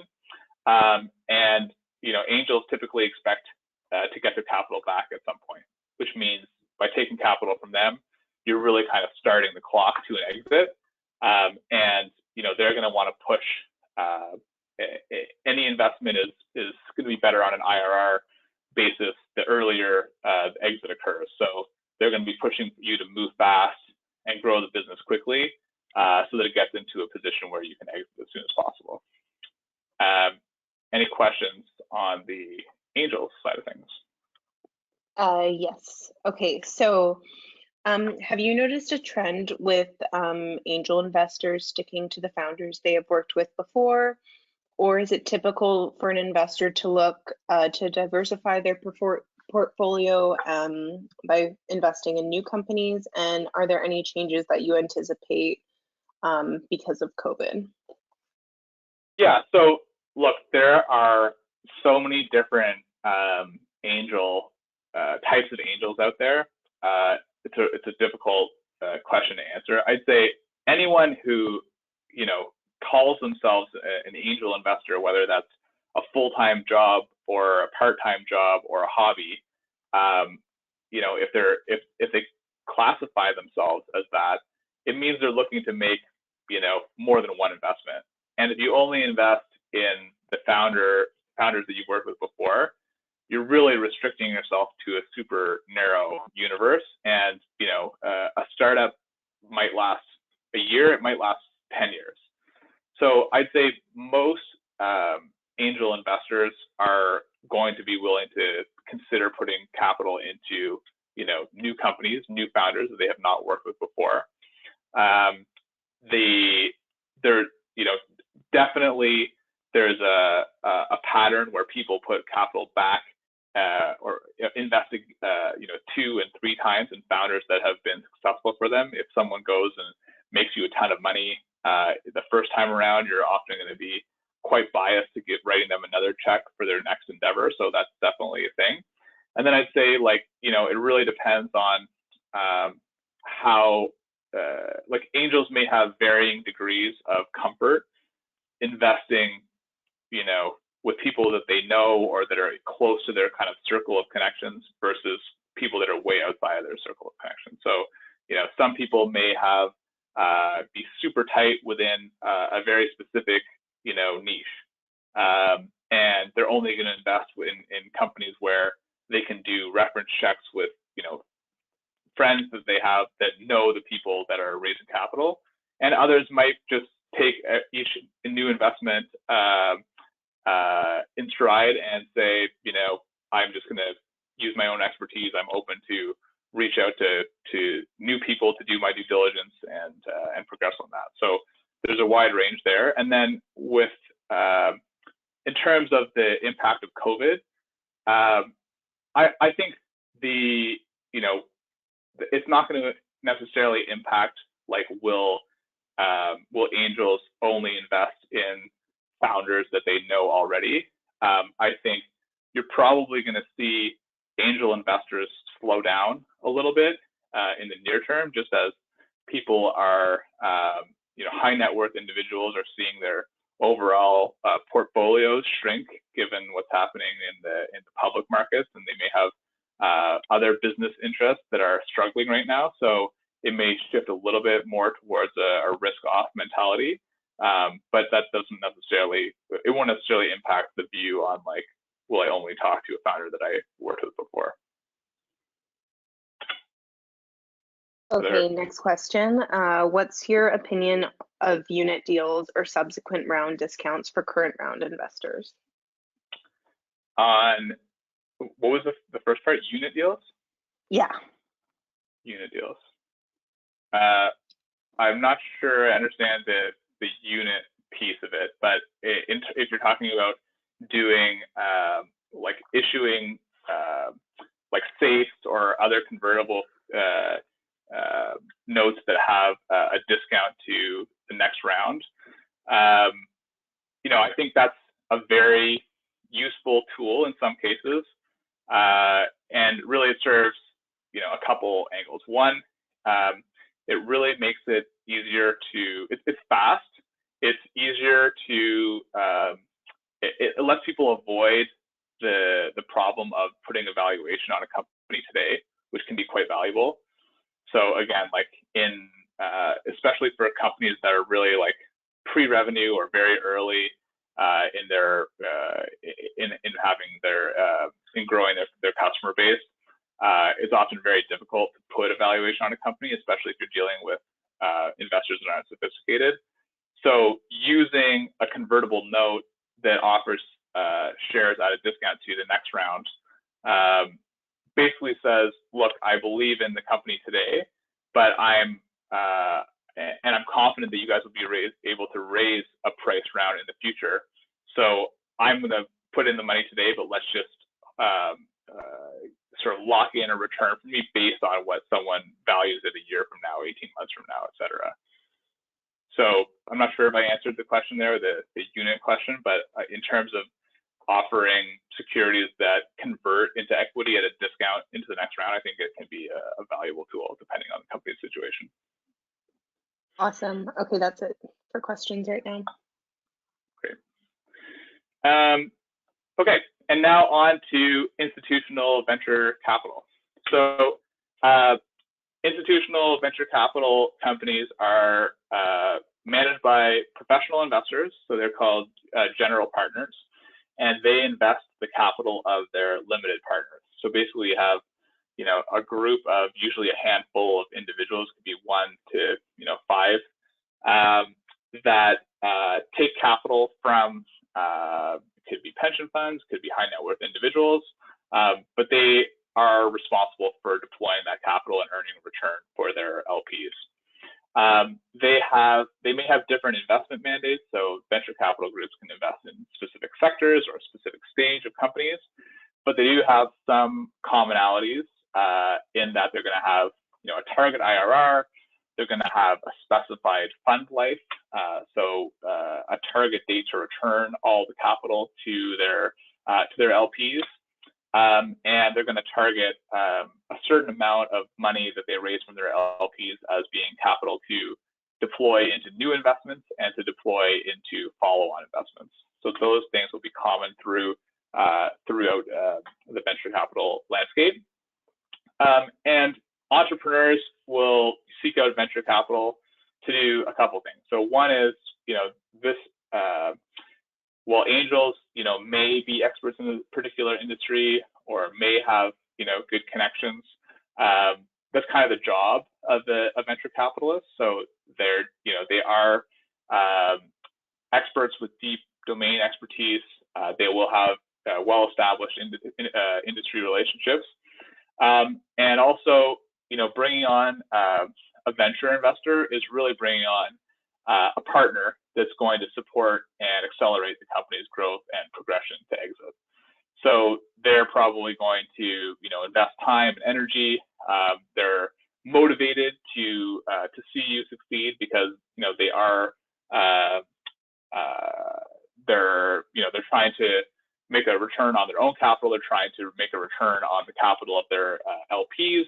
They probably have aspirations to raise other funds in the future. So they're tightly aligned with your with you in terms of growing the business and growing the valuation of the business.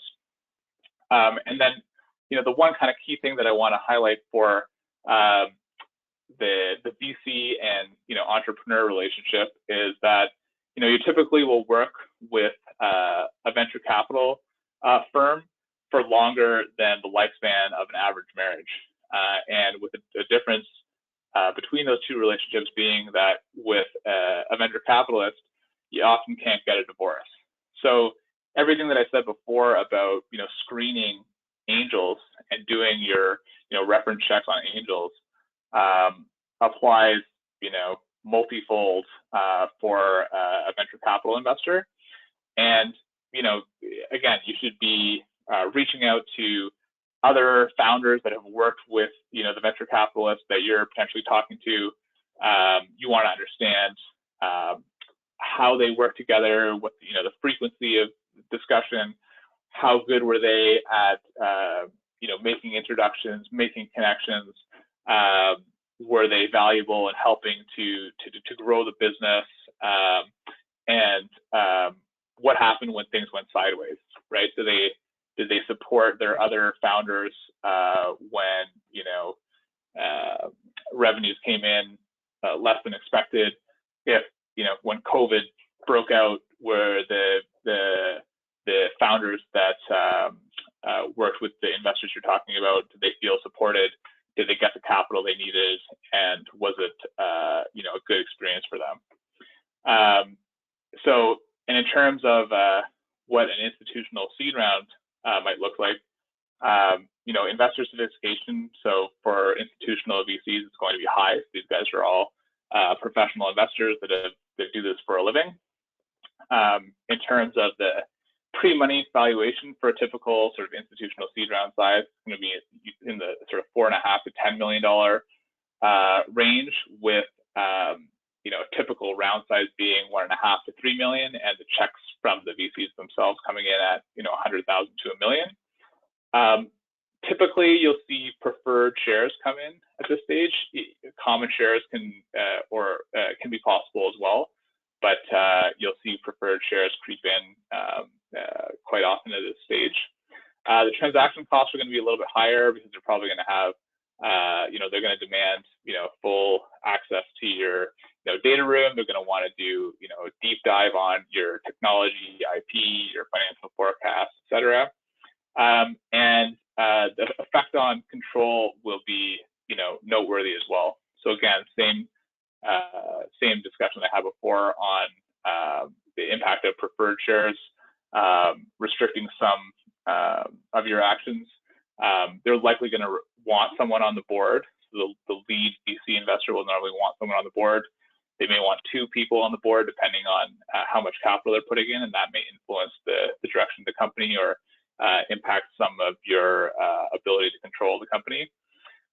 In terms of investor relations burden, I put medium, so they're going to be they're going to want information. So they're going to want your financials on a quarterly basis. They're going to want likely a board meeting and a board deck that provides an update on the business.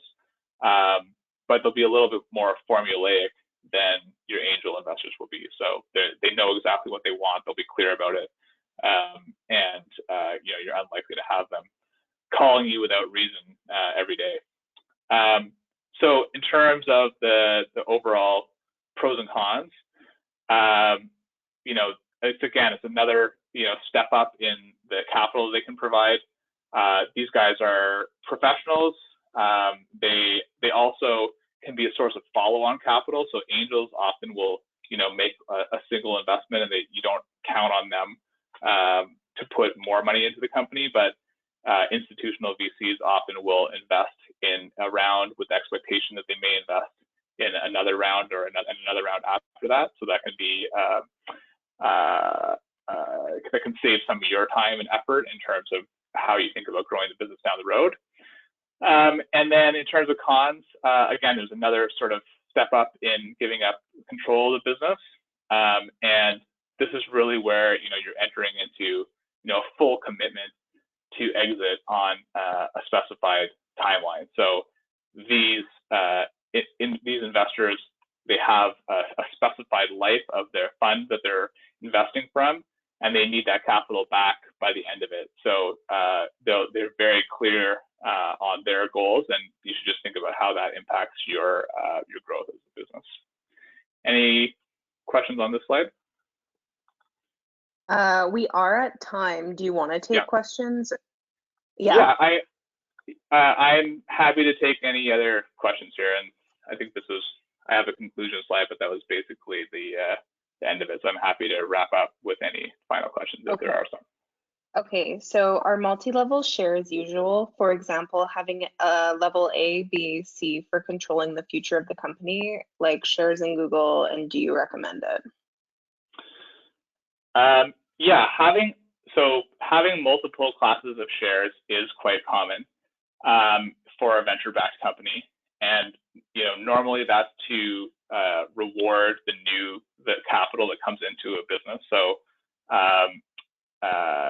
it's for venture-backed companies, if you're new capital coming into a business, one of the sort of key things that you often expect is to get your capital out first.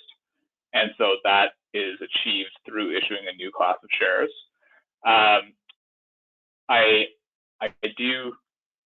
It does create complications in terms of governance, as well as aligning interests. So when you have multiple classes of shares, it means that an exit may be good for some classes of shares and bad for others, which can make getting a deal done complicated. But it is not abnormal to do that. It's actually very common to do that. So as a founder, the way I think you have to think about it is, normally you will have to create a new class of preferred shares to attract new capital into a business. So you sort of take that as a given. And then your job as a founder is to think about what are the actual terms of that new class of shares going to be, how does it impact me and the other classes of shares under various scenarios, and how can I try to negotiate for terms that avoid some of the messier outcomes. Okay, awesome. And then we'll just do one last question. Can you please elaborate on the meaning of pre-money valuation and how it is affected by the type of funder? Yeah, so pre-money, when you venture-backed companies, when they do a round, we typically talk about pre-money valuation and post-money valuation. The pre-money valuation of the company is what the company is worth before the new capital comes into the business. So if you think about it, 1 second after a deal closes, it's going to have, the amount that was raised in the bank, and we're trying to exclude that from the valuation and pre-money valuation. That's what pre-money valuation means. And in terms of why the pre-money is different, between these different rounds. It really just, it's not necessarily the investor, the fact that they're participating, that makes the round size, the valuation go up or down. It's more that it reflects the stage of the company. So companies that are like earlier stage, right out the gate, they've got their, they've got an idea and they want to raise $50,000 from mom and dad to get started. That's typically, that type of business is typically going to have a low valuation. So that's why in the, the friends and family slide, they have, pre-money valuations typically under $1 million. If you, got a few customers lined up, you've got a product together, you've raised some money already, you've got a couple employees, you've got a business that's starting to move, then, that type of business is likely to be valued more. And that's the type of business that may attract, institutional VCs or angels. And so it's really about really the maturity of the company that determines the pre-money valuation, as opposed to, who is investing in it as a determinant. If that makes sense.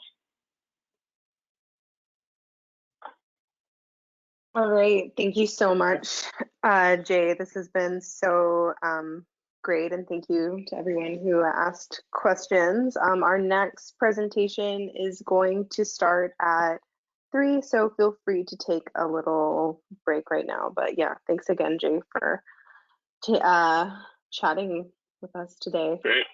Thanks for having me, everyone. Bye.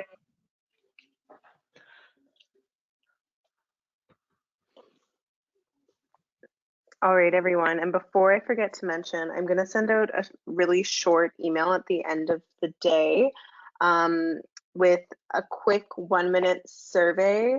I promise it's actually 1 minute. It's really less than that. But just if you could just quickly give us your feedback on the presenters today, that would be super awesome. So make sure you look for that in your inbox tonight. And yeah, as well, we'll be posting the presentations and the recording of this webinar on our website today, and I've included that link in the chat box and on Slack, but it will also be in that email. So see you back online in a few minutes, everyone.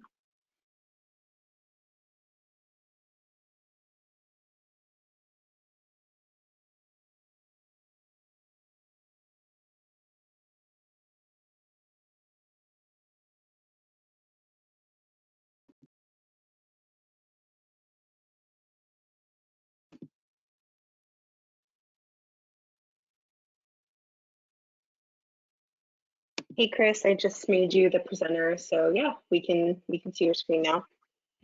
Awesome, thank you. Can you hear me okay? Yeah, great. Yeah, I'll intro you in just a few minutes. Sure. Here we go. How does that look? Is that good? Perfect. Yeah.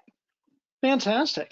And I'm going to give you a bit of a heads up. This could get pretty tight to 60 minutes. This is my first time presenting this, and I try to make a power-packed presentation, but yes, I apologize in advance. I'll try to be as efficient as I can. Okay, sounds good. Yeah, just let me know if do you want to hold off on questions until the end then?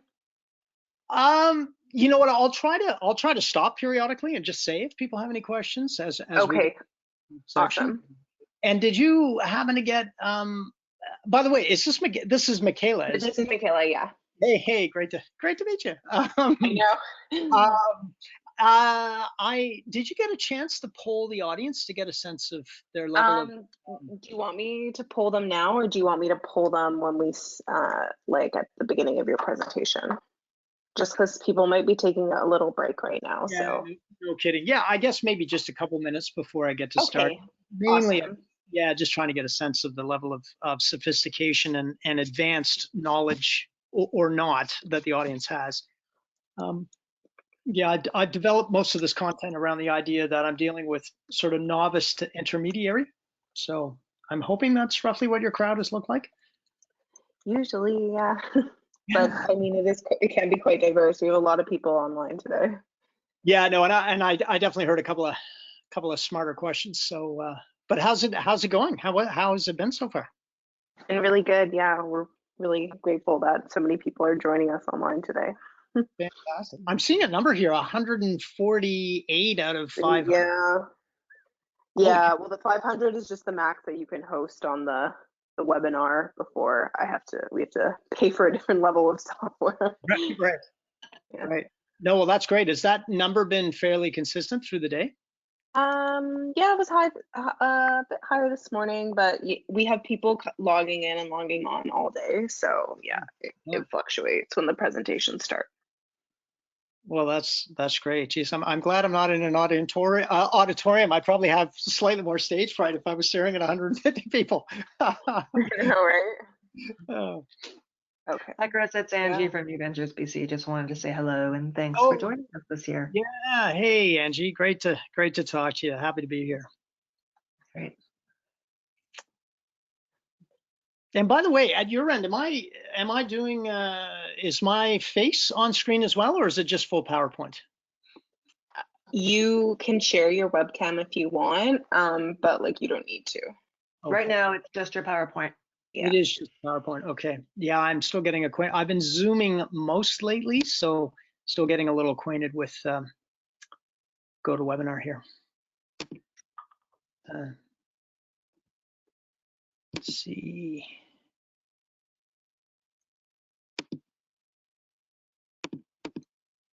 Oop.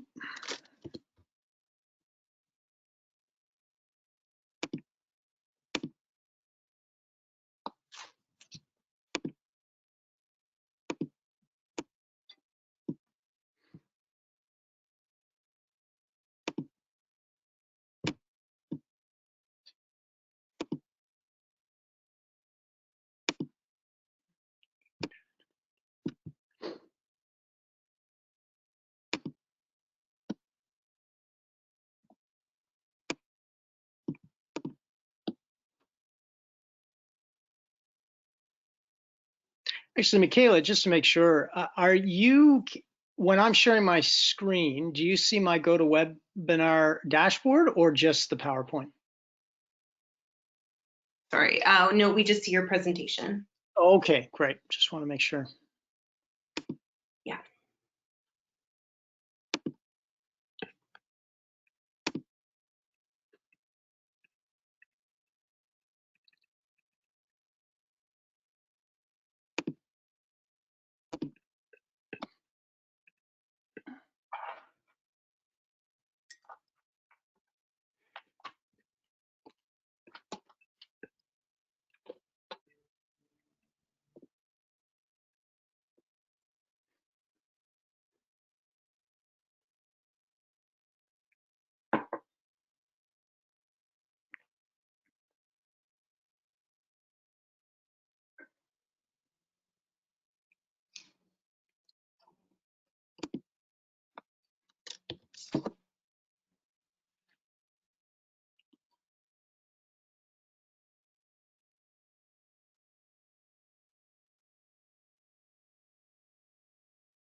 All right, everyone. We're just about to get started with our next webinar that's led by Chris Stairs about breaking down your money model.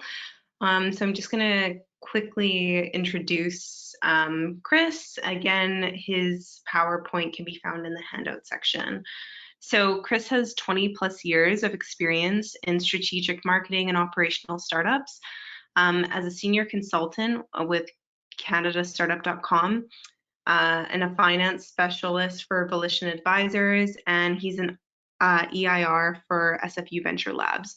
Chris has supported ventures and innovations across a broad range of sectors, and these include constructional management, software, e-learning, therapeutic apparel, industrial automation, event technologies, and anti-counterfeit platforms. His work, prior to his work in venture space, Chris began his career in sports marketing and tourism hospitality, and working for global brands such as the NBA, Olympics, and FIFA. Chris holds an MBA from UBC, so I don't know what you really haven't done, Chris, but we're so grateful that you could join us today. So I'm going to set out a few polls to the audience really quick, and yeah, you can start talking. That's great, Michaela. Thanks so much for the introduction, and great to be here today. And thanks everybody for joining me. I understand there's quite a large number, and we're getting late into a Saturday afternoon, so really appreciate you spending some time here. I will try to keep this as entertaining and as impactful as possible to keep you on the edge of your seat before we get to the end of the afternoon. So, Michaela. Hey, Chris, can you just reshare your screen? It just went blank for me. I don't know if it went for anyone else, but yeah. Sure, let me, let's see now.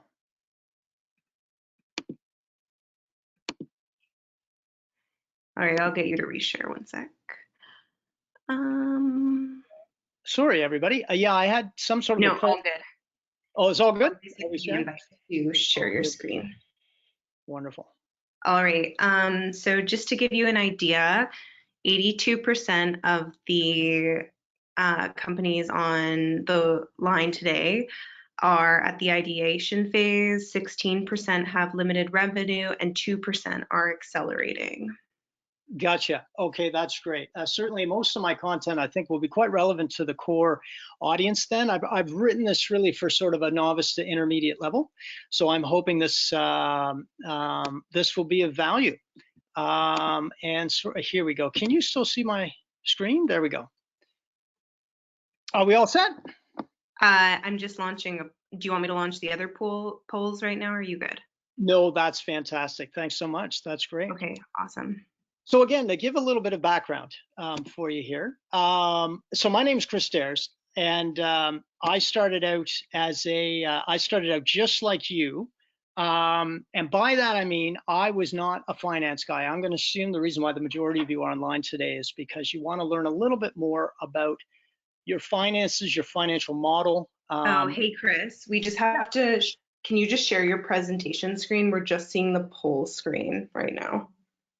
You bet. I'm not, sorry, Michaela, I'm not quite sure what's going on. My screen is getting interrupted by the poll screen quite often. Let me see if it tells me I am sharing. Let me try to, sorry, that's what's been. You just gotta make sure you, yeah, it's just the one browser. Yeah, I know. Yeah, it gets popped. This poll does pop up once I share the results. But yeah.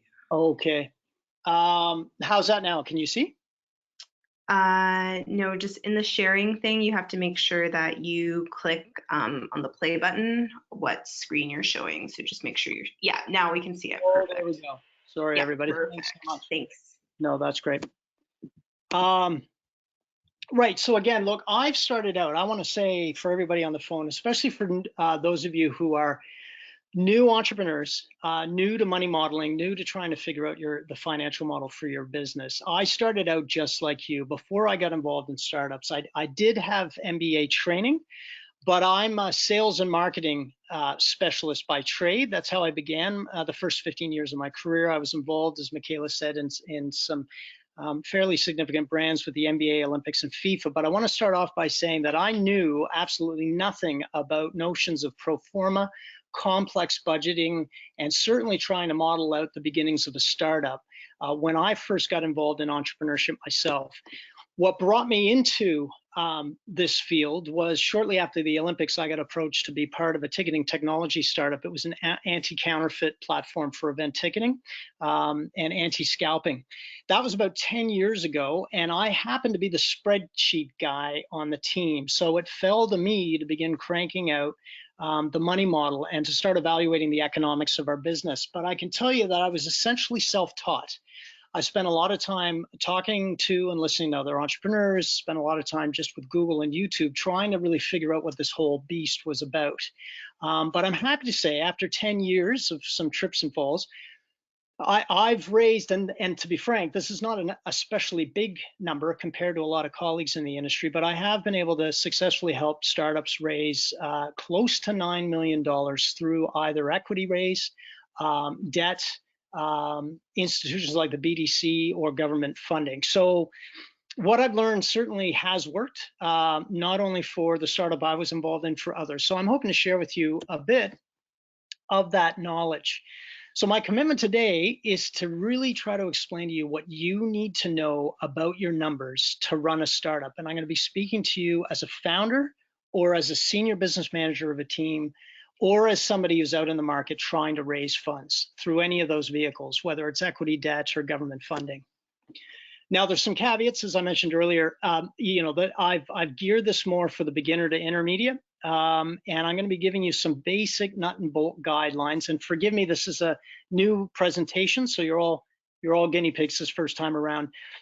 There's one thing I've got to caution you on, is that unfortunately there is no single universal model for financing a company. Your money model is going to be as varied as the business models are in the market. If you're selling a technology, or you're in a non-tech play, if you're selling software as opposed to a physical product, or you're just a pure service play, the reality is that your finances, your economics, your money model are all going to look quite different. So I was hoping to kind of, it'd be great if I could just sort of walk you through a standard universal template. Unfortunately, it's not as easy as that, but what I do hope to do is get you starting to think and starting to be comfortable around what it takes to construct your money model. And certainly after this, if you have any questions, feel free to reach out for me. You can find me through Volition.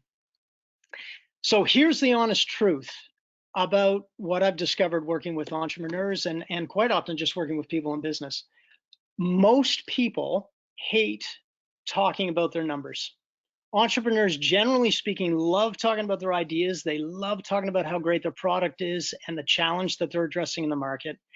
But there tends to be a real lack of literacy around understanding their numbers, understanding how to explain their business from a numerical perspective, and selling the economics to their business.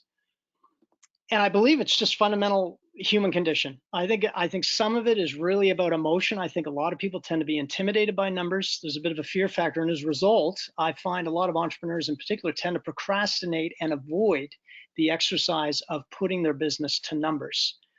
But this is what I've discovered as I began to embrace the exercise 10 years ago myself. I actually discovered that the sooner you embrace your numbers, you're going to actually discover that the numbers are critical to helping you navigate your success. First off, they take it by putting numbers to your business. You move from the world of abstract to making things very real and measurable. That gives you an incredible amount of clarity. And most especially as a business leader and founder CEO, the numbers actually help you to prevent second guessing some of your strategic decisions, whether it's a decision about a sales strategy or a decision about how you're running your operation. Maybe you have a manufacturing model you're trying to sort out. As soon as you start evaluating your business challenges using real hard numbers and economics, things to some degree start to get a little bit simpler, or at least a lot more clear, and you start to rule out this second guessing. Now, most importantly, all that aside, certainly if you're out in the market trying to raise money, you're not going to have a lot of success until you get to a point where you're able to speak effectively to your business from a numerical perspective. So what I'm going to walk you through today are some basic lessons I've learned as it relates to how you really get your head wrapped around those numbers and your money model. So where do we start? Well, I begin with some great advice that Sir Richard Branson has often given us. And he says, basically, start simple and keep it simple. Complexity is your enemy. So when you're jumping into a really tough exercise, potentially like pro forma modeling, how do we break it down and keep it simple? And I'm also going to let you know that I discovered along the way that the way I tend to approach a money model is a little bit like the way I approach a lot of art. When I was a lot younger, I took a lot of fine art courses and I did a lot of sketching, and I discovered the reality is that fleshing out your money model and your business economics is kind of a lot like fleshing out a drawing. You sort of begin with a general outline, you rough it out. before you crack open a spreadsheet, before you pull out the calculator, just sort of begin with some basic estimations and get yourself comfortable with how you would describe your business using numbers. It's only later that you really need to start going in and filling the details. So how do we break this exercise down? Well, what I discovered is I took a moment before preparing this presentation to sort of think about whenever I land a new client, and when that client comes to me and says, Chris, look, I'm having a tough time really developing a money model for my business, and I need somebody to build a pro forma and a set of financial statements for me. Can you do that? And I've certainly done that for a range of businesses across a range of sectors. And I thought, well, how do I go about doing that? And I realized there's a 5-step process that I go through. And it's the same process that I would advocate any entrepreneur to go through. And I would encourage you to do it precisely in this sequence because there's going to be, it'll make it very systematic. There'll be a methodology that has a lot of logic to it. And that 5-step process, which I'll run you through, is first just fleshing out approximately what your business looks like, your basic cocktail napkin numbers. Then I'm going to tell you a little bit about what you really need to think about as it relates to your business model. We're going to spend a bit of time on goals and milestones. Then we're going to talk about that big hairy animal that some of you who may be newer to the game often hear about, your pro forma. What is that thing? And then I'll wrap up by talking a little bit about key performance indicators and the kind of what if analysis you should be doing once you've built your pro forma. So that's going to be the basic outline for today. Now, Michaela, before I carry on any further, any questions popping up so far online? No, none right now. Okay, sounds good. So let's begin with cocktail napkin numbers. Here's something I figured out as an entrepreneur and as I helped other entrepreneurs raise money, is that a lot of people jump into or think they need to develop a pro forma and these comprehensive financials. They understand there's a tool that they've got to build, and they understand that this is part of the due diligence process when they're raising money. But quite often they actually don't understand what's the real story that they're trying to figure out with their numbers. There's actually some critical milestones and there's some critical metrics you should be looking for as an entrepreneur, and it doesn't really matter what your business is. There's sort of a 4-step story that you want to be able to present. And I call them your cocktail napkin numbers because the most effective entrepreneurs that I've ever met understand that 4-part story and are able to sketch it out on a cocktail napkin in a loud hotel lounge in a matter of 2 or 3 minutes. And that's the way every entrepreneur should be thinking, in my view. And here's the essential economics, the pitch story that you should be looking at. It starts with understanding what a single sale looks like in your business. Angel investors often call this your unit economics. Do you understand your average sale? How are you pricing that average sale? And more importantly, what kind of margin are you getting out of a single sales transaction? The next part of your story, which is absolutely critical, is how many of those sales transactions do you need to execute in a year to be cash flow positive? What is your annual recurring revenue required to get you to cash flow positive? And that's a critical threshold. Later stage investors are not necessarily as excited about that particular milestone, but you as an entrepreneur and founder absolutely need to keep your eye on the ball and treat that as one of your initial early stage goals, because the moment you're cash flow positive, you are self-sustaining, you are no longer dependent on external funding. And as Ralph Turfus once said, a very well-known entrepreneur with many more years under his belt than I have, he once said, the day you become cash flow positive is the day that you have a sound sleep.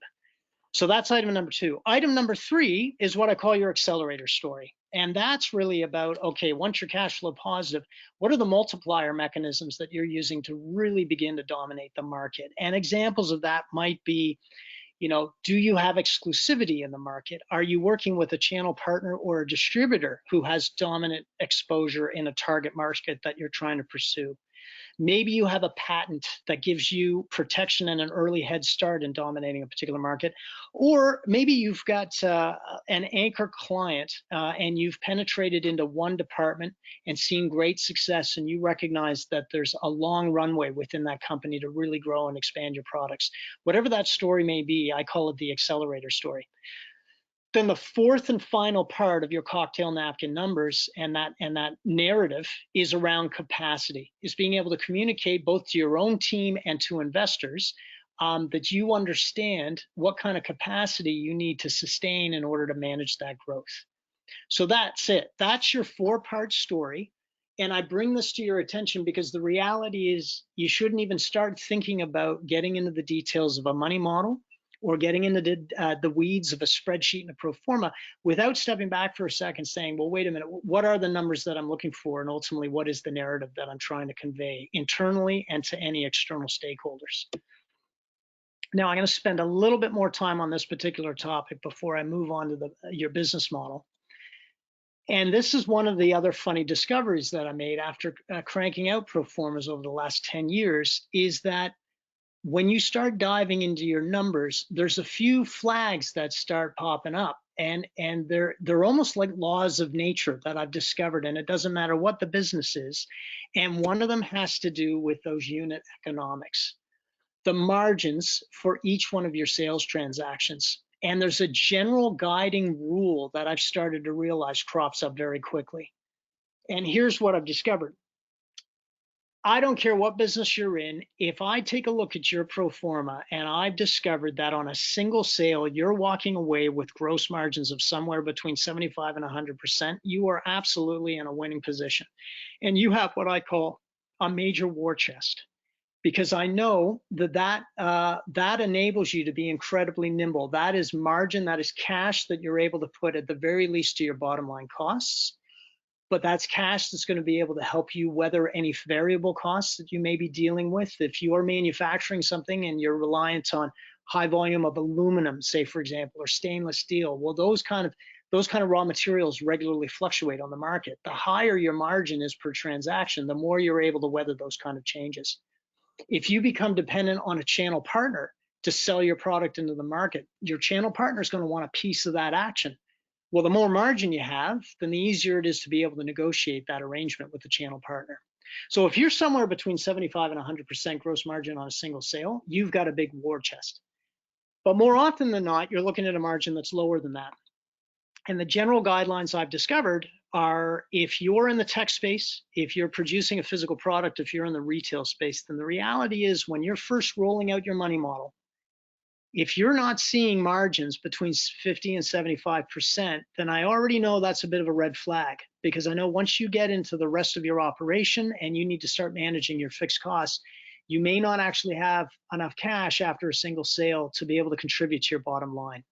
Now, this again is just a guiding principle. I've certainly run into companies that, tech companies that are cranking out physical product, and they can manage with a 40% margin, 40, 45.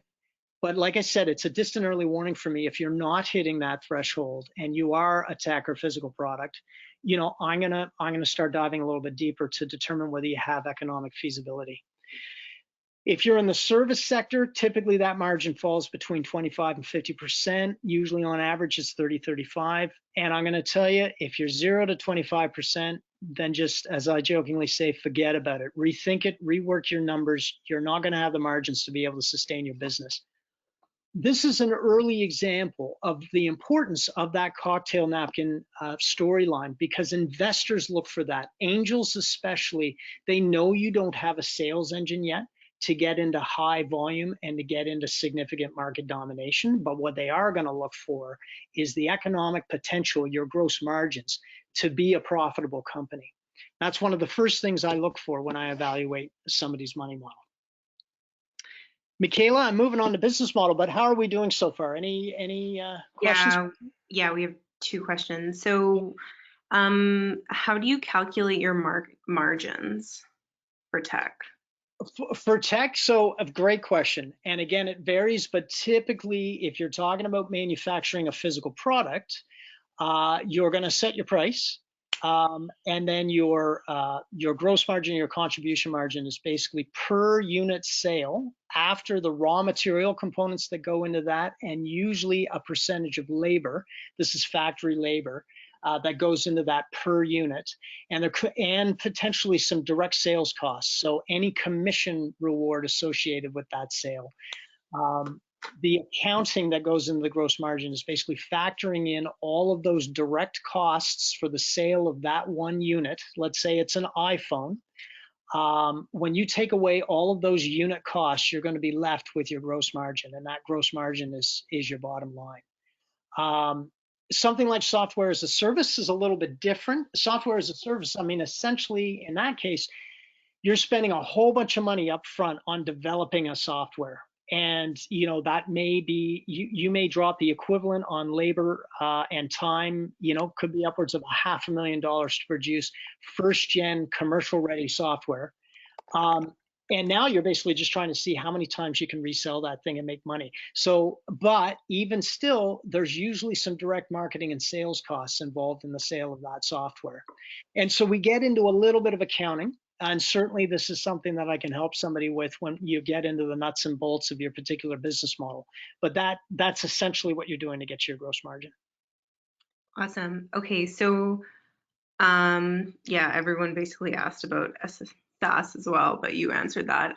So what about all public tech companies that have a gross margin from -20 to -50? Any tech companies that have gross margin of -20 to -50? Yeah. So their margin falls within the 20 to 50% range? I guess. Yeah, it's, or they don't plan to generate revenue for like a certain amount of years. They don't plan to generate revenue in a certain amount. I mean, I guess the best way to address that is when I say, and I should caveat this by saying, again, this is very much in the early stages before you factored in, for example, the costs of distribution and channel partners, before you factored in maybe commissions that are going towards your sales team, before you factored in the variable fluctuation of raw material. When you just look at a single transaction, when it comes to tech and product, I know that you, and especially when it comes to that product coming off the factory floor, basically another way of looking at it is you need to price that product to a point where you're going to be generating that kind of gross margin. Because once all of those other costs of business kick in, it's going to eat away at your margin, and you're eventually going to find that a lot of these tech companies, when you get down to net profit margin, could be down to say 5%. So I look for that in the very beginning. I look for margins that are landing somewhere between 50 and 75%, because I know eventually that margin is going to get eaten away one way or another, depending on strategically what you need to do to grow your business. If it's a publicly traded company and what you're seeing are gross margins below 50, 75%, it's probably because if you dig away at it, you're actually seeing the impact of the costs of, say, working with channel partners or retail distributors or what have you. I don't know if that helps to answer the question, Michaela. Shall I carry on?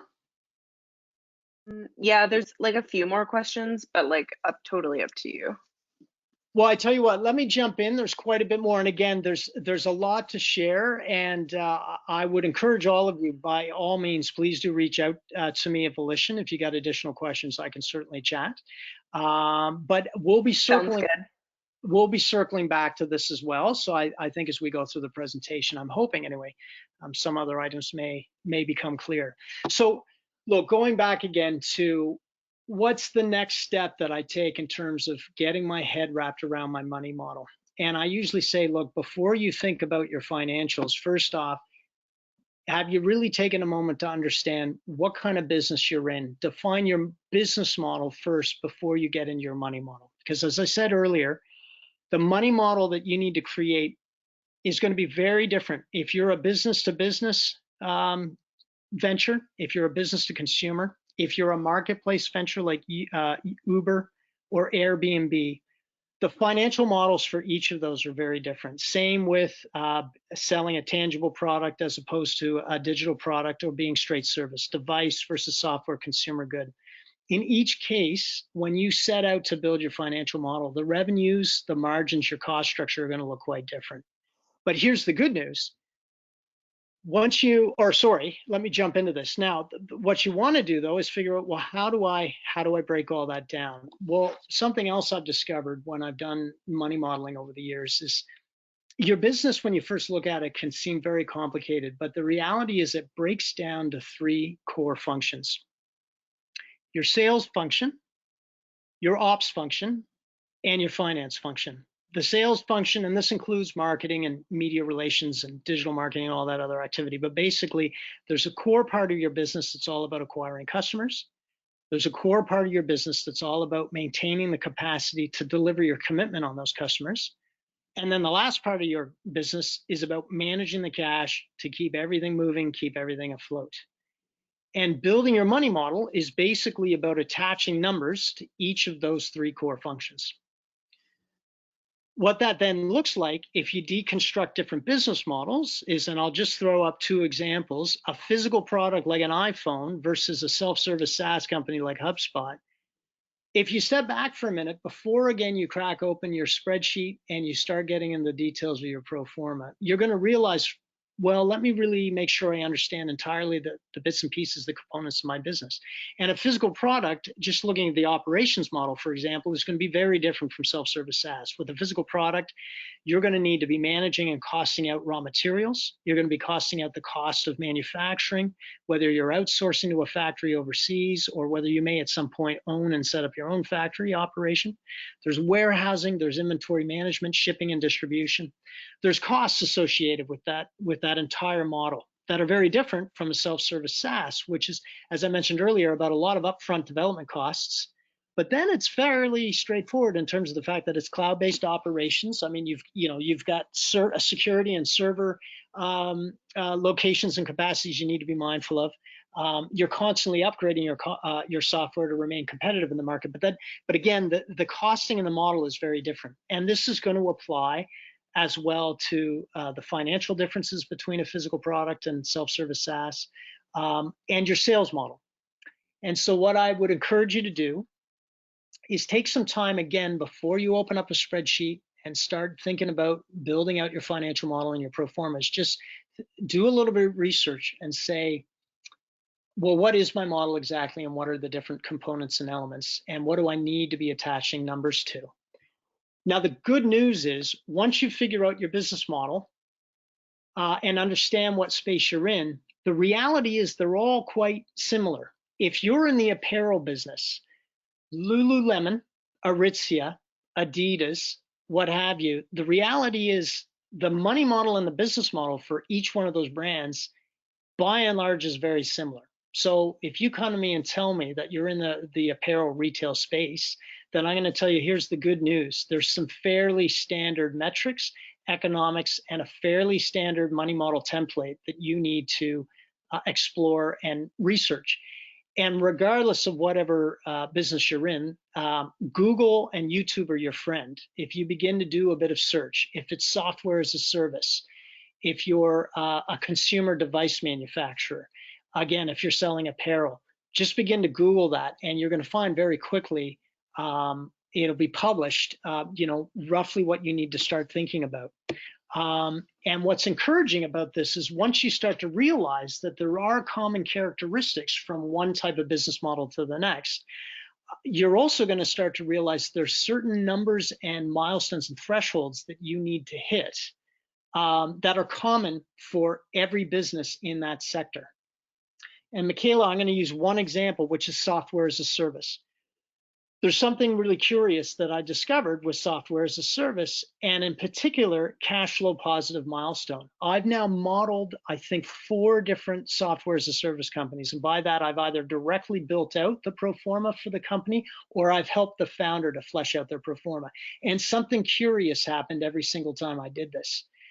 Assuming it's a well-managed SaaS, I discovered that the cash flow positive milestone was typically reached somewhere between $1.25 and $2.5 million annual recurring revenue. Now that's a pretty big swing, but I'm going to pick a target in the middle, and I'm going to say it kind of landed down to 1.5, 1.75. And again, it was a bit like a law of nature. I was like, that's curious. This number keeps coming up time and again. Is it possible that if you're in the SaaS space, that could be a bit of a universal milestone that you should be striving towards and expecting as a goal or target. Curiously enough, Michaela, last year I came across this SaaS funding bit of research that was published by an investor house in Berlin by Point Nine. And I looked at this napkin, and it basically said they'd done a lot of research with investors at different stages in a company's growth, early stage seed, Series A, Series B. And I saw a number that struck me. If you look at that top row, it said that Series A investors typically don't look at SaaS companies until they're generating about $1 to $1.5 million in annual recurring revenue. And a light bulb went off because I thought, wait a minute, I knew after running pro formas for 4 different companies that is actually roughly where a well-managed SaaS should be reaching cash flow positive. And then I thought, well, that kind of makes sense because Series A investors, by the very nature of what they look for in terms of investment opportunity, they usually begin putting money into companies when they've reached cash flow positive. They're more interested in fueling scalability and accelerated growth. So I'm using this as an example to say it's really important. Again, we start with your cocktail napkin numbers. You understand the overall narrative that you're trying to look for. Before you jump into your spreadsheet, like what's the narrative? What are the milestones that I'm looking for? Then number 2, let me make sure I understand my business model, because as soon as I understand my business model, if I'm a SaaS company, for example, I'm going to realize that there's some universal metrics that keep popping up, and those metrics become my guideposts as a SaaS company or an apparel retailer or what have you. So that's the importance of looking at your business model before you look at your money model. Michaela, I'll take a break again before I jump into section 3.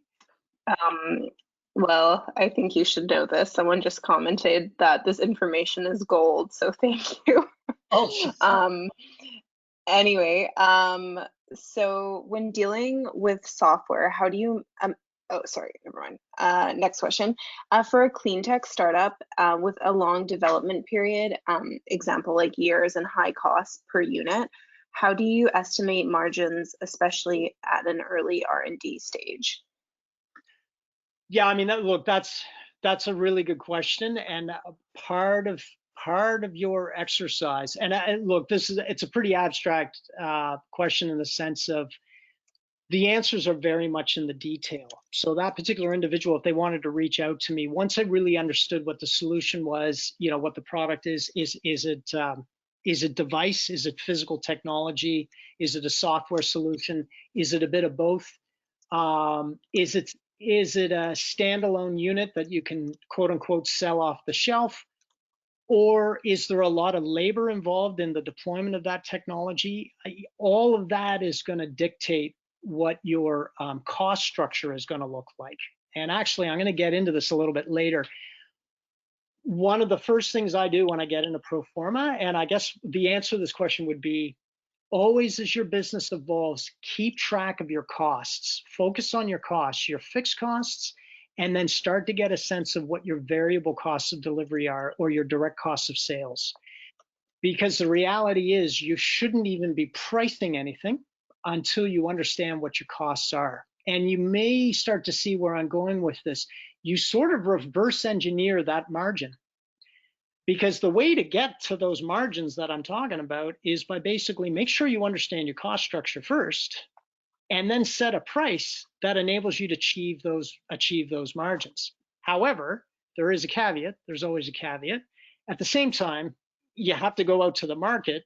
Market has price sensitivity. And so you need to determine once you've internally run the model and figured out what the price should be based on those economic thresholds, you still need to go back to your pilot partners and your anchor clients and say, okay, well, based on my cost structure, this is, I think, the price I need to take to the market. But is this a price that's economic and for you? Is it palatable for you? So there's definitely some research that needs to be done.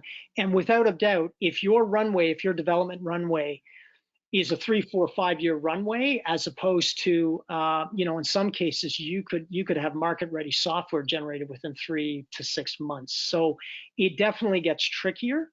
But somebody on your team, I would encourage you, is making note of those costs, and they're beginning to model it out in their head. And again, they're doing it just on a napkin to begin with. It doesn't need to be a spreadsheet. You just need to be mindful of those thresholds. Michaela, I hope that helps to answer the question. I'm going to be dodging a lot of these questions because in many cases I'm going to say it depends because it's really Yeah, for the devil sure. in the detail. All good. Sorry, is there one more, or I'm happy to jump ahead? Yeah, there's one more. Well, there's a few more, but I'll say this one. Any thoughts on a service that operates with a bid-based pricing model with regards to determining margin? Bid-based pricing model. So this is they're allowing the buyer to essentially bid on the service. Yeah, I think so. Yeah, that is a again, that's probably another conversation to take offline, although it is topic. I mean, interestingly enough, that was starting to show up in the world of event ticket sales, which was one of my original sectors. There's also something called Dutch pricing that's out there. The short of it is bid-based pricing, there's a couple different ways of looking at this. You should be getting to a point where there's a bare minimum amount of revenue you need to generate per transaction. I mean, that's my first warning to any business, is you need to basically understand what is the absolute minimum revenue that I need to make per transaction for this to be economically viable. In some cases, if you're getting into bidding, then one of the reasons I think why you might be looking at that model is because there's a reasonable amount of demand in the market relative to a minimal amount of supply, that the market is going to bid up the price to the point where you're going to be economically sustainable. And again, I come from the world of event ticketing, and everyone's probably fully aware of the amount of scalping that goes on and the amount of bidding that goes on in the secondary market. That's a market that can, without a doubt, sustain all sorts of creative pricing models around bidding, around Dutch pricing, and what have you. But yeah, you need to be careful, and a lot of that has to do with understanding the demand and the dynamics of your market. Beyond that, again, I'd need to get into the particulars to understand what that might represent for that individual. But Chris, Okay, thanks, Chris. Yeah, Chris at volitionadvisors.com. Please do email me, and I can try to point you in the right direction with some resources. So Michaela, look, going back, great questions, everybody, by the way. And thanks for the earlier compliment.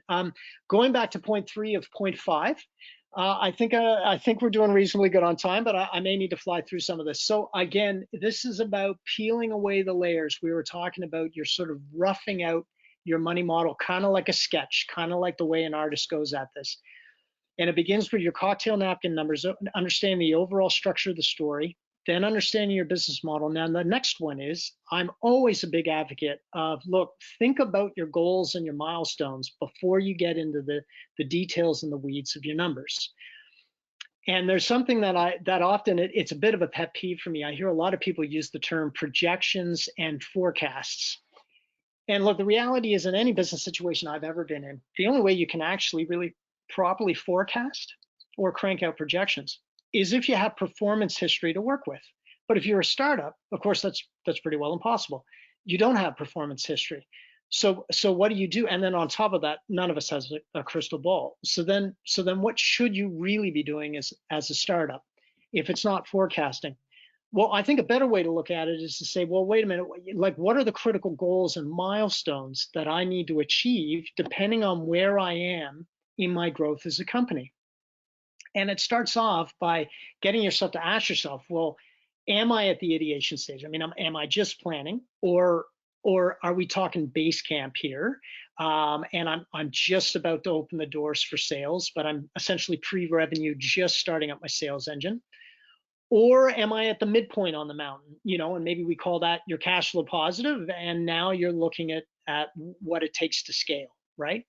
Or let's say it's the pinnacle. Maybe there's a few of you on the line who are much further along, quite a bit more sophisticated, and this is about establishing market dominance. Whatever that may look like, You as an entrepreneur and as a business leader, it's really more about setting the goals. What are the goals? And then reverse engineer the business model and the operations and the sales engine you need to achieve those goals. So as a startup, the question is, what do those goals and milestones look like for me? Well, I'm just throwing up a few examples, but the ones that often come up, if I'm early stage and I've just cranked out a prototype or my first gen MVP, then quite often my goal, it isn't even about revenue. It's often about the number of users. I need to get a number of users to validate need and to validate functionality of my MVP. The next one, of course, is typically once you do start selling, as I've mentioned to you before, usually the first goal you want to pay attention to is cash flow positive. What is the volume of business I need to achieve to at the very least survive and know that I'm paying my staff and be able to sleep soundly at night? After that, when we get into different scenarios of scalability, you're still ultimately asking yourself, well, what is the end game here? Both for myself, and then quite often there's pressure from investors to say, what are you doing in order for me to be able to cash out? And quite often those goals then are around things like securing a percentage of the market. Maybe in the particular market that you're in, if you secure 20% of the market, you're the dominant player. So then you're asking yourself, well, what kind of an engine am I building to get 20% of the market? Or in other cases, it's about a consistent growth multiple. Maybe you're in your third year, and you realize, well, I've been doubling my revenue year over year. Well, look, that kind of activity, if you double your revenue year over year for 4 years in a row, that's the kind of activity that typically invites acquisition. People may start looking at you and wondering whether you should be acquired. And if that's what you want your exit strategy to be, then that may be a goal that you're shooting for. Regardless of where you're at, what I'm saying is don't pick numbers out of a hat when it comes to forecasting or projecting. Think about where am I at in my growth and evolution and what should be the next logical goal or milestone that I should be shooting for that I need to model out in my pro forma, and then work back from there. Start researching the numbers to get to that model. And if in doubt, I tell anyone, and when I sit down with an earlier stage client, I say, look, start with cash flow positive. Again, you have no performance history. Cash flow positive is actually the one number you can calculate down to the dollar because the math is fairly straightforward to figure out. You're not second guessing. And again, it's your do or die threshold. It's also a great way to calibrate your pro forma, your spreadsheet. Because for any of you who eventually do sit down and build out your pro forma, and that pro forma is often built using a spreadsheet, well, any of us who've worked with spreadsheets often know that, there's a lot of mathematical formulas built into it, and sometimes those mathematical formulas don't work properly, or they're broken, or you may have even had a typo. So when you set a goal to shoot for, it's a way of calibrating to make sure that the spreadsheet even works. But it also begins to help you understand what I call your levers. Because what you're going to have to do is start playing with your revenue month to month to figure out, how do I get to cash flow positive? And then you start realizing, oh, I need to move my costs a little bit. I'm realizing in order to achieve this amount of revenue, I need 3 sales reps, not 2 sales reps. And you start to see how your numbers work. And then you may discover something like, you may start to discover, wait a minute, I'm starting to realize that the most revenue I can count on any single sales rep to generate is 300,000. And then they hit their capacity and I need to hire another sales rep. And that becomes a lever. You start to realize for every sales rep I bring into my program, with my particular model, I can count on them to, if they're well trained, to generate 300,000, and then I need another sales rep, or look at another way of scaling. So that's what I call calibrating and learning your levers. But it all goes back to setting a goal before you start jumping into the dirty details of your pro forma. And that's where we're at this stage. As I've mentioned before, you've begun to sketch out your overall story. You're starting to get an idea of strategically, as a business leader, how you should be thinking about your numbers. But now we're going to get into pro forma development, which is part 4 of the dialogue. But Michaela, I'll stop for a break again just to see if anyone has any other questions. Okay. We're okay right now, Chris. Okay, sounds good. Yep. I will soldier on. Thank you. So now we're going to get into pro forma development. And again, I think I heard that closer to 80% of you on the line are at the ideation phase. So my guess is if you are anything like I was, the first time I heard the term pro forma in a meeting, I was like, uh-oh, what's that? Some kind of Latin term. I had never heard of it before. And this is a guy with an MBA. The term had never come up. And I was like, what is a pro forma? And so I kind of got out of the meeting and I started Googling it right away. And I was like, this sounds complicated. Do I really need it? Are you sure? How hard is this thing to do? Is there a right or wrong way to do it? Is there that universal template? Am I going to get in trouble if I don't do it right? And especially when you throw Latin terms around, I kind of joke, but it's another one of those things that kind of intimidates people. It sounds like a legal thing, right? Well, here's the reality. A pro forma is basically a budget. That's all it is, right? But it's a budget that's designed a certain way. And what I'm going to do is give you a bit of a checklist on what you should be thinking about in terms of designing a budget. I was thinking about showing you a particular pro forma, but the reality is, again, the pro formas can be so specific to a business. It got into a lot of vagaries and a lot of detail that I thought might cloud the discussion. But for those of you who want to reach out, again, I'm more than happy to have a one-on-one and talk to you a little bit about where you may be able to find a template that's specific to your business model. But here are the nuts and bolts of a pro forma. Typically, you want to model between 2 to 5 years, depending on the complexity of your business. If you're in the pharmaceutical industry, you could be modeling out for 10 years. But most pro formas that I've been a part of are somewhere between 2 to 5 years to really help you understand what your growth trajectory is going to look like. I highly recommend you evaluate this on a month-to-month basis. So yes, I'm actually telling you, you may have a spreadsheet with 5 years times 12 months is 60 columns, but it's important at some point to look at the growth of your company and those levers, the revenues and your cost structure on a month-by-month basis, because as you grow, you may start to see certain trends and certain thresholds that kick in at critical times, and it's important to be able to break that down on a month-to-month. I encourage you to make this a cash-based budget, and by that I mean wherever you introduce revenue in a given month or costs in a given month, at least for this early version, make sure those revenue and costs actually reflect the timing of when the cash comes in and the cash goes out. Keep it as real as possible from a cash flow perspective, because the last thing the pro forma is going to be telling you is ultimately how much cash you need, how much you're spending, how much of a runway you need to raise, and then again, when you do strike that cash flow positive threshold. So those are some basics as it relates to how to go about designing your pro forma. Again, as I mentioned, unfortunately, there is no specific template, but there is a step-by-step process that I'm going to recommend in terms of how you build it. And it starts out by, I'm going to tell you that every single pro forma I've ever built, it begins with a minimum 8 tabs.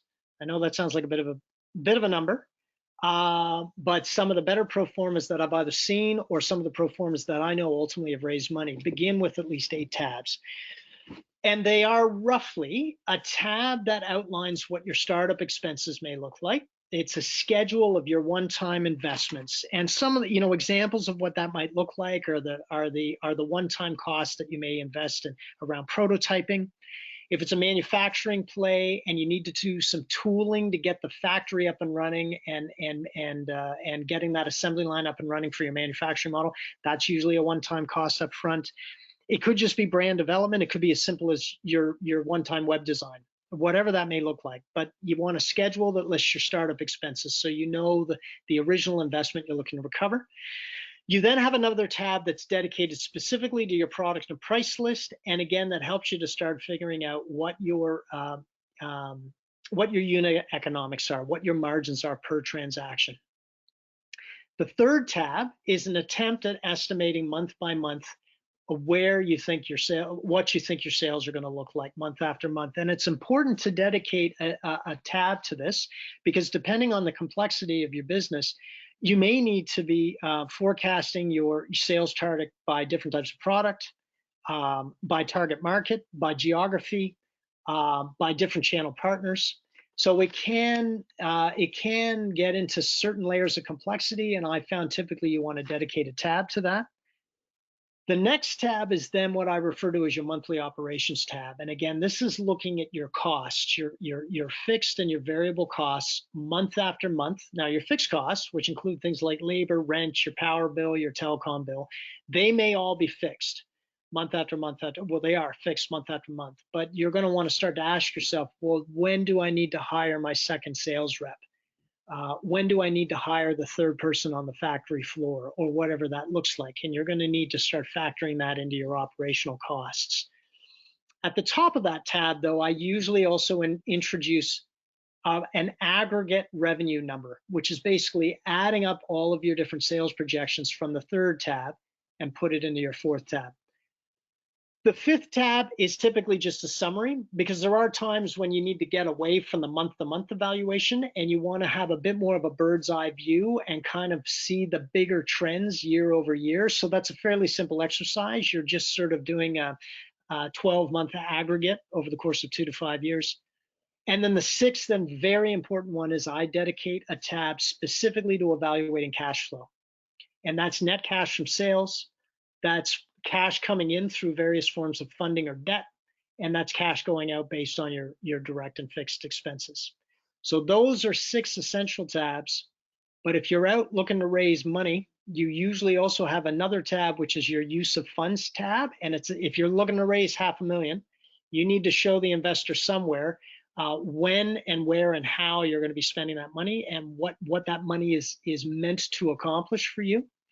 And then the 8th tab is what they often refer to as your cap table or your capitalization table, which is a schedule of who's invested in your company so far, when they invested, how much they've invested, and roughly what claim to the company they have as a result of the percentage they own. Those are your 8 core tabs in a pro forma. Now, depending again on your business model, you may have some additional. I mean, and if you're an Excel spreadsheet geek like myself, you know, I sometimes go on with a few additional tabs. But certainly if you've got a physical product that you need to model out, then you probably have another tab that's doing a real deep dive on your raw material costs and production costs, so your materials and manufacturing. If you're selling a physical product, then you may also need to do a very thorough cost breakdown on your shipping distribution. And then depending on the kind of business you're in, you may have a very complicated labor complex staffing model, which requires you to have a bit of a dedicated labor tab, especially if you're getting into, you may have seasonal labor. Some of your business may revolve around periodic contracts and projects where you're ramping up staffing, part-time staffing or contracted staffing, and then you're kind of letting them go, depending on the cycle of your business. So these are just examples of the different tabs that go into your pro forma. Now, what I am going to tell you though, I know there's a lot to absorb, but the next question is, how do I research my numbers for each and every one of those tabs? And this goes back to an earlier question. Again, I try to do this as systematically as possible, and I do it in an order. And when I get a sense of a business and what their business model is, I start by researching and anticipating what their fixed costs are, because those are typically the easiest to research and the kind of easiest to guess over time, especially if you do a little bit of research about your business model. Then I get into direct costs.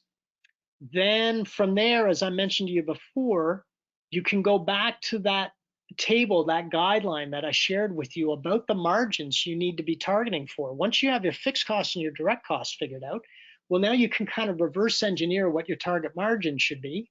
And then that can start to inform what your price, from an economic perspective, what your price needs to look like. And again, the reality is that you need to balance that against what the market is willing to pay, but purely from an economic feasibility standpoint, you know, this reverse engineering of your price is a very helpful exercise. Once you've figured out fixed costs, direct costs, and pricing, then obviously your sales forecast kicks in and you start to get a real sense of what your profit potential is going to look like, and you can start running some economies of scale. And we often refer to this as actually a bottom-up design, working from your fixed costs all the way up to your sales targets. And the reason why is because if you look at an income statement, typically your fixed costs are at the bottom, then your direct costs are sort of moving your way up the statement, and then you have revenue at the top. And by the end of all that, you kind of get a sense of what your net profit and net cash should be and your cash raise. Now, I've talked quite a bit about the structure of a pro forma, and I've talked about the order in which you'd want to populate your pro forma. But again, the question is, yeah, but where do I actually get the numbers from? And again, I remind you, well, we've already talked about that. You just step back for a second. You say, I know my business model, and I just need to think about 3 core functions. I need to think about the costs associated with selling, the costs associated with running the operations and capacity, and then the cash requirement I need to keep this afloat. And again, it goes back to making sure you understand that depending on the business model, if it's a physical product, say, versus a SaaS, you're trying to put costs to each one of those functions.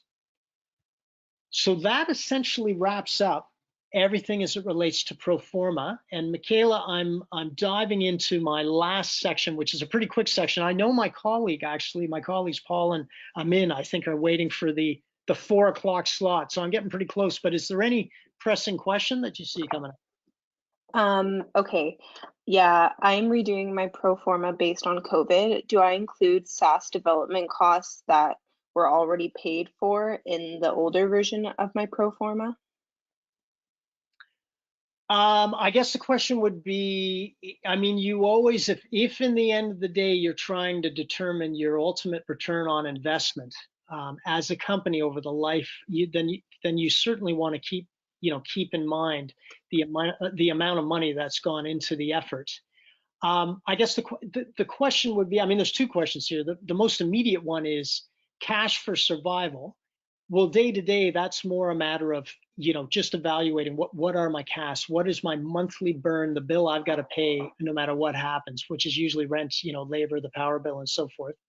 And then getting a sense of the direct cost of sales. So if it's just for the purposes of managing your operation month to month, then your original startup costs are maybe less of a concern, because that's effectively money spent, and it's essentially a sunk cost. And by that I mean it's money spent regardless of what happens to your business.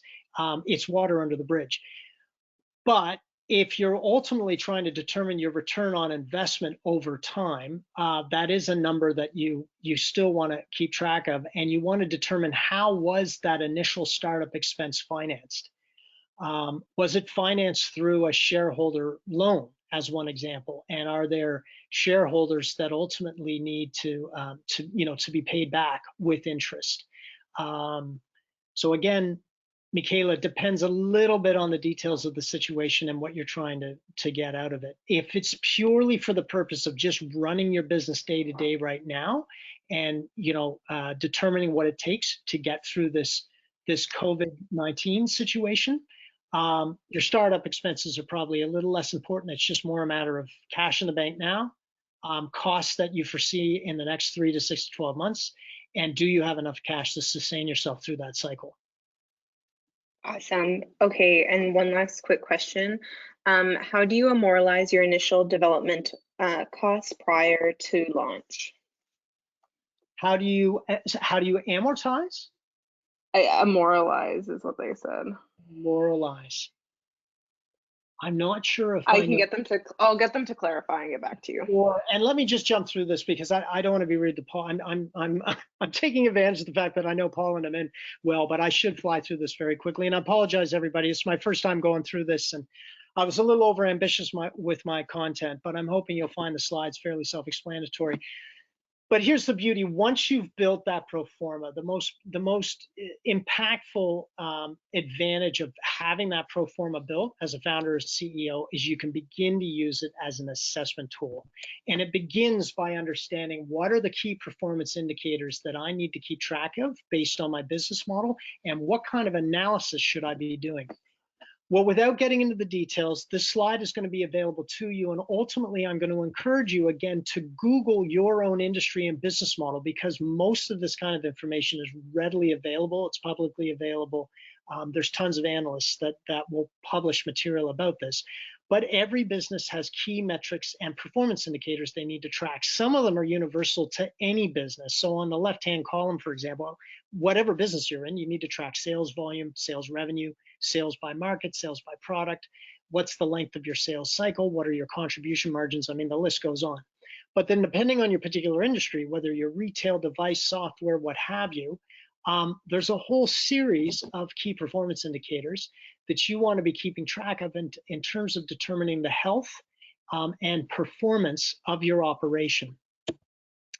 But again, the good news is that one, it's widely available. If you Google if you Google KPI of apparel retailers, those KPIs are going to come up.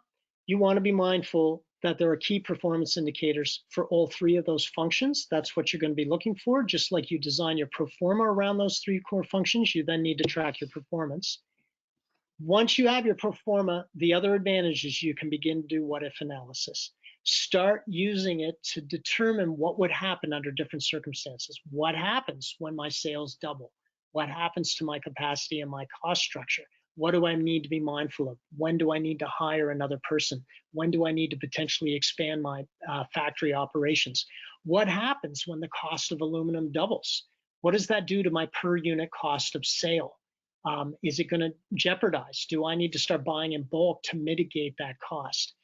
Of course, the big one we just talked about is what happens when COVID-19 shows up again. Now you've got a tool to help you do early stage risk assessment and early stage mitigation. So it's a great tool always and moving forward, not just once as it relates to raising money, but as it relates to intelligently analyzing your business about your feasibility, your profitability, your cash requirements, and so forth.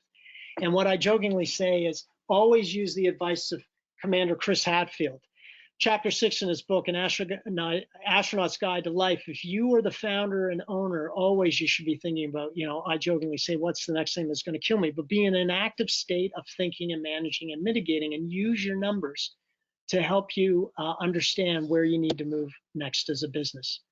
And all of that dovetails back into your cocktail napkin numbers. Now, once you've gone through that exercise, you're going to have the numbers to complete this narrative, which is exactly what investors are going to be looking for, but it's also what you need to use for an assessment tool and determine whether you're staying on track.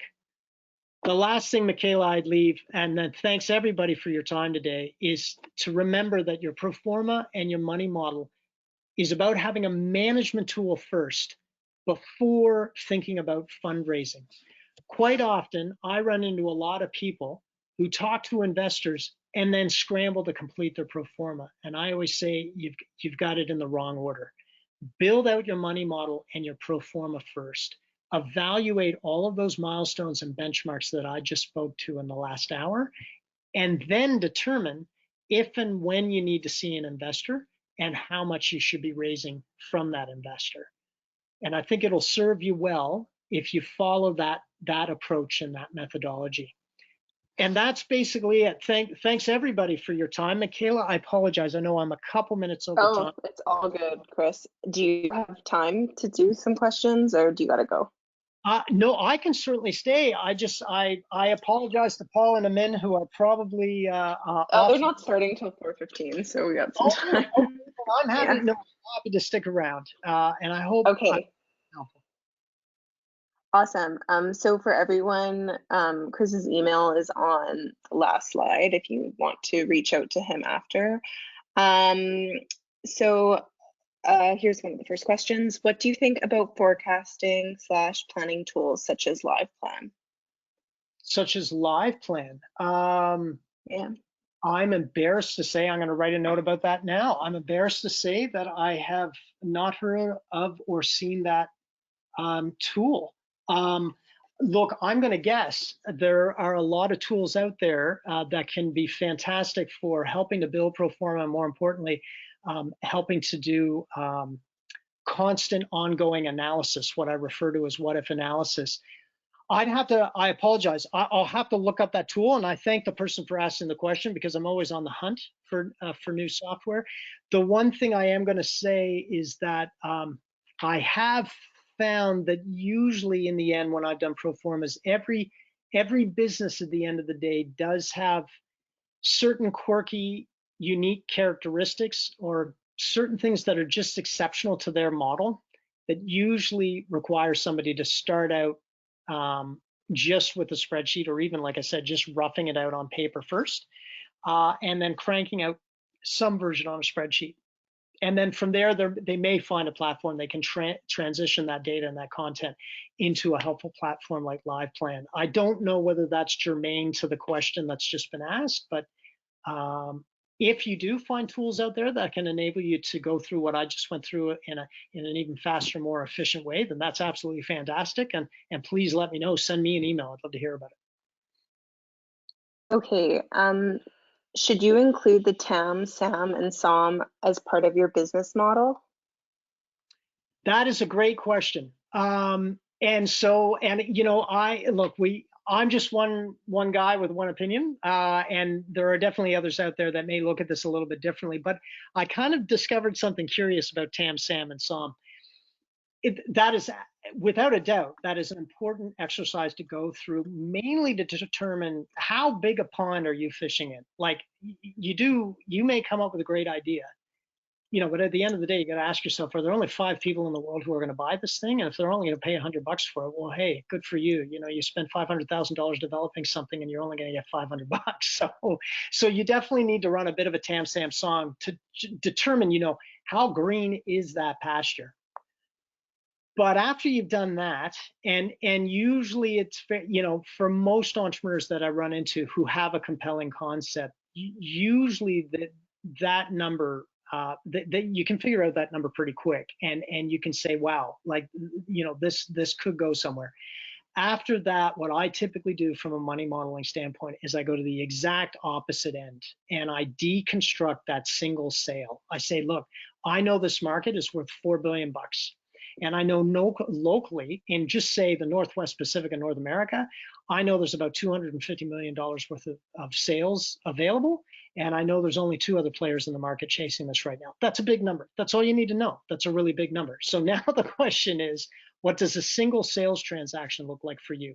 How much margin are you making off that? How are you actually executing that sale? Like what is the sales engine behind that?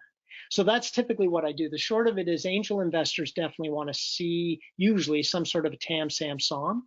But once everybody sees it's a big number, then it really goes back to those unit economics.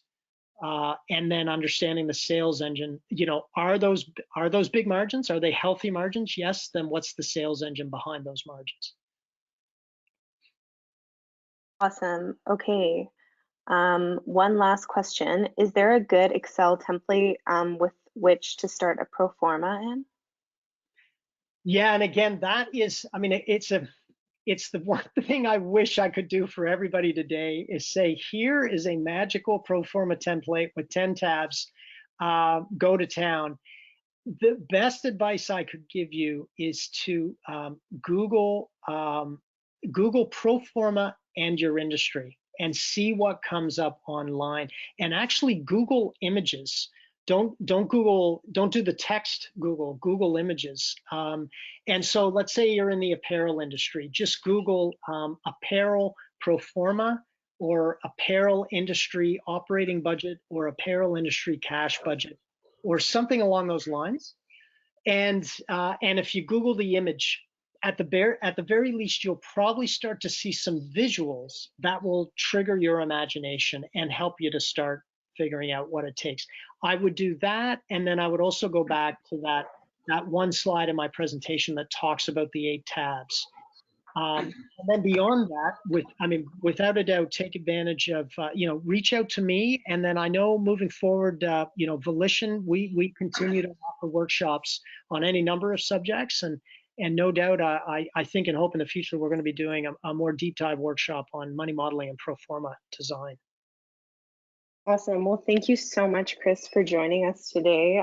We really appreciate you taking the time to speak with us online. And to everyone else online, the next presentation, also led by another Volition advisor, is going to take place starting at 4:15. So if you need to take a quick break, now is the time. But again, thank you so much, Chris. Michaela, thank you, and thanks for everyone who stuck around. And I wish everybody to be safe and enjoy the rest of the sunny weekend. Thanks, Chris. Have a good one. Take care now. Bye.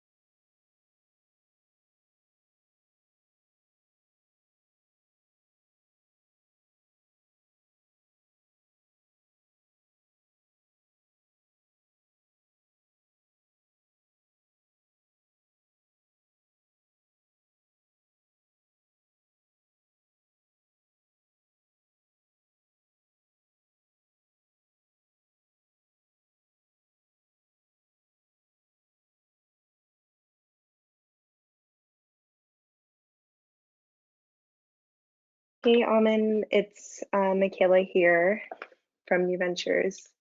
Hey, Michaela. All right, your presentation's looking great. It's up on the screen. We'll just get started in a few minutes. I'll intro you. Yeah, sounds good. Sounds like that last session went well. Yeah, it's been really great. So many people online today. Am I saying your name correctly, by the way? I just want to make sure I am. Oh God, what did you say? I really don't. I said Amin. Is that correct? It's Amin. Amin. Okay, perfect. I'm just always like cautious because my name, like no one says it correctly. So I'm like, oh, I hope I'm not like mispronouncing his Well, name. I said Michaela. Is that right? Yeah, that's totally correct. Okay. Yeah. All right. Is this just us right now, or can everyone hear us? Everyone can hear us. Okay, cool. Yeah. Well, at least pronunciations of our name now. Yeah. Hi, Amit. It's Angie from New Ventures BC. Thank you for joining us. Hey, Angie. How's your day going? Pretty good, yeah. Good energy all day. So you get to close us out. My pleasure to be here, and yeah, looking forward to this and seeing what kind of questions we get today. Yeah, for sure. It's been a really engaged audience. It's been great.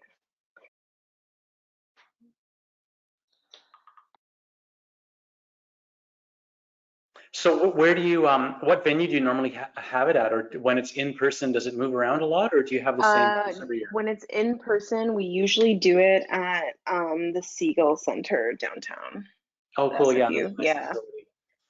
Yeah, this year we were going to do one day at SFU Siegel, and then the other day was going to be at UBC Robson Square. But you know, next year hopefully. Yes, we'll look forward to hopefully catching up on all the missed interaction time next year. Yes, we're looking forward to throwing a very big party when we can. Sounds good. I'm in.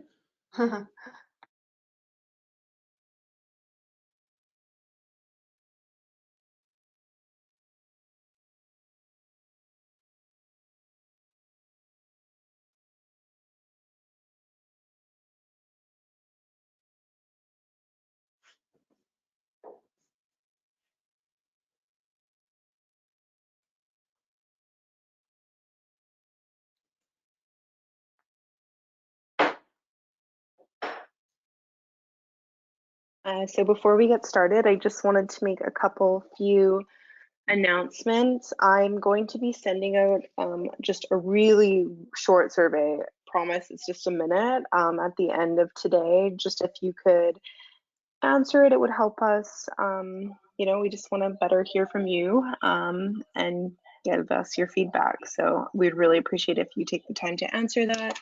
Again, you're going to get sent a link to the recording, but it will be posted on our website along with all the slides of today on our website by Monday night. And yeah, our next seminar is on corporate structure, and it's happening on April 30th, and I'll send you the link to register for that if you want. But yeah, thank you all for joining us.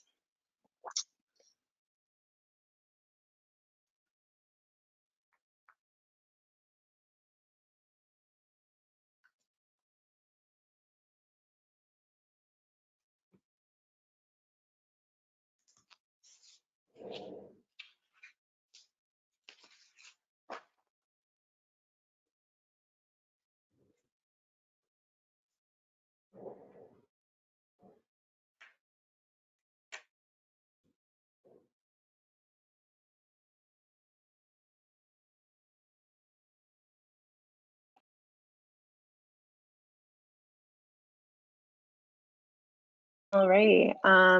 So everyone, we're really grateful to have Amin closing up the day to us on his presentation on valuation and due diligence. So Amin is an accomplished senior executive who has worked in multiple industries. He is a 5 times founder, an angel investor, and a business advisor. What he loves most is his work helping other entrepreneurs, and he provides such assistance to companies through his work with Angelica Capital, as well as BDC and Volition. So thank you, Amin. Thanks, Michaela. Yeah, great to be here, and thanks everyone for joining the session today. We'll get started on these two topics, and we've tried to keep this fairly interactive. So a lot of questions for the audience, and your answers to those questions not only helps us in gauging where the group is at and for this session, but also for future sessions and what might be presented or what kind of workshops might get put together. So please participate in the interactive side of this session as well, and I hope you'll find this valuable.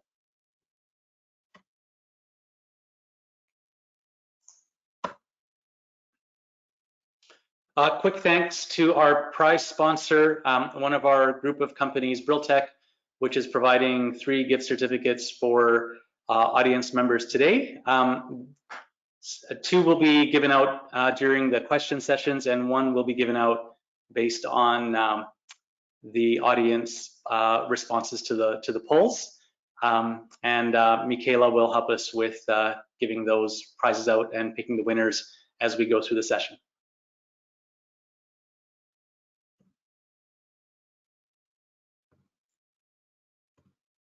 So Michaela did a quick intro for me, and thank you very much. I guess I've just on this slide got it separated between me before startups and me after startups, and startups does change your life. I really mean that, because even though you can go to business school, work in companies, run various departments, there is nothing like running a startup compared to actually doing it. It's never exactly what you think it'll be, and like a lot of people who have been through the complete journey from start through to exit, will say there are days that are a lot brighter than you ever thought, and there's days that are a lot darker than you ever thought in terms of the challenges and the difficulties that you run into as a startup founder.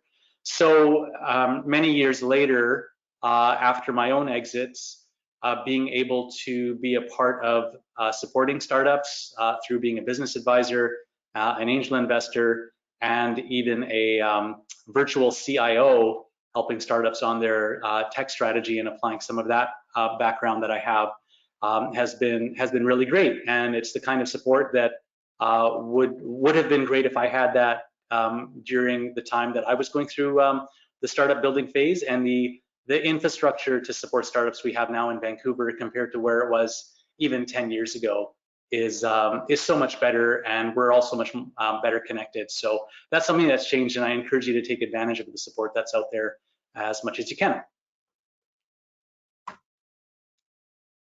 So our first poll, and Michaela, maybe help me out on the first one. I don't know if I have to do anything on my end to get the poll. No, all good. I just launched the poll. Cool. Okay, so please help us understand what stage your startup is at. Okay, I'll read you the responses because I don't think actually presenters can see the response, which is kind of weird. I'll give everyone 10 more seconds to vote.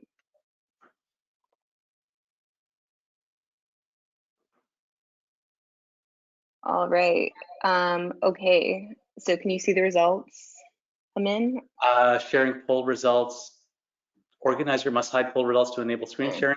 I'll click that. It's not happening. Okay, I'll read them out to you. Oh, okay, so 72% of the audience is developing their MVP. 18% is brainstorming.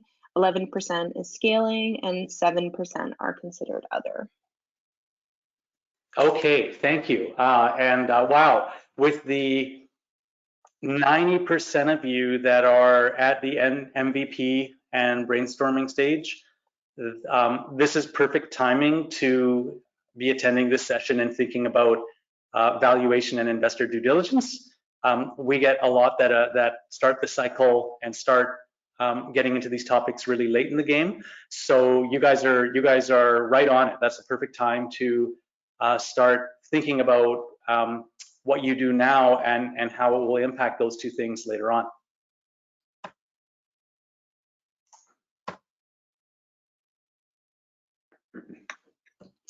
So a couple of thoughts around fundraising, and there is a lot of pressure. Oftentimes when we ask startups who come for an advisory session or workshop, why are you fundraising? They haven't completely thought it through, and we've even got the response, isn't that what a startup should do? Or everybody else is doing their seed round, my friends who run other startups, and it seems like the right thing, the in thing to do, but realistically, it is a really, really big step, and it's a big commitment, and there's other options to get money and to fund an organization. So fundraising, equity fundraising for startups, it is a decision that should be taken very, very carefully. So we're going to get into a little bit of the things that startups want to achieve and ask you what you want to achieve in a moment. But one of the other ways to put this question is, what does success look like to you? Because fundraising, while it enables an end, it's not necessarily always the most profitable solution for a startup. And what I mean by that is there's lots of startups that have chosen size over profit and scale and impact over just personal bank account funding. And if you know what I mean there, having a bigger impact nationally or globally can come at a cost.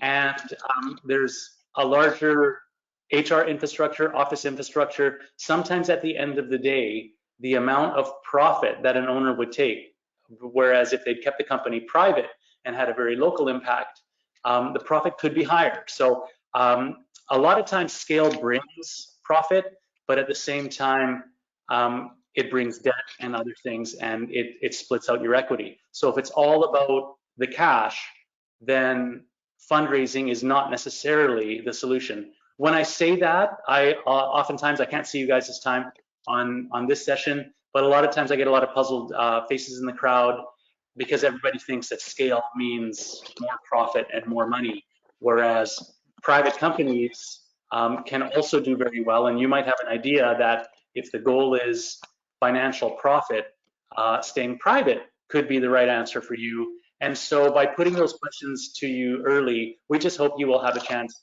to think through it, work with your advisors, whether it's your accountant or financial advisors or other business advisors, and come up with a strategy that's right for you, because equity fundraising is not the solution for every company. Hopefully that makes sense, and happy to take questions when we get to that point on that. So should you fundraise? Part of the questions to go through, are you open to giving up equity and ownership? Oftentimes the original founder, by the time they get through seed round, Series A, Series B, Series C sometimes, a venture capitalist coming in, and they've hit true scale, their equity ownership in the company, while there are exceptions, it's very common that equity ownership is less than 50%, and sometimes significantly less than 50%, meaning they don't have control from a voting perspective over what they started in the first place in the beginning. So are you open to giving that up? And there's an emotional component to that as well that any startup founder goes through. That's an important question to ask. As is, can you get your customers to pay for it? So you're wondering, well, what does he mean by that? Equity fundraising takes time. It takes effort. It takes money. And for every dollar you take, there's an expectation of profit going back to the person or the firm who gave you that money. So it's very short-lived if those expectations aren't being met. It usually doesn't end well. So every dollar you take, well, there's only one source of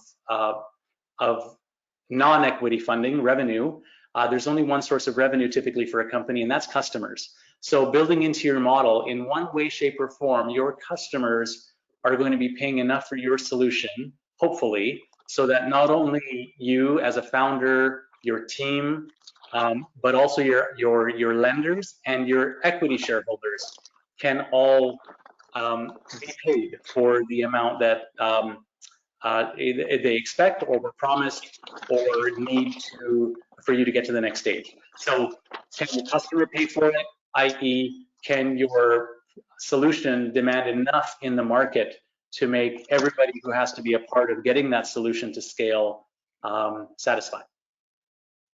Big question, and money models like Chris was just talking about can help you. Then the next question is, how fast do you need to scale?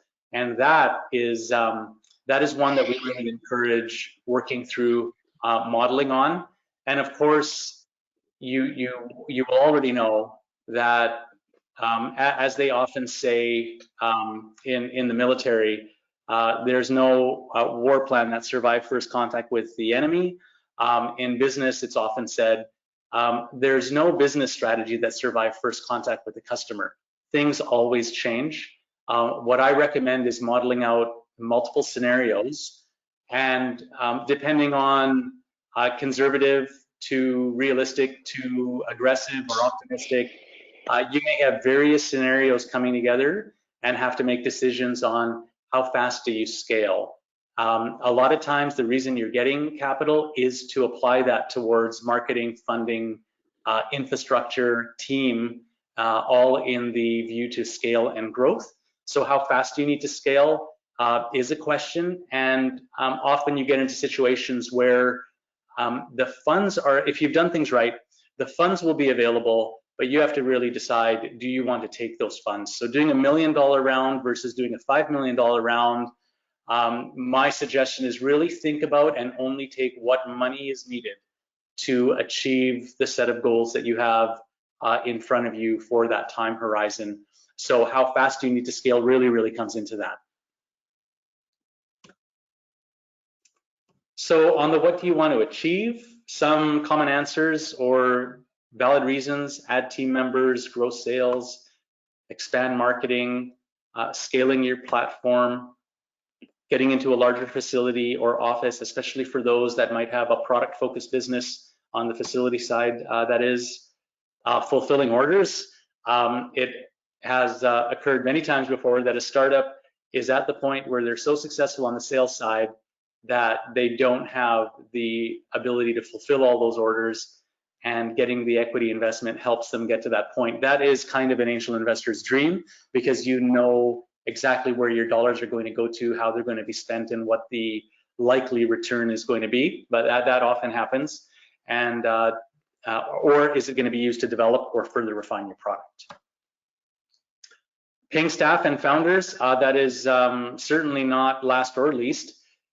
It is a reality, and in fact, if you don't raise it as a question when an angel investor is reviewing your financials, a knowledgeable one would be asking you, what is the amount you would be earning if you were paid market value? And so whether you're actually paying yourself or not, it will be factored into the numbers. And we typically, most angel investors, including myself, want to see the founder being paid and the team being paid well, because having staff retention is so important in winning in the long term. So coming into this room, our question is around what is the most important thing you want to achieve by fundraising? There's lots of options there, so please pick the one that is your highest priority. I know several of those may appeal to you.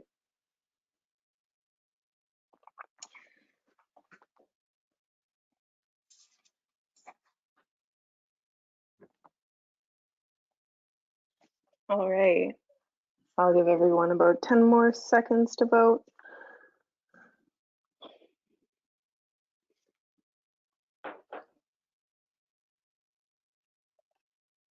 All right, so 61% of the group voted for develop product, 3% fulfill orders, 31% scale your platform, and 5% voted HR funding. Okay, thank you. I think there's a huge correlation. So those numbers are very much skewed towards develop the product. And I think because 72% of you are at the MVP stage and 18 are at brainstorming, so 90 in total, I think that's why your numbers actually make sense to be skewed towards product development. That is certainly going to change over time. I think if you ask yourself the same questions that we've gone over with you 6 months, 12 months, 18 months from now, those things may start to change. But thank you for that feedback. So a lot of you are early stage, but at any given time, you should have an idea of what the value of your company is for a few reasons. A, you may get asked, you may be in an acquisition situation when you didn't expect it. Someone may be interested, and that's really, really important to be ready and not be scrambling. And B, it also gives you an idea as a checkpoint for the work you're doing and whether you're creating the value that you would expect given the work and time you're putting into your company. So if you could answer that first poll, what is the value you feel of your company today? That includes intellectual property. So all the brain work you've done, all of the development you've done, all the planning you've done, getting that all onto paper and making it somebody else's property. And then of course, your customers become somebody else's property as well. So the whole company, whether you're incorporated or not, don't worry about it, but your work to date, what do you think it's worth, if you could answer that?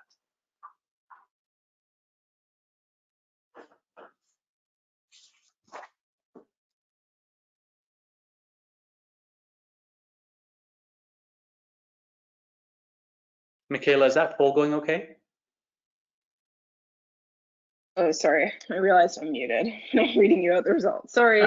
35% voted 0 to 250K, 13% voted 250K to 1 mil, 22% voted 1 mil to 2 mil, and 20% voted 2 mil to 5 mil, and 9% voted 5 mil plus. Okay, that is amazing input. Thank you. We're going to continue with the next question, which is, where do you think it will be a year from now?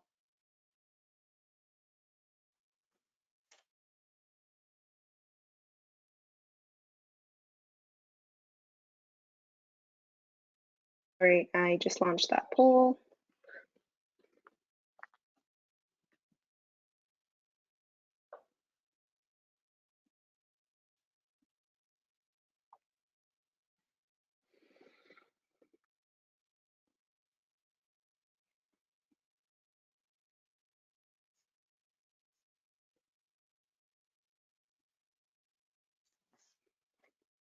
All right, and the results are 7% voted 0 to 250K, 22% voted 250K to 1 mil, 16% voted 1 to 2 mil, and 33% voted 2 to 5 mil, and 23% voted 5 million plus.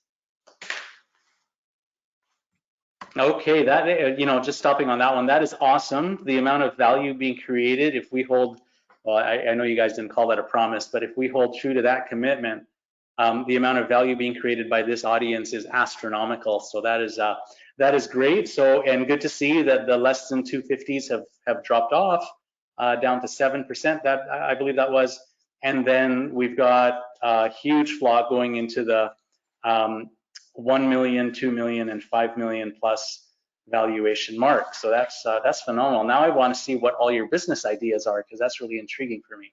The next question, how did you come up with your valuation number for that last question? And you've got a bunch of options up there, including it was your gut feel, but or if it was more scientific than that.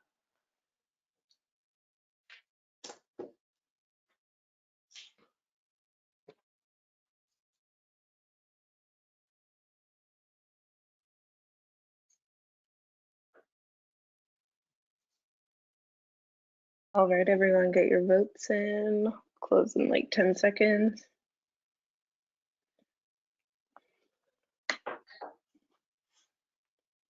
All right, so here are the results.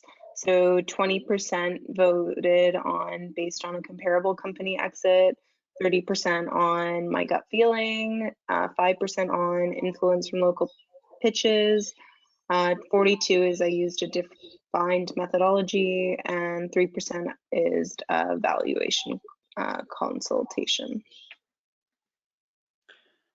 Okay, wow, that is great. So the winner there is using a defined methodology, and I love it. That's what we are covering today, and there's several out there, and I'm going to be focusing on the traditional and the most frequently used in the VC angel investor circles that I'm involved in. So investor expectations. Just setting the stage on this, why do you get asked questions? Why does valuation matter? It's all about looking at the return on investment and the risk profile. And the more you can show an angel investor or VC that you have done all of the hard work of the business planning, the planning of the future, having your future pro formas, your calculated return on equity invested to that founder at that stage, or sorry, to that angel investor at that stage, that all helps de-risk. And the more you have answers to questions such as, what if X were to occur in your business, all the way up to what if you had major entrants, such as those large tech firms that are known to gobble up little industries as soon as they see a good idea to launch their own division focused on that idea. One of those just happened Friday, if you know what I mean, with Facebook entering the market for video conference chats with their own tool. Immediately their stock has gone up and Zoom stock has gone down. That's just investors in the stock market telling you they know what happens when those large behemoths enter. And having the answer to the question, how would you handle that, or how are you protected against that?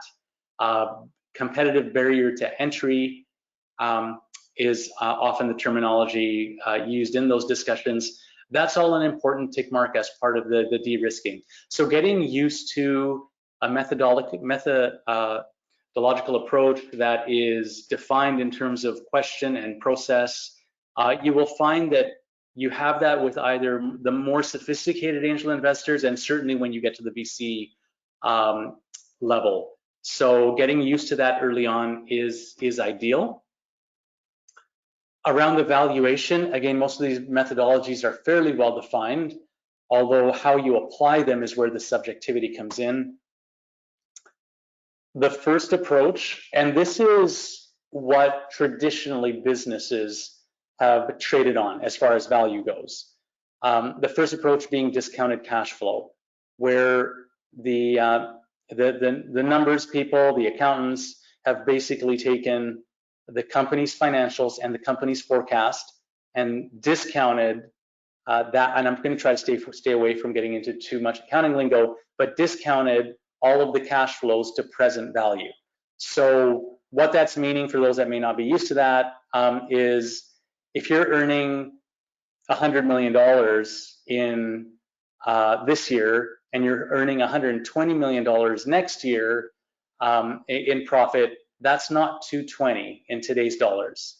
If the cost of capital is X, which could be 3, 7, 9, 15%, depending on a company's internal cost of capital, you discount your future earnings back to today's dollars, because you're not going to pay $100,000 for 100,000 of profit, or even 105 of profit. Imagine if some of that profit doesn't come till 10 years out.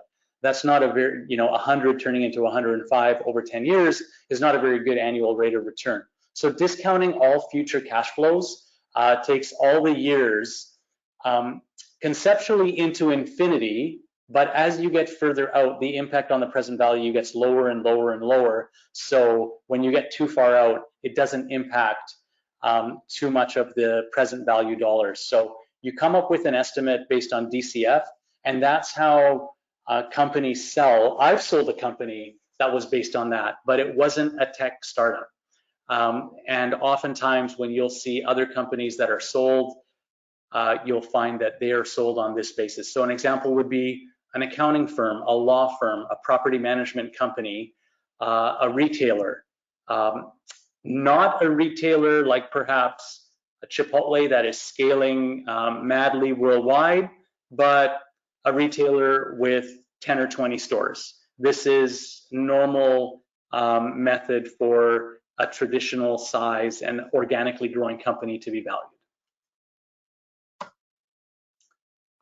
So that doesn't, that first approach doesn't work too well for startups, because startups have tech startups have exponential growth. Those that are scalable, even if they aren't based on something easily scalable like a software platform, if they are a scalable model, then it doesn't do them justice to use discounted cash flows, primarily because the rate of growth is so high that discounting those cash flows down to present value dollars doesn't come up with a high enough valuation. Those companies are worth a lot more than those numbers would have.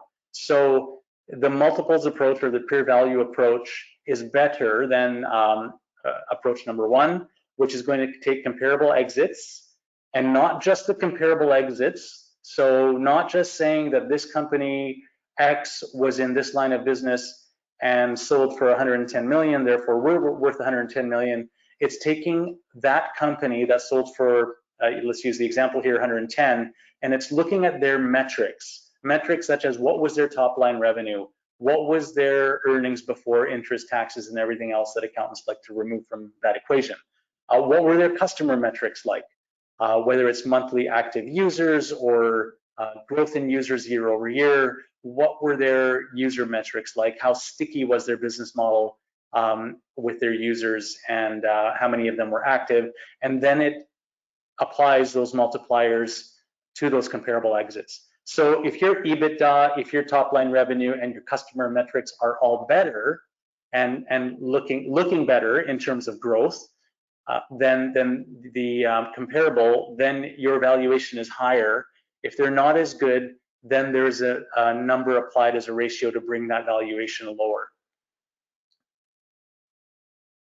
So everybody's liking multiples or peer on value approach when it started being used. So who ruined the party? It was investors, unfortunately. Investors looking at those numbers saying, well, there's a problem here. The valuation, well, not everyone would agree on any valuation, but if the valuation was agreed upon and they were to say, yes, you've chosen good comparables, you've chosen good metrics, and we agree with the valuation, that's the first hurdle and really, really important to get across that point. But then you've got two other factors here, and these are the two big ones. There's lots of other ones, but these are the two big ones. There's a dilution effect. So every time a company does a round, does fundraising, is issuing equity, whether those are more common shares, more preferred shares, or whatever class of shares, there's a dilution factor that comes in. So the investor is basically saying at that point, I may invest in you today at a 10 million valuation, and I do see that you're going to exit, and we have a plan to exit at 100 million, and so the multiples look excellent, but we need to discount for every likely stage of dilution, which is, let's figure out how many shares you're going to have to issue at every stage in funding and how much cash you're going to need to get there, be realistic about it, and then come up with a number after dilution that here's the valuation that we can work with today and reasonably count on for our return on investment numbers. So that's the first one, after calculating valuation, discounting for dilution. The second one, and this one's a tougher one to come to agreement on, because the startup founder at the stage where they're doing this is not looking at an unsuccessful startup. They're looking at, we've got our MVP, we've got our customers, we've got product market fit, we are already scaling or growing, and we need more funding to get to the next level of scale. So we are a success. There's little chance that we will not succeed. The investor will come in and say, well, for every 100 companies we invest in, here's a certain percentage that just don't make it. So we have to factor in a percentage for risk. And this goes back to the overall portfolio investment management of a larger angel firm or a VC firm, to say, if we're going to manage this portfolio right, we need to factor in dilution and risk. So at the end of the day, those are two things that it's really good for a startup founder to be prepared for. And going back a few slides to going through a checklist and de-risking for the investor, that's where this really comes in as important. The more in this last category you can say, yes, there is risk, not to say there's no risk, there is a risk of failure, but in my case, that risk is really low, because look at the risk planning and the risk mitigation I've done. I've got my risks outlined and I've got mitigation strategies against all of it. That's the way to minimize the impact on your future valuation. And now you might be at the point saying, well, wait a minute, he only covered 3 methods. What about the other methods? I've heard of this method, that method, and the other one.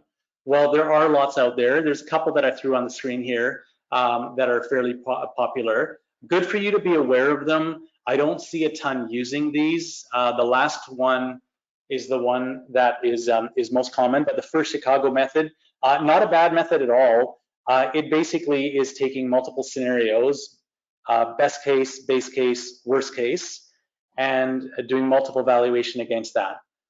The next one, profitability index, also not a bad one. It's just a different way of looking at the numbers. It's also known as the value investment ratio. It's calculated by taking the current value of the return on each unit invested. So let me explain that in non-accounting speak. If you're investing $100, it's basically saying, when I cash out, what did that $100 return?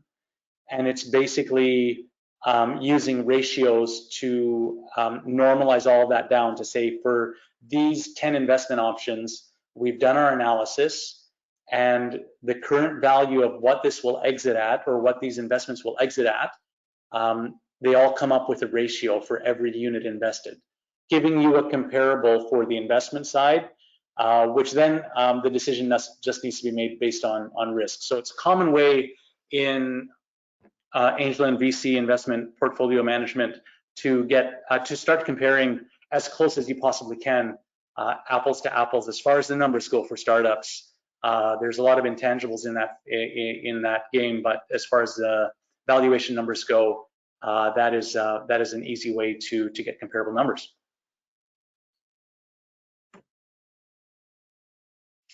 So we're at the valuation Q&A. If you'd be so kind, Michaela, to help facilitate this. Yeah, okay, so what is the best valuation method pre-revenue?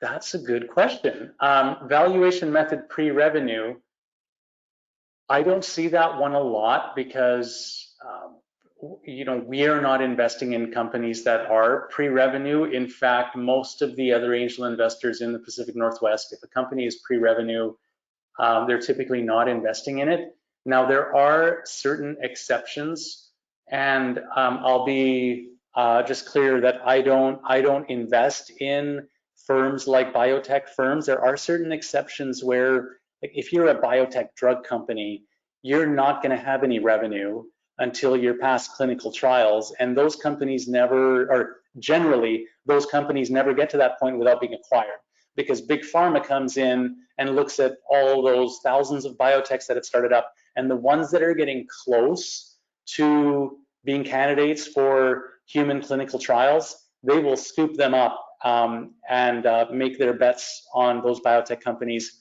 well before those companies would see an ounce of revenue. So there are exceptions to that, but primarily I would say 80 to 90% of those that pass my desk are those that will be generating revenue on their own previous to any non-friends and family funding.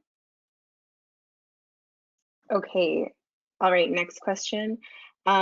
So other players in my market have not had an exit yet. They're all private. Any recommendations on finding multiples for my valuation? Great question. So there are services online, and if you want to name or two of them, at the end of this presentation is my LinkedIn ID. So you can just message me on LinkedIn or connect with me on LinkedIn, and I can get you those. I do have them. I do have the links to those stored. There are service firms that track the sale of all public and private companies that are in their database. And if the sale of a company went through a professional, like an M&A consultant or a business broker, then those are reported into this database. So if you can't find it just publicly online, Google searches, or at least the competitors you know about, getting it down to companies in your industry, or at least in the closest matching category, these databases that they have thousands of entries. So that's probably the best one. And if you can't find those online, just message me. I'm happy to provide links. All right. Do you want to answer a few more questions, or? Yeah, maybe just looking at the time, let's take 2 more, and then Okay. we'll get on to the rest of the presentation, and we can save more questions, time allowing, to later. All right. How do you evaluate IP or justify the value? Great question. Justifying the value of IP. We do look at what are the competitive barriers to entry. And if that IP is protected, that's good. But the challenge with that is intellectual property protections, including patents, are generally only, when it comes down, you know, when push comes to shove, they are only as good as the legal budget you're willing to spend to protect them. That's the challenge, because not everyone out there in the marketplace fair. If everyone was playing fair and you had your IP and you had it protected, then we're fairly solid. So I would say that it is really important to have your IP, you know, value known and your IP protected. But your business, the only business win out there is to show you have momentum in growing and getting your customers, and with good management that you'll be able to stay ahead of the competition, whether they are violating your intellectual property rights or not. So the IP is, and let me just answer the question one other way.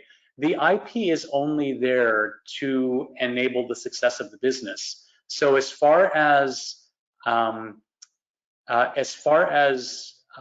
business metrics themselves go on valuation, it's primarily based on what the business is going to produce using that IP, as opposed to the value of the IP itself.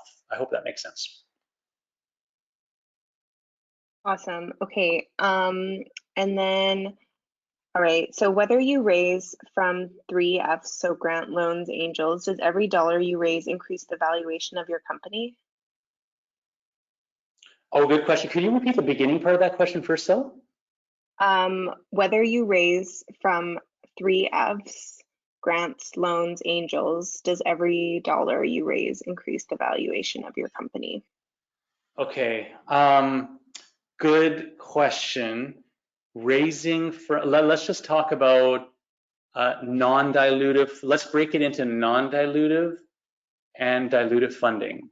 So non-dilutive funding sources, such as getting a grant, getting a forgivable loan, getting a SR&ED credit, those are not going to dilute you. So then technically, for every $1,000 coming in, that $1,000 hit your bank account and increase the value of your company. How you spent that $1,000 and what you can show for it later, that's a much bigger conversation. But non-dilutive funding, yes, technically, the day after you got that, whether it's 1,000 or 1,000,000 in non-dilutive funding, the value of your company has increased. Now let's talk about dilutive funding. So you've heard, whether it's at pitch events or TV shows, you've heard pre-money valuation. And maybe you've heard post-money valuation, not as common on the TV shows, but very common in discussions you'll have with angels or VCs. So your pre-money valuation being, well, let's say your company you feel is worth 4 million and you're doing $1 million round, that's going to dilute everybody who is a shareholder at the time before the round happened, before that round closed. And so everyone who owned a share that added up to the 4 million, as soon as you have issued another million in equity, no, you haven't increased the value of your company to the existing shareholders because you've issued that amount in equity to the new shareholders. So that's the quick answer, that no, dilutive funding has not increased the value of your company. But, and here's the big caveat. If your original funder bought shares at 1 million, and now it's one thing to say my company's worth 4 million, to do a bunch of analysis worth 4 million, that's all good, but there's nothing as concrete as closing a round to actually raise money from non-related arm's length investors at a higher valuation. That is the only, as far as I'm concerned, that is the only proof, as close to proof you can get, that a company is worth a higher valuation. So at that point, the person who bought shares at a 1 million valuation, and now you have just raised another, doesn't matter what the amount is, it just has to be, you know, non-trivial, whether you raised a $500,000 or 2 million, now that you've raised at a 4 million pre-money valuation, at the time of that close, their share that they bought for, let's say, $1 a share is now worth $4 a share. If you say, hey, but we raised $1 million and now we have $1 million in the bank and so our post money is 5, yeah, that's correct, but there was dilution there, so I wouldn't pay too much attention to that. All right. Okay. Sorry, did we take the 2 questions from the point we said we would? I can move on? Yeah, you can move on. Okay, good. So due diligence, having your due diligence data room ready. So quick question, when should you start working on your due diligence data room?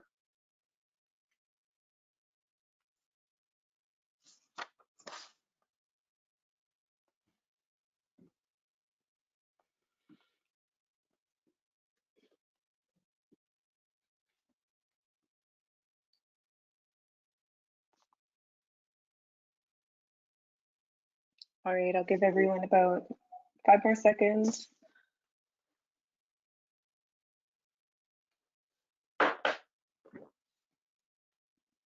All right.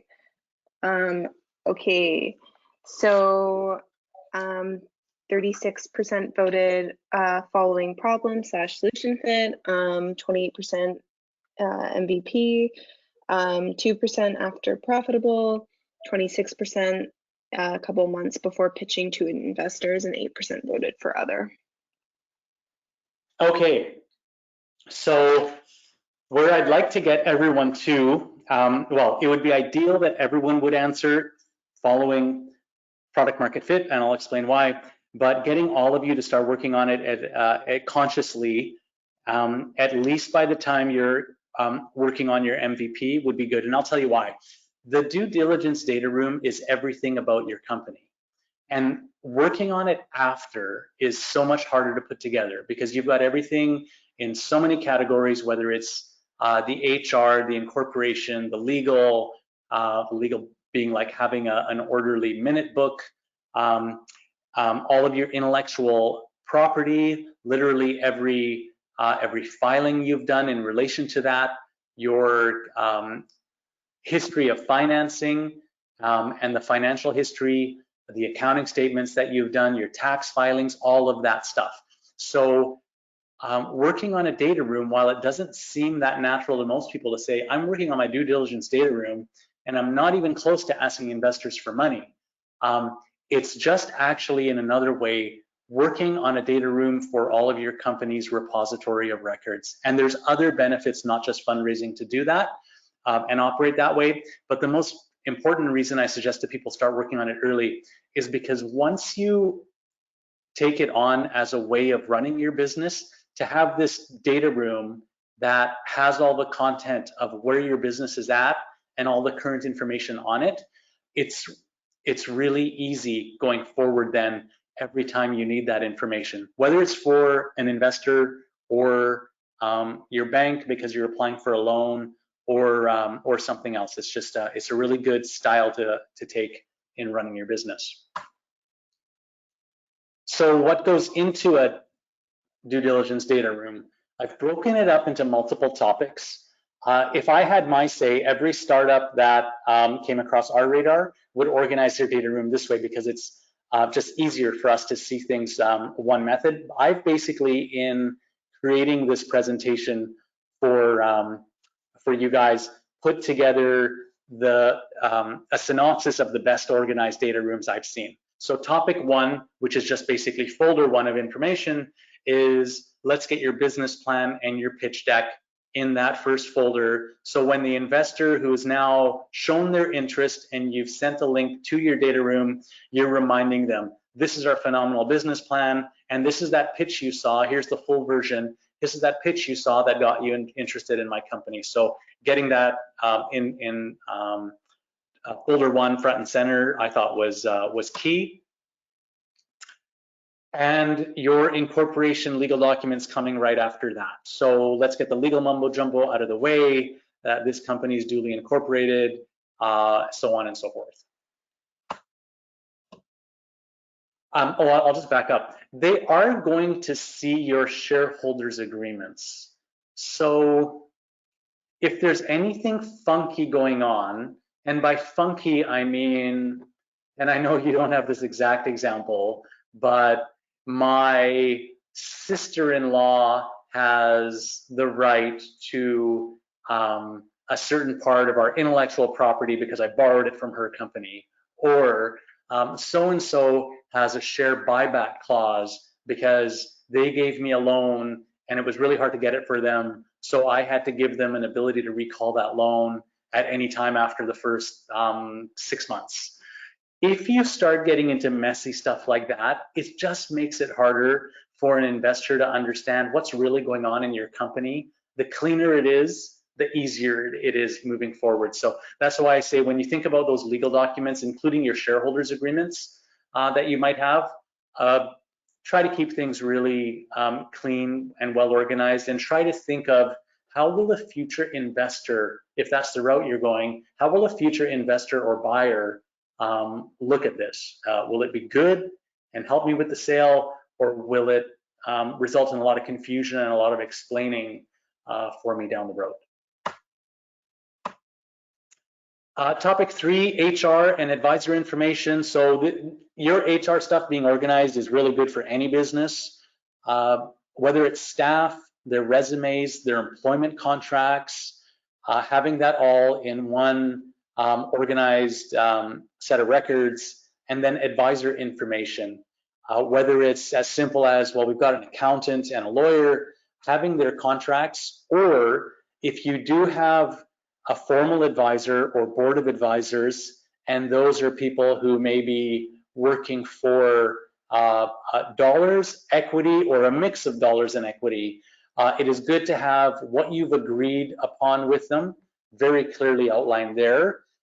It will show your organization, and it will explain for them some of those advisors who maybe were on your pitch deck, how they are being compensated and or what they have in the game. Like, have they bought shares?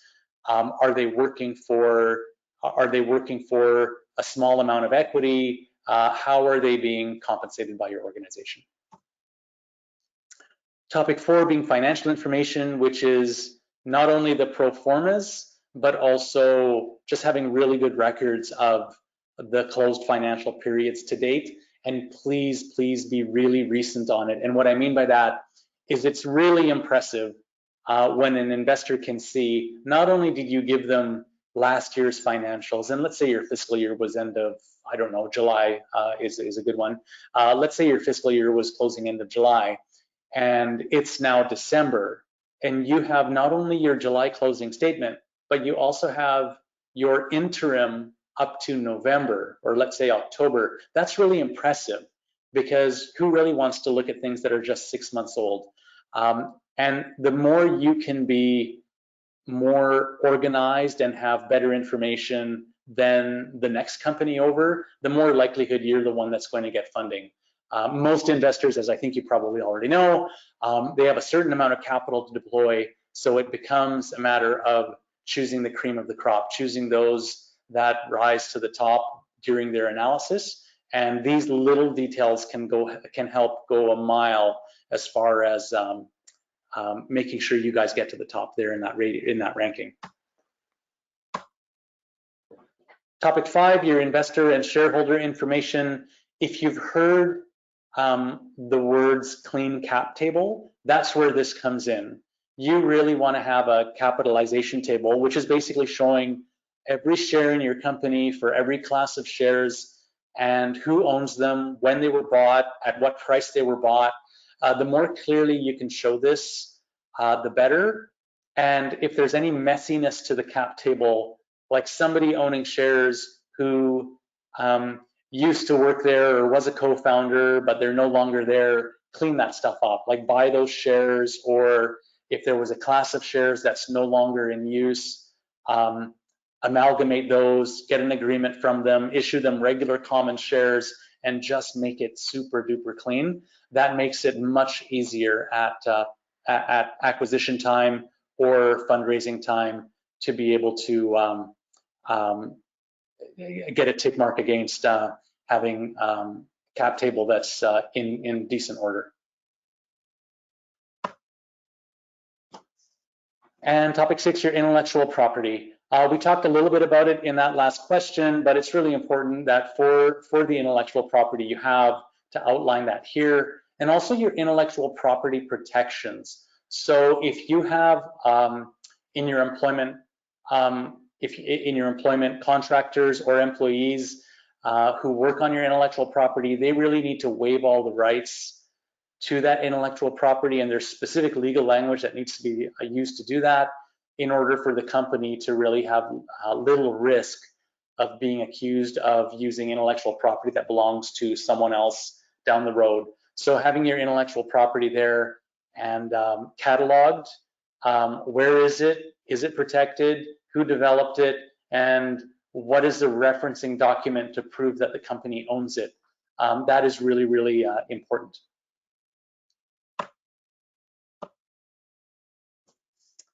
Topic 7, customer and sales information. I don't know why this is so far down the list, but it is also really important.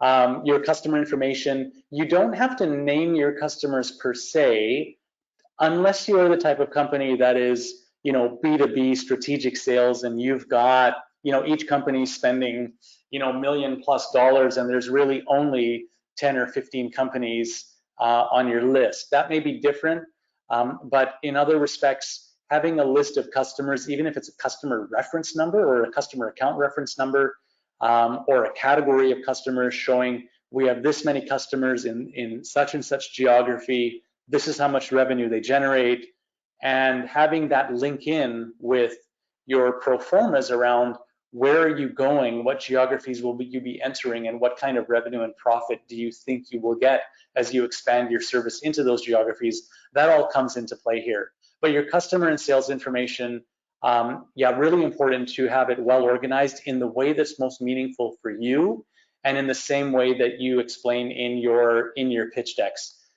For example, if you've said we're a Vancouver-based company and we're the market leader in Western Canada for this, and we're trying to take our solution globally, having the numbers that show that in your customer and sales info is really important.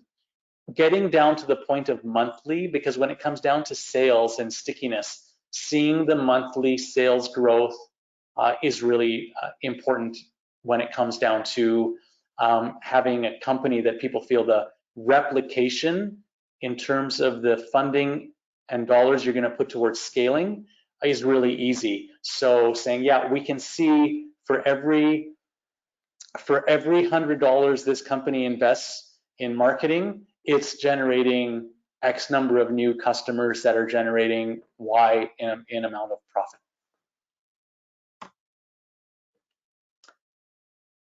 Next up is your term sheet and subscription agreement. If you don't already have those drawn up, it would be good for you to be, I feel, in a fixed price package with your legal firm to say, we're a startup, we need to do these things, incorporate, have an employment agreement, term sheet, subscription agreement. Gone are the days where everything would be by the hour for startups. I see most commonly startup packages being provided by various law firms in town, and they're fairly attractive in terms of what we would normally see legal fees from those firms cost. They're fairly attractive to make them more affordable for startups, even the payment terms. So getting that all built in so you can, well before you get to that point, have a term sheet and a subscription agreement for the share purchase by the funders of your company. Really important to have that in your data room. And although I've seen it and it can work, waiting to say we'll negotiate a term sheet and subscription agreement when we've got a ready investor, that just takes you out of the driver's seat. It's better for you to be in the driver's seat and say, this is what we have. It can always be negotiated, of course, but this is what we have, gives you a platform to start from, and keeps you in more control over what will happen with your company. Questions on due diligence, readiness, or the various categories of information that angel investors and VCs are looking at? Okay, and then we only have 4 minutes left. Do you want to take questions now, or is there any content you wanted to get through? You know what, we are there as far as content left. Let's go through the last couple of slides, and then the very last slide, you'll be getting electronic copies of this, I believe. You've got my LinkedIn. Yep. I'm happy to answer questions. You can toss them to me there on my LinkedIn ID, or I'll shoot you an email back if you provide your email in that. I'm happy to answer questions that way. Awesome. Okay, great. So as you either might need more practice or want more assistance, Volition has the next virtual pitch night happening on April 28th, and a valuation workshop may be in the works, which would be case study style, to be able to give you some real life examples and work with some peers on putting together valuation for companies in our case study.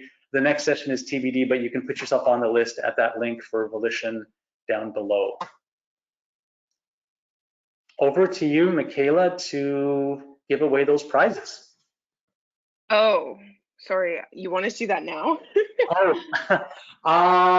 If you're not ready to tell those that won, should we just close it with of those that asked questions in the first round of questions, one of those will be chosen. You'll get an email from Michaela.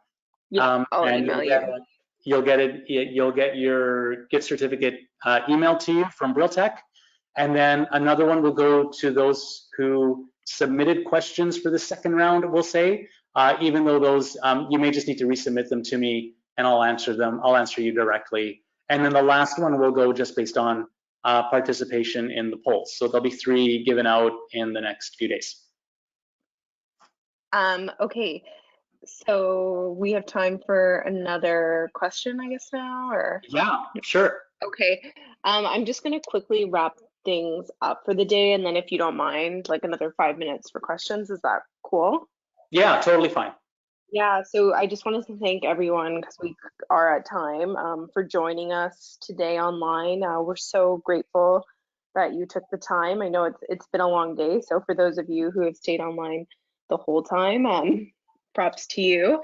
Yeah, I sent out an email a few minutes ago with the link to our Slack, the link where you can find the presentations come Monday, and the link to the survey, which is really short, I promise. I'm not lying. It's only like 1 minute max. If you could take that for us, we would really appreciate that. But yeah, we also wanted to thank Min. This presentation has been so great, and this is your first time presenting for us, right, in our competition series? So Yeah, I haven't done it for New Ventures before, and this was, thank you for having me. I really appreciate it. awesome. Okay, so I will take the next question. So what about ethical investing and valuations for triple bottom lines? An earlier speaker mentioned that investors will be leaning into a space coming out of COVID. So how do we put a value on doing the right thing? That's a great question. And in fact, several of my colleagues are into social impact investing and run either angel groups or funds that are primarily focused on that. I would not say, see, what happens is I'll often work on doing my due diligence on the same company that, let's say, person X who's running social impact venture fund is running, and we'll assess the company. Now, they will only be considering companies if they meet certain social impact criteria, whereas in my investment approach, it's a bit broader than that. I'm happy to see that, and they do get a little bit of a leg up when everything else is equal to say that's the style of company we'd like to invest in, but they have to go through the same due diligence criteria and readiness. When it comes to valuation though, the valuation numbers generally have to be sitting on their own based on what will that company eventually exit for. And that's where if there is an uplift for ethical value or social impact, then that's already baked in to the comparable numbers that we went through those methods before. That's already baked in. So if companies, for every million in profit, if it's selling for an extra 10% compared to their peers because of the type of business it's in, well, that's the industry multiplier that we're going to be using, because that's what the most recent comparable exits were at. So there is an increased valuation later on in the cycle, which would be built into the valuation when done at the funding round. I hope that makes sense. The process is the same. Your comparables would have to speak for themselves. All right, awesome. Okay, so next question. Okay.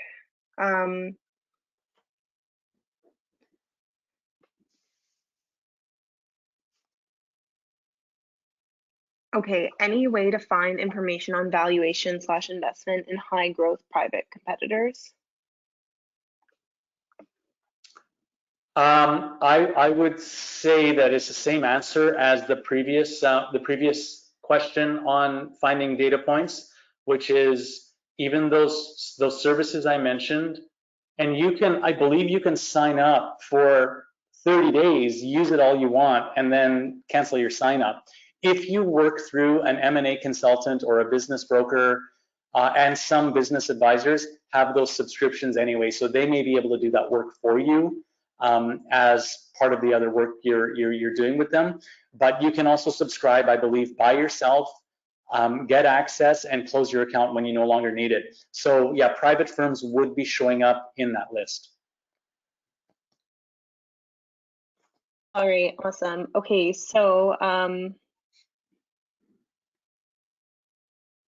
okay, I have one question, but it's come through one thing. Oh, could you please provide a template or where we can find the term sheet templates? Again, not a bad thing to look at. Just be really, really careful for your own situation. If you know what you're doing or have someone who is experienced on legal matters, they may be able to help you.